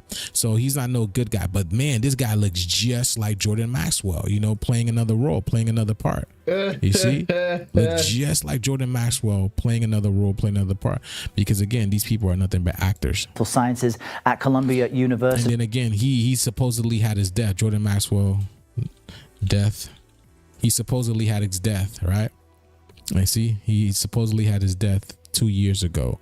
Okay, or his character, for that matter. It's great to have you here at a moment like this to help us understand what just happened. I know there are 2 tectonic plates there along the fault line, but help us understand how that led to what is apparently quite a shallow quake, which made it even more dangerous. That's right. For a given magnitude, the shallower the earthquake, the more shaking will happen, the more damage there'll be. This fault. Wow. Congrats. Oh, yes. We needed someone for that. We definitely need an expert for that. But look at tectonic plates. Tectonic plates gives you 56. And again, Trump and Vance gives you 56. Vance 50th, Trump 60th, right over here.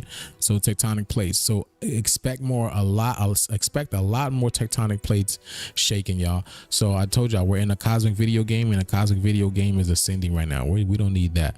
And what's his name? Let me show you guys this. Let me show y'all all of this. But yeah, there's a lot more going on the planet, y'all. I'm just showing you guys, you know, the gist of it. Okay, a lot more going on in the planet. Let's see. CNN breaking news. And you are watching CNN Newsroom. I'm Rahel Solomon, where we are following breaking news this hour. A major 7.7 magnitude earthquake has rocked Myanmar and Thailand. Officials in Bangkok say that 1 person is dead, 50 others are hurt in a collapsed building in the capital. And the prime minister there declaring the capital city an emergency zone. CNN. Now you see how they all lie. So they can't never get their story straight, because you have this one saying 1 dead and 50 injured. How in the world you're going to have a 7.7 magnitude earthquake? And I'm telling you guys, this is only the beginning. You see, remember the earthquakes, especially in the earthquakes in the Santorini in Greece, right? Let me see.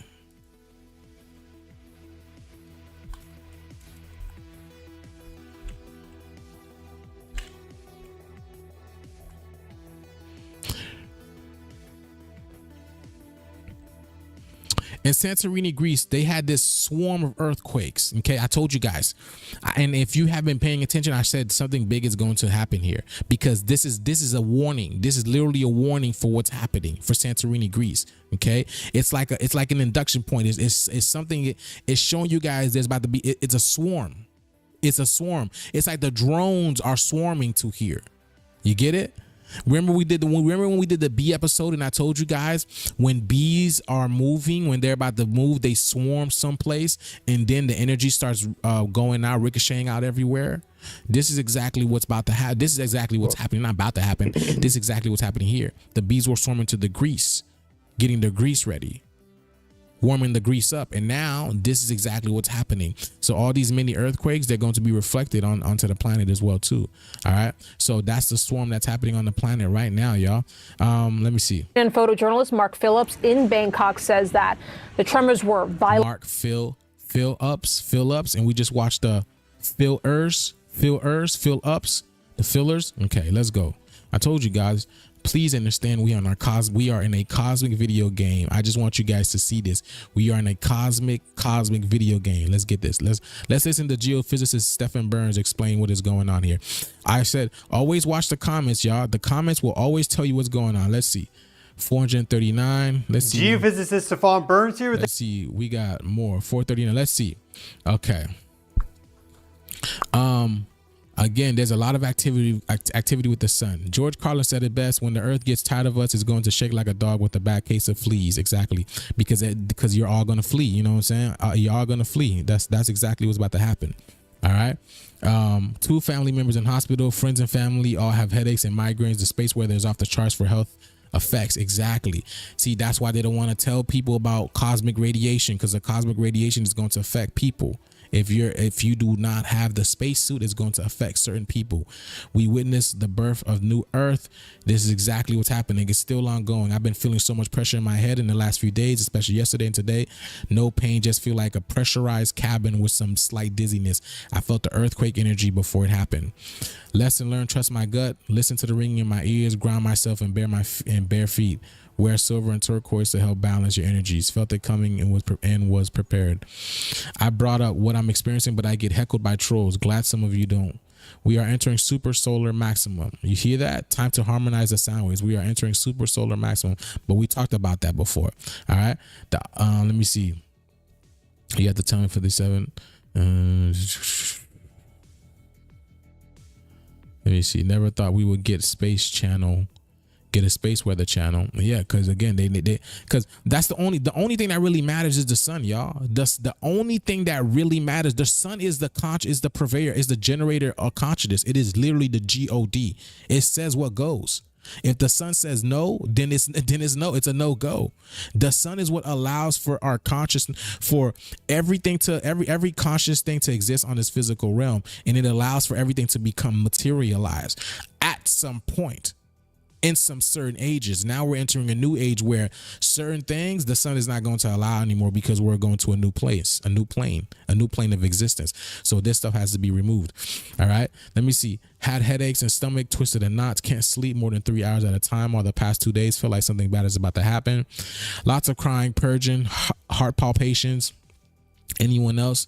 Thanks for the update. I really appreciate the ringing in my ear has been elevated today.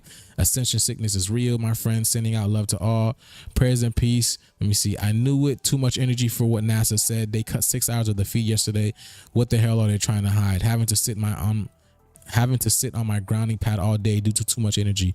Y'all, it makes all the difference. Be well and be blessed. I heard my first Baltimore Oreo today, which is extremely unusual. I don't see them until the first week in May. Actually, they show up May 4th or 5th like clockwork for the last 20 years. And one of my friends just sent me a video of parrots specifically in California, and those birds are specifically indigenous to South and Central America. So what are they doing in California? I'm gonna post a video, y'all, but yes, that's crazy. All right, that's crazy. So again, big changes are happening on the planet. I've been telling you guys this. All right, sun in Aries going crazy. We need to survive April, and there's going to be a lot more that happens in April. The sun is in Aries, and so is Neptune. Neptune is about to be be in Aries next month. I mean, in a few days. All right. So that's going to intensify even more. So basically, sun is farting at us and say, screw you, I'm tired of you. Exactly. And it's also reflecting on Earth. That's exactly what's happening.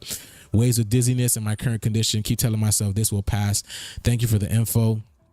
Awesome. I get to listen to you morning. Thanks you for the videos. Boom shakalaka. Exactly. I was doing so well drinking tons of water lately, but I didn't drink as much today, and now I have a migraine coming. It's crazy how much water my body is asking for the immediate repercussions, because it's happening from the inside. People are literally, you know, from the inside out. It's an inside out job. They made, go watch that movie Inside Out. They made, it was, this movie is so important. They made a second version of it. Now you will think this is a kid's movie, but this is for everybody. It's an inside job. It's not out. It's an inside job. Everything is happening from inside. That's why all these people are experiencing what's happening from the inner, because we're accumulating this past 6,000 years of karma. Basically, I explained this in my live earlier. And so this is big stuff that's happening on the planet. All right. The flash moment is building up. Exactly. The big bang, baby. Let me see. Let me see. Migraines, fibromyalgia, flaring. If this can take out AI, bring it on. Let me see. We appreciate it. This completely took me out. Holy moly. Slept straight 2 hours just now. Feeling absolutely wrecked. Body is of bricks. Yes, emotionally affected. Waking up, crying, praying, soul searching, fear, nothing. Love your neighbor as yourself. No one. Okay. The great solar flash is upon us. So let's brace ourselves. The new beginning is near. Exactly, baby. Let's listen to what geophysicist Stephen Burns says. Let's go. A breaking Earth alert today has been absolute madness as it relates to the expression of energy across our entire solar system. Just moments ago, we had a massive coronal mass ejection launched from the sun, specifically from a 1.1 X-class flare. But this is a gargantuan coronal mass ejection, and if this had been Earth direct and center, then this would be reaching our planet in less than 30 hours and very likely would trigger a geomagnetic superstorm. And here is that sunspot that launched that gargantuan coronal mass ejection. There may be more of it on the other side of the eastern limb solar coordinate system, but it is right there, very close to the solar equator and therefore the ecliptic plane that the sun and the Earth form. And this means that if it goes Earth center and direct and launches something very significant during that window of opportunity, that is likely to slam into the Earth directly. And so for the next 2 weeks, we have a heightened probability of there being very significant solar activity because we just saw this gargantuan coronal mass ejection from this sunspot. And that's... Listen. I keep saying it. There's no coincidence because we about to have a partial solar eclipse. What is that doing to us and the planet itself? Not all. We've also had a string of high magnitude earthquakes today. 4 earthquakes greater than magnitude 6. The strongest being a magnitude 7.7 earthquake that occurred in Myanmar. You hear that? 4 earthquakes. 12 minutes later, they had a magnitude 6.4 aftershock. And so there's been widespread devastation across Myanmar and Thailand. Thousands are dead. Some are still trapped in the rubble. We really don't know the full extent of this earthquake, but... You heard what he said? Thousands are dead. So, right? How are thousands are dead? How is he to report thousands are dead when you have the mainstream media reporting that it's only one person? How does that make sense? The mainstream media is reporting one person, but he's just saying thousands are dead. It was the strongest earthquake that we've had in more than 2 years, going all the way back to the magnitude 7.8. And most of the people on his media, they be calling him all types of crazy and he's losing it. He's off his rocker. Like, well, at least on Instagram. On TikTok, you know, TikTok is an informational platform now, but on Instagram, they be calling him crazy. Is he okay? They be talking about he off the gas. He smoked too much, whatever. They be talking like that about him on Instagram. So I think he's good. Yo, no problem, Pam. Have a good one. Thank you for rocking out. Big shout out to you for rocking out. Big shout out for everything. Great gratitude, thanks. Have a good one. Safe travel in the Astrals. Magnitude 7.5 double earthquake sequence out of Turkey near the Syrian border on February 6, 2023. That occurred when we had a full moon. We have a new moon tomorrow. In fact, a partial solar eclipse, meaning that the moon is exactly along that ecliptic plane, increasing the gravitational force vector. We have stronger earthquakes and a higher likelihood of them during such planetary alignments. And that's not the only high magnitude double earthquake sequence that we've had today. We've also had 2 magnitude 6+ earthquakes along the mid-Atlantic ridge and oceanic spreading center. Underneath the crust, you have the mantle of the earth, and this is convecting, causing there to be active volcanism. The plates are spreading apart, and you have a mid-ocean ridge. Well, to have a magnitude 6 earthquake on a mid-ocean ridge is quite rare. To have a magnitude 6.6 is very bizarre. Both of these occurring just at the edge of the South Atlantic. Look, I did a video yesterday. Damn, what video was that? There was a video that I did that came out, that I showed that came out in 1999. I forgot what movie that I was showing. And I think it was just a few days ago, but look at the number again, 66, you see? 666. But also the 616. And do you see the atom?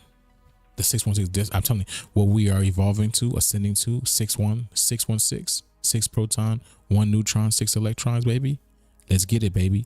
The shift is here. Let's go. This is the shift. Oh, no, everything anomaly. Good, bro. An anomaly in Earth's magnetic field, meaning it's quite weak. You have a whole bunch of extra charge and particles coming in from outer space, flowing down the weakened magnetic field lines of the South Atlantic anomaly. And now today we've had this double earthquake sequence right at the edge of it on the mid-ocean ridge, which doesn't usually host earthquakes greater than magnitude 6.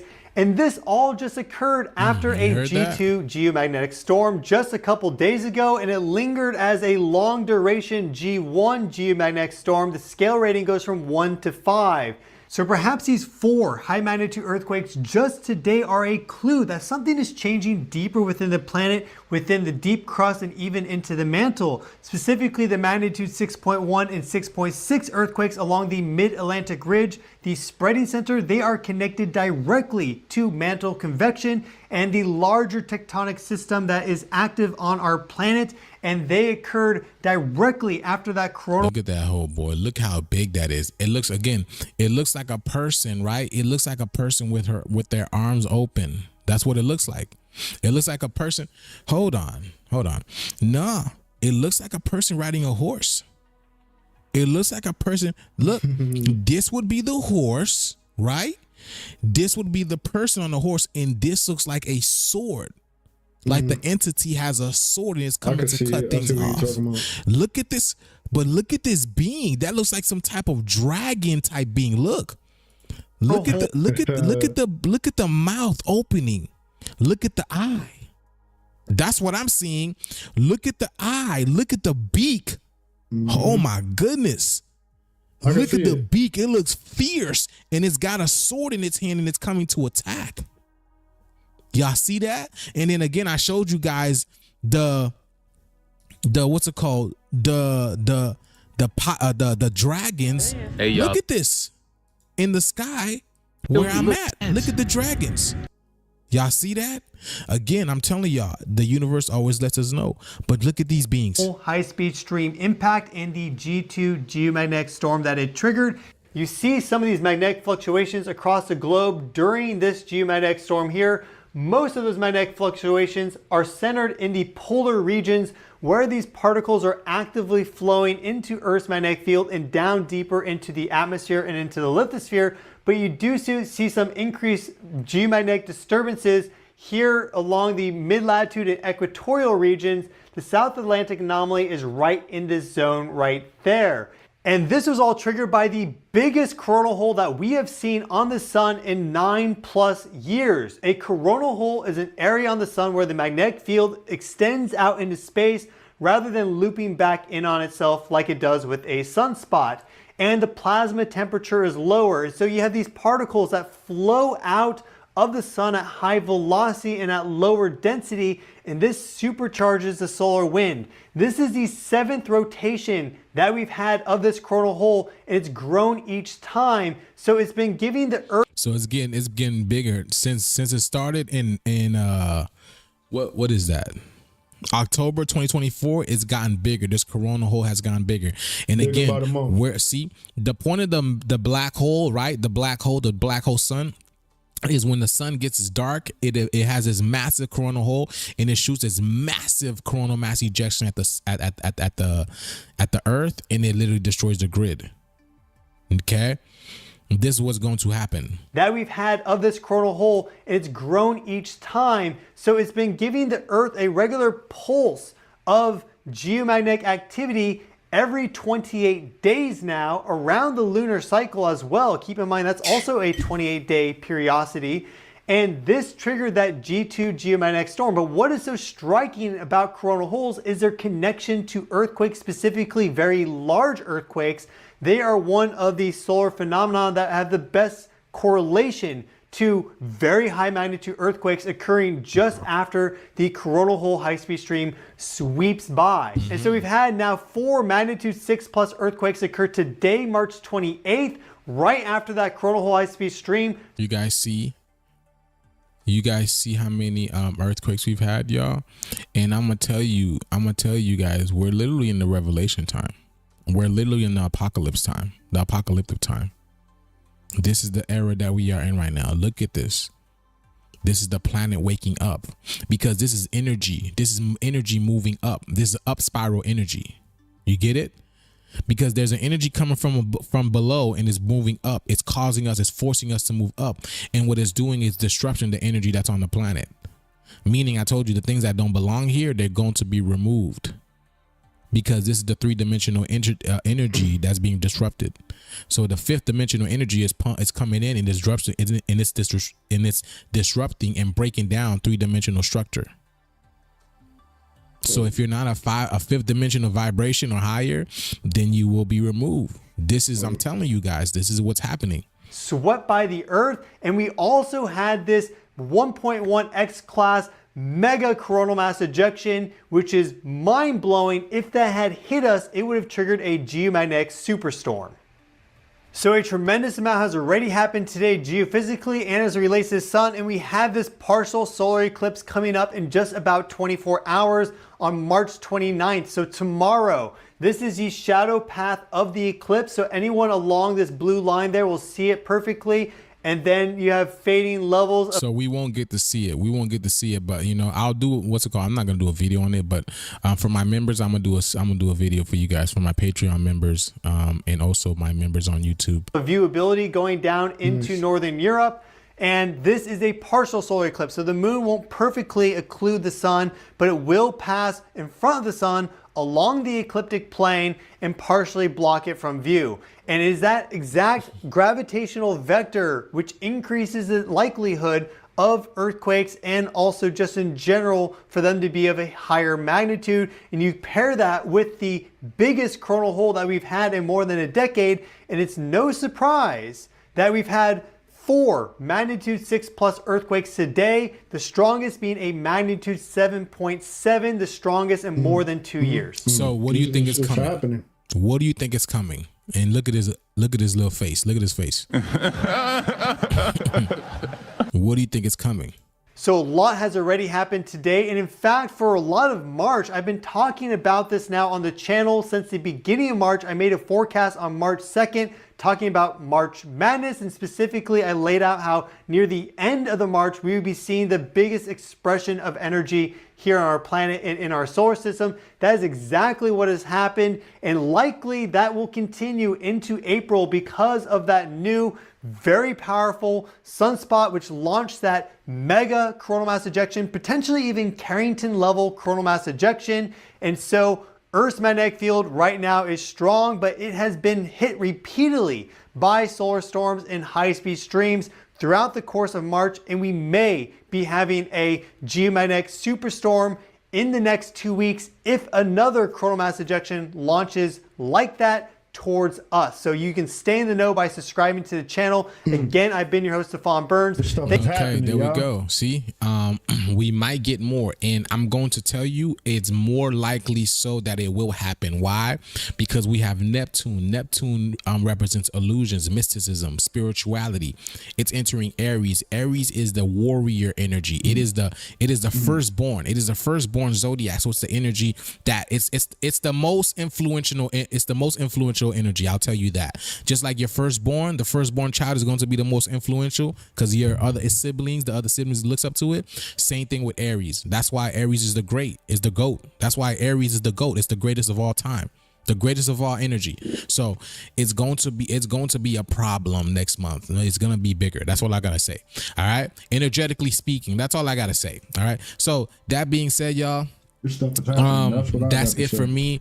Much love and abundance upon every single one of you guys. But like I said, y'all, I still got the course going on, y'all. If you guys want to see the world the way that I see it, and a lot of you guys are seeing it, you guys are natural decoders, and because there is a hidden language around the world, and it speaks to you every single day. I want to let you guys know it speaks to you every single day.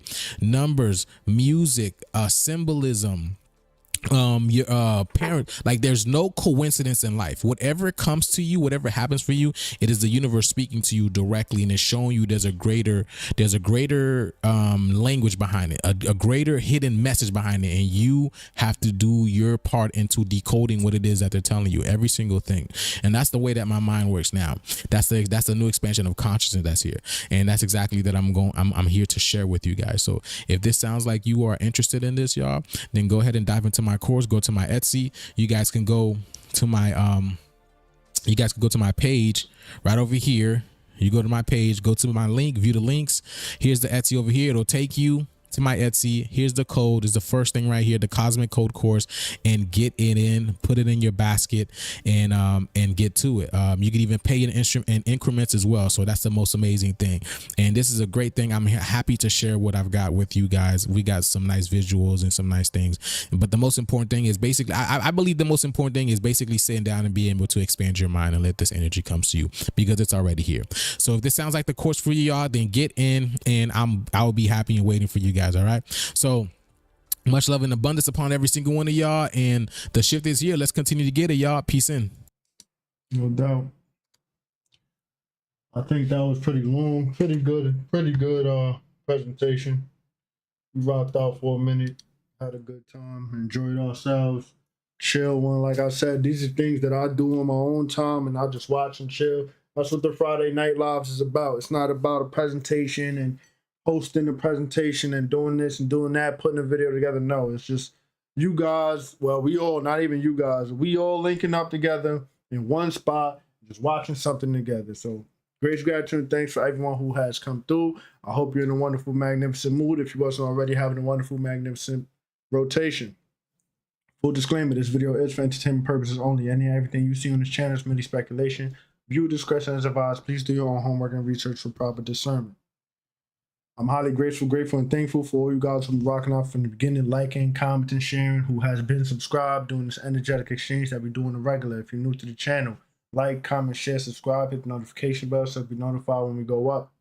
Anyone and everyone who has ever shown to see me, it will be returned 100-fold as the Most High using you as a divine vessel to divinely support yours truly, because it's all about divine support. I just want to say grace, gratitude, and thanks. Peace and prosperity, you and yours. Hope you know it never goes unnoticed. Really does help the channel, the foundation, my well-being. For bro in the back, sis in the back, who drawers too damn tight, panties always in a bunch, relax, pipe down, it is not that damn serious. If it don't resonate with you, leave it on the ground for someone else to pick it up. Remember, you choosing to be here, you don't gotta be. Remember that before you fix your lips to say something stupid. You know what I'm saying? Yeah, we watch these clips as a form of escaping the external chaos going on outside of ourselves, because we are experiencing our own individual realities. Great gratitude and thanks to everyone coming through. No doubt, Tommy. No doubt, man.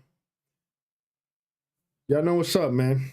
Balance, harmony, love and unity. Safe travel in the Astros. I'm up out of here, Haven. Y'all have a good night.